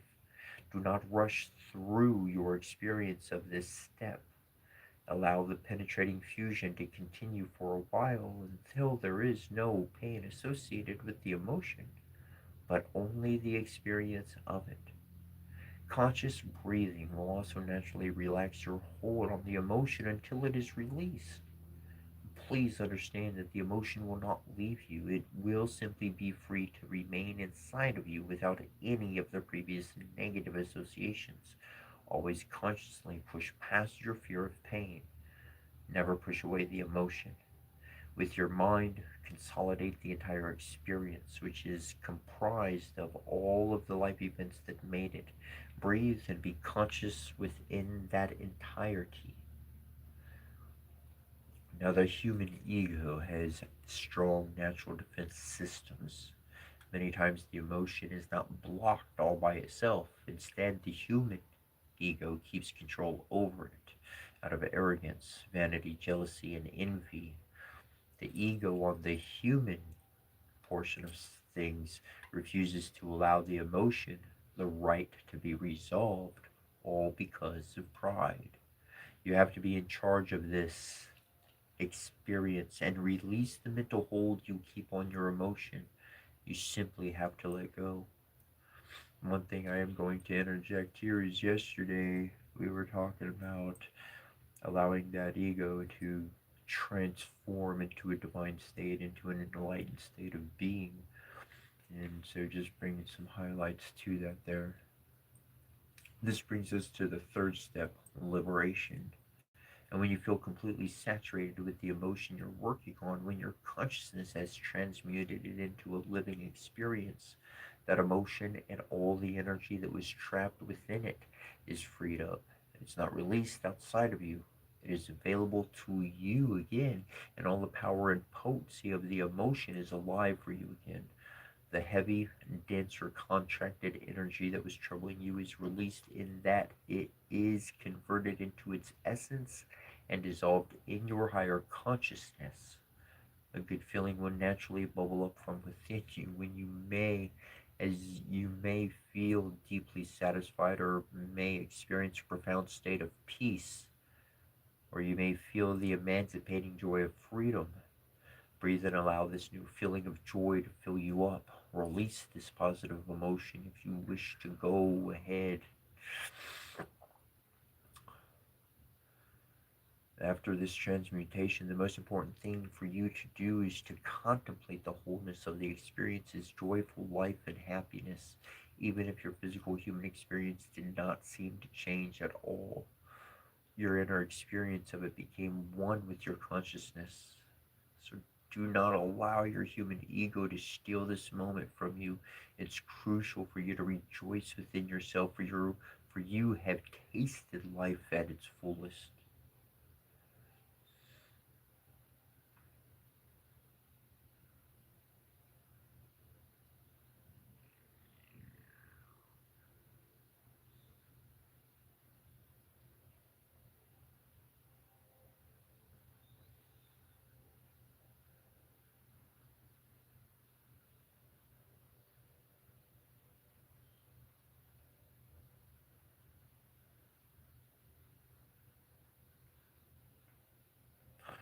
When I read this, when I found this really, it goes back to it's ancient Japanese, the Kujin system is the ancient Japanese system.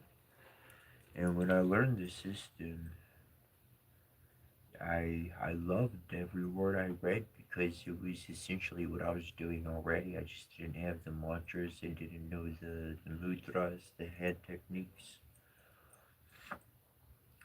that transmutation of the experience of the emotion, being able to like allow it just to exist and to be. And like I was kind of talking about having a little spot on the table, it's its spot, but things are usually pretty chaotic in its spot.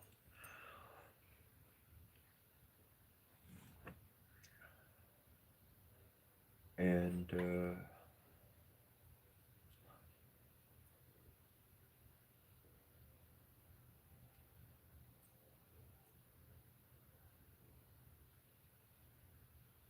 but being able to allow that energy, to allow that emotion to just exist, it allows the flow. And that's usually what we do is we block up the flow.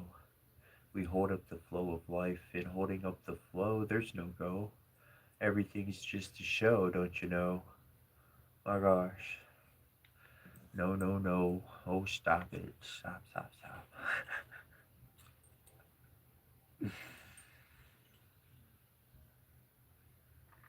That's the truth. That's one of the big truths right there. But that's what I was doing already. I was transmuting the energy. That's what I would do with life naturally. My mind was always working. My heart was always somewhere. And for a good 10, 13 years of my life, I was consumed with myself and figuring out my own mystery. But once I figured out my own mystery, then, well, understanding everything else was not too complicated. But really coming upon this ancient system is amazing. Um, how much it lined up with what I was already doing. And because of that synchronicity, I really took in the rest of the book. And as I'm reading it and sharing it, I was able to pull up a few of my more books that I have available to me. And so, because before I was reading from like, I don't know, maybe a handful of books. So boom, now I got my whole library right here, pretty much. Um, gotta love these things.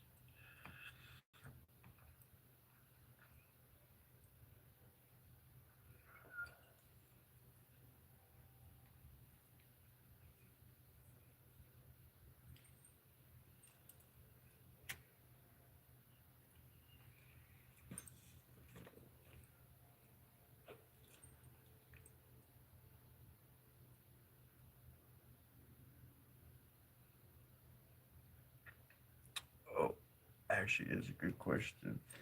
Okay, so I had a friend, and they asked me something similar. Um,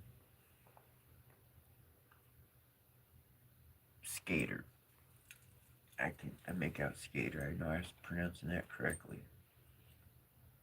And this friend of mine, he was like, I told him of like who I work with and stuff, and he knew the names. He knew what I was talking about. Like he not just he think he freaking knows like it's real stuff. And he's like, he totally stopped in his tracks, and he's like, do I have to be worried about hanging out with you? And I was like, no. I mean, like, if they ain't trying to pick up any extra work, man. If you came at me trying to hurt me or something, well, gee, you're gonna have a whole bunch to worry about. But as long as that's not happening, we good. I'm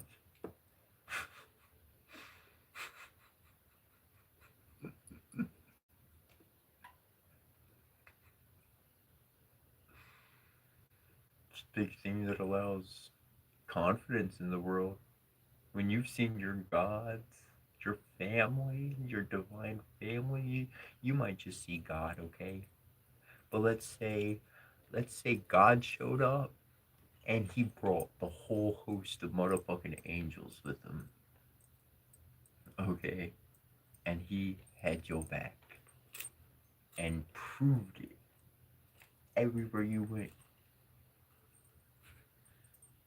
Well, you walking with an army of angels and God behind you.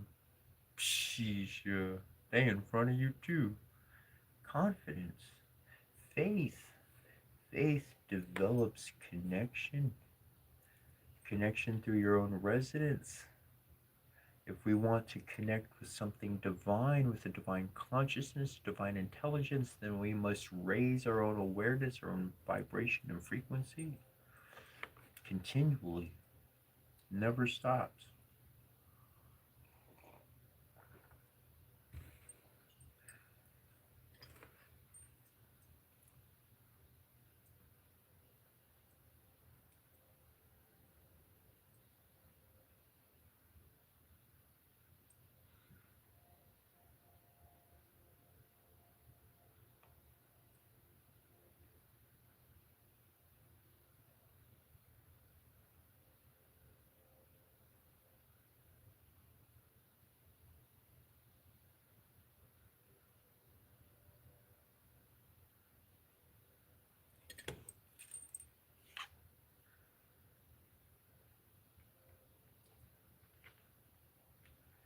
I'm going to leave it at those three for today. Anyway, on the Kuji, there's more. There's more to pull back from there.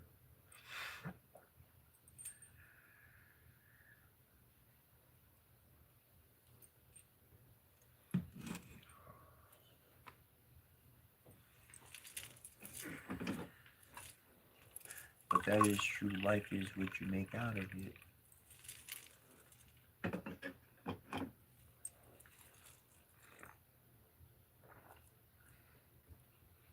And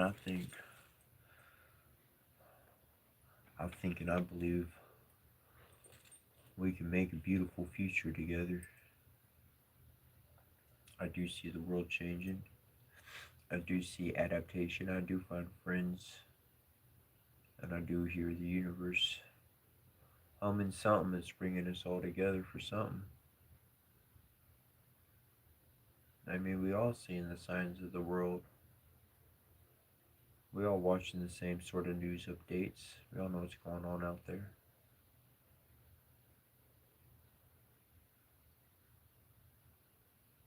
And that's why in all of my connection with Divine Father and Mother, it's their light that I've seen in all the dark. Somehow they remind me of my peace and my happiness. They reinforce what I've learned already by teaching me from books ancient and old and showing me a few tricks I forgot down the road.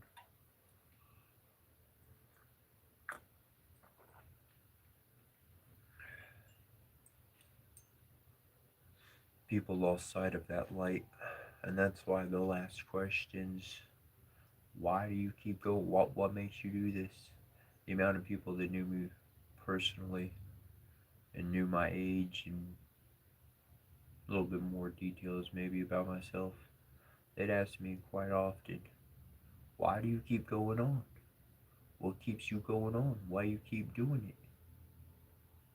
Because they all quit. They all threw in the towel. Everybody that asked me that, they've been down that road before. But they quit. They threw in the towel.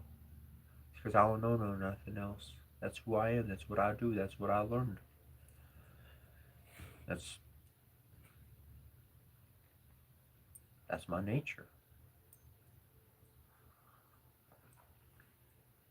And it's not Gaia. It's not Mother Earth. Nature itself. Nature embodied to change things, not control things. To love something to life rather than to hate it with strife. You could put away that knife.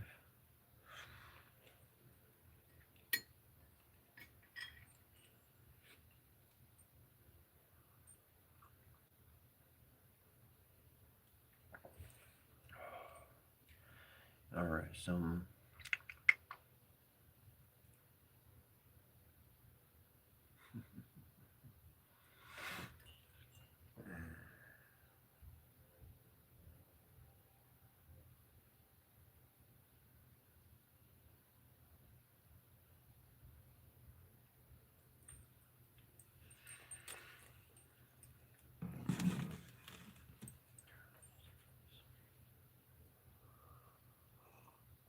I do got some fun hobbies. I do got some fun interests.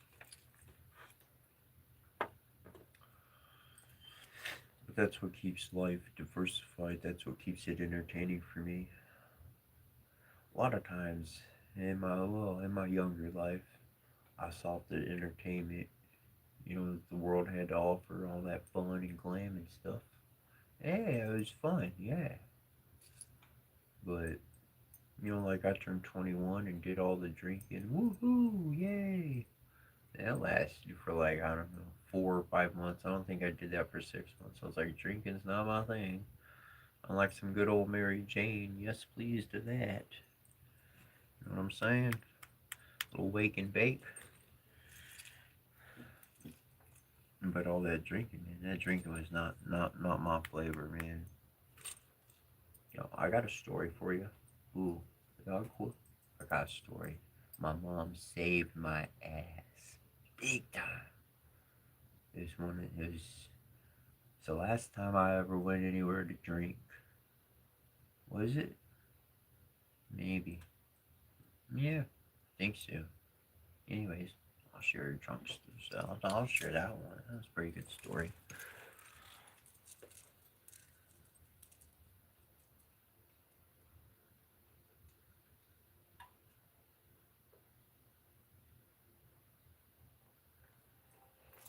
So I was working at this place, and like essentially, it was a roofing place.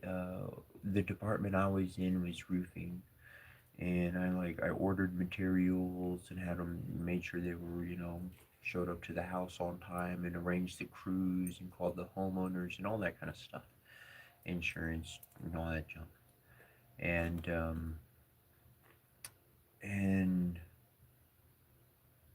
so like there was like I don't know 80,000 to 100,000 plus worth of buying that we did with this company every month. And so like one of the dudes, he was like, "Hey, you want to go out this afternoon, this evening?" I was like, "Yeah." He's like, "Meet me at this bar. We'll be over here at this time." I was like, "Cool." He's like, "Cover. They're gonna cover it." I was like, "Fucking solid." I was 21, man.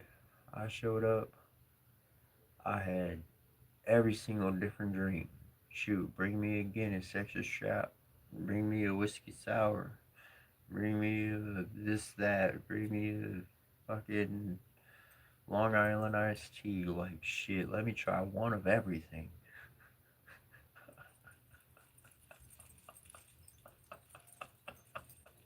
What you having? I'll have one of those next.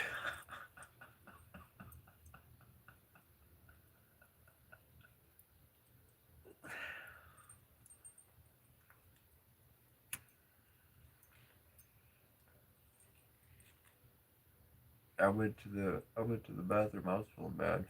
I knew I was gonna throw up. I knew it was coming up. I went to the bathroom and I tried, and I tried, and I tried, and it wouldn't come up. Man, it wouldn't come up. I was like, ah, guess I got this drinking thing down. I went back to the table. I mean, we're not talking about one or two guys. Like, we got like three dudes, three tables, like executives, people from other businesses, companies, whatever. Like, I come back to the table. I'm still feeling woozy and everything. I'm toasty, but everything. But out of sudden, out of nowhere, man, everything came out all over the table, and I was like, I felt like crap, man. Obviously, instantly.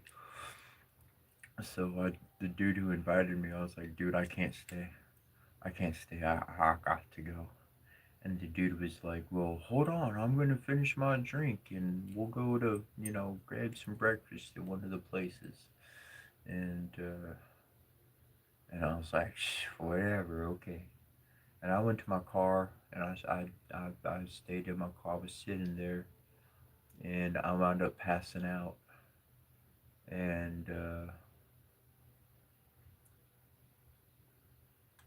I saw that I'm gonna share my memory and then I'll go back on it. And I passed out. My mom, I was in my car and there was somebody sitting next to me, and I was like, oh, I knew there was somebody sitting next to me, and my mom didn't know where I was, but I didn't tell her where I was going either, and. And I was just in my head. I was like, "Please don't be my mom. Please don't be my mom. Please don't be my mom." It's my mom sitting in the seat. And I was like, "Mom, I see you."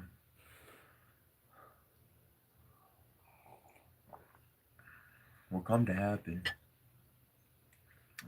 I went next. My mom told me what happened the next day, and I'm sharing my memories from my memories as they flowed.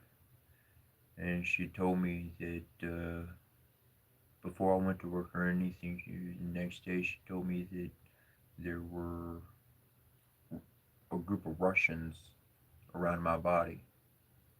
My body was on the ground. My glasses, I had two pairs of glasses on the street, or not on the street, but next to my body.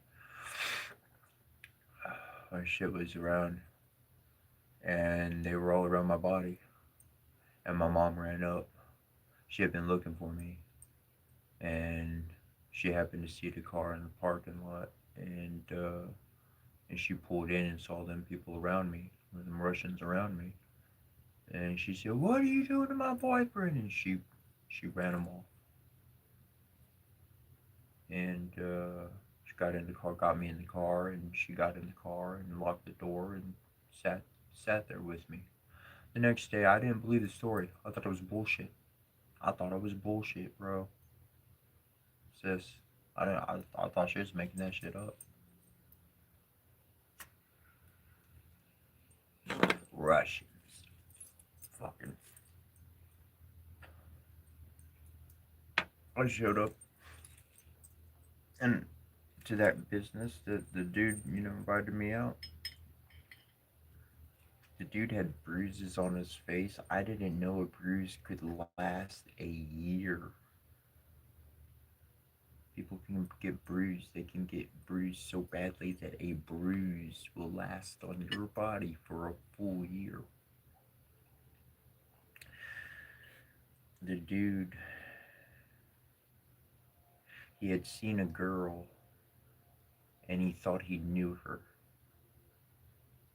he said hi to her, something or another, and she was with a bunch of Russians. And they beat the ever living shit out of him for just talking to her.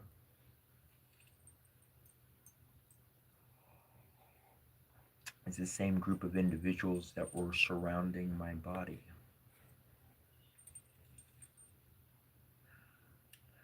It's the last time I ever went to a bar.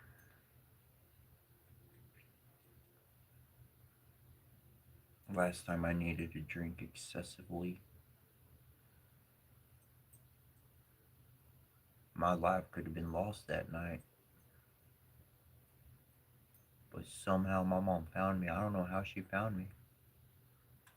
Because I never went to this place before or after.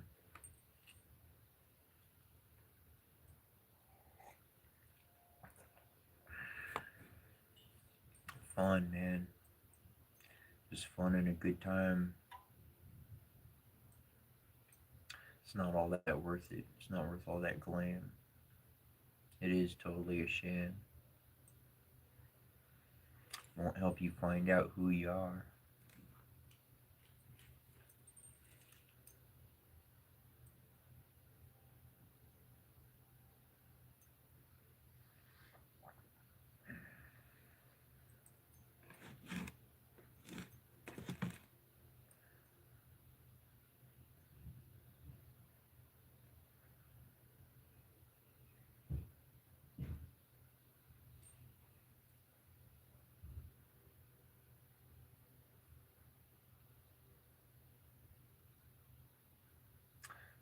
Nah, today I got tea. Today is tea. I haven't had coffee for a bit. I had one cup of coffee yesterday. That's the only cup of coffee I've had in like 3 or 4 days. I've been on tea. Been out of coffee.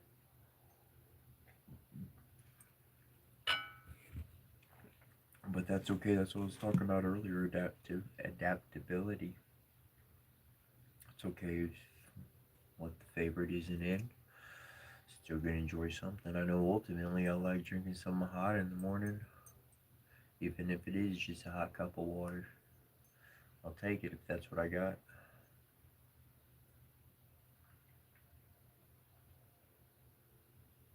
Contented to be content in life.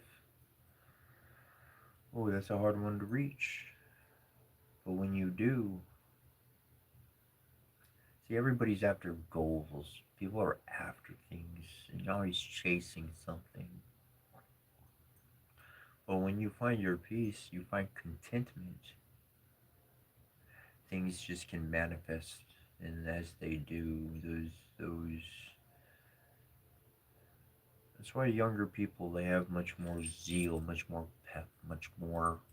Because they haven't tasted life. They haven't got a good bite out of life yet. A good experience, good solid. Mm. Once you do, once you've had your fair share and maybe a little excess of what you think may be your fair share, that's when you can take a little chill seat at grandma's house, relax a little bit, and let the young ones marshal ahead and create the future.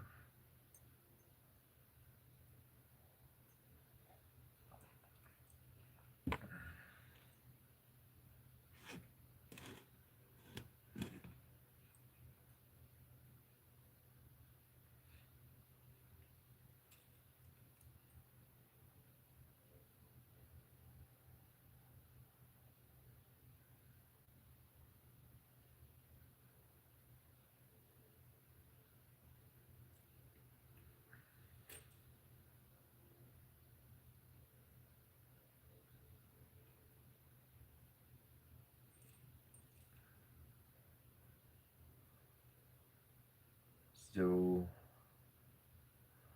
essentially, my dress is, I would love coffee. Yeah, that'd be great.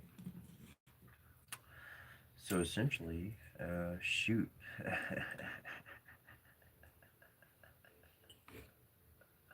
That's what I should start doing. That's what I need to do. Man, I'll tell you what, you got a metaphysical shop or something like that? Shoot. I'll run that place 24/7.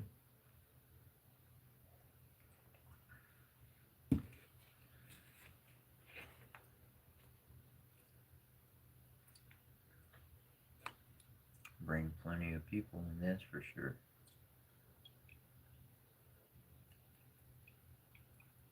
Why do I dress like this? Mm, this is a solid one. Right, you see, clothing is aesthetics. What you like, what you don't like, what you favor, what's on the shelf, what's accommodable, what's acceptable within the parameters of society and how they think. Okay. You're not dressing independently nor creatively. My goal is to remain liberated because I was stuck in religion for 28 years of my life mentally. And, if you mentally stuck somewhere, bound somewhere, and you're not really free. And when I broke free, I said, I ain't wearing nobody's uniform no more. I'm gonna change what I got. I'm gonna change how I approach life. I'm gonna have a new everything. And I'm gonna look down at me. I'm gonna look in the mirror and I'm gonna be like, yep, proof I ain't in no religion. Dancing life to my own tune. Thank you very much. I think I learned a thing or two from a book that I could read very well. I did not need 2,000 years of people saying, where's Jesus? Have you read this Bible yet? We haven't found him. Maybe you could read it and help us find him. They're still lost. They're still in the dark. They still had not connected with God because all you do is hear from a person. And you awake yet? Did it fix everything for you? If it did, glad your life's good and well.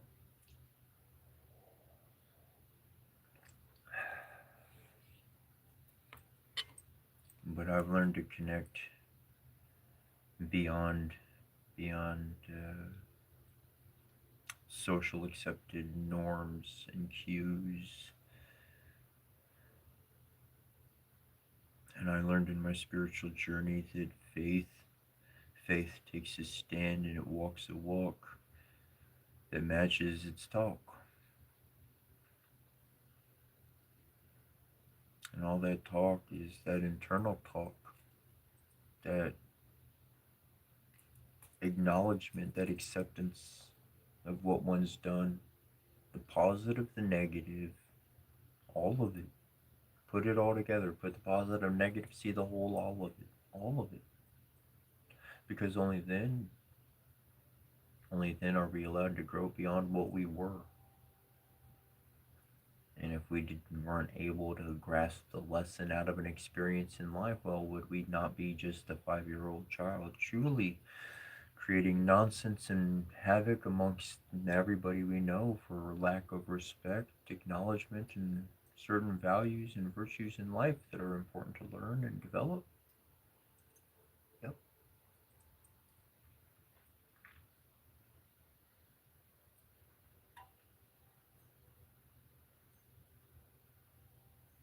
Life's a party, man. Life's always happening. And I don't know. I got a great idea though.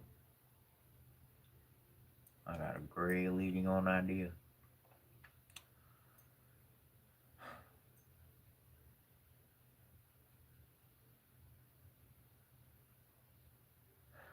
And why does somebody have to pay for experience? Why? To me, if only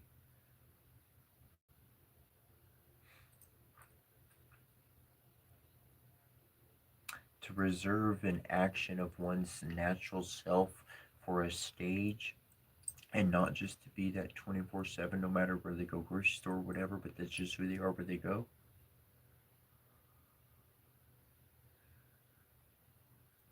That's a disservice. And that's where for me I changed I made a decision many years ago, and I looked at the world, and it's, yep, there's a lot of them, and they're just copying a formula so that they could be the next number one. Let me live it. Let me live it. Let me really live it. Let me, all these ideas and all these stuff people talk about, dreaming about, do it. Let me just do it. I don't care if anybody sees it or knows it. Let me just do it. Bible says God sees everything. What the hell do I need anybody's for? I don't. Sight of one is all I need. It's all that counts to me.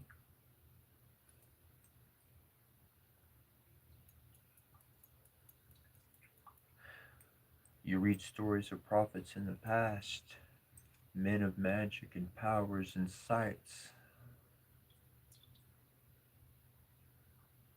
but you can't fathom that they live today. Dare fathom that you yourself might be one of them.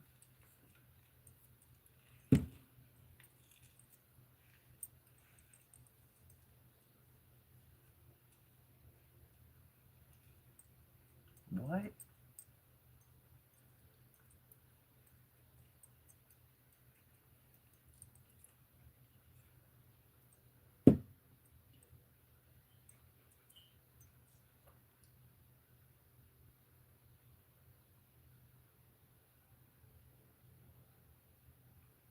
And much dream big.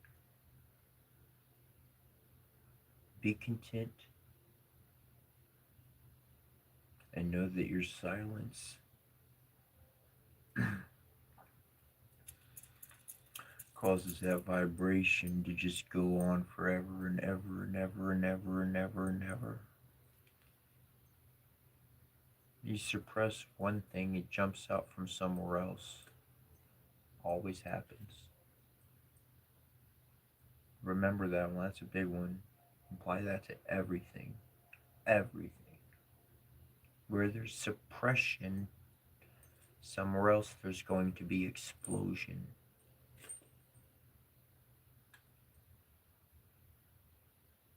That's why it's important to talk and share and be a neighbor, be a friend, be a uncle, grandma, whatever.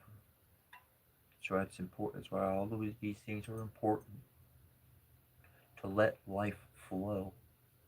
To remove the dams and the stoppages that have stopped up the experience. If somebody's just being nice to me all the time, I never know who they are. I never know what they're really thinking or saying or feeling or anything. I don't know who they are.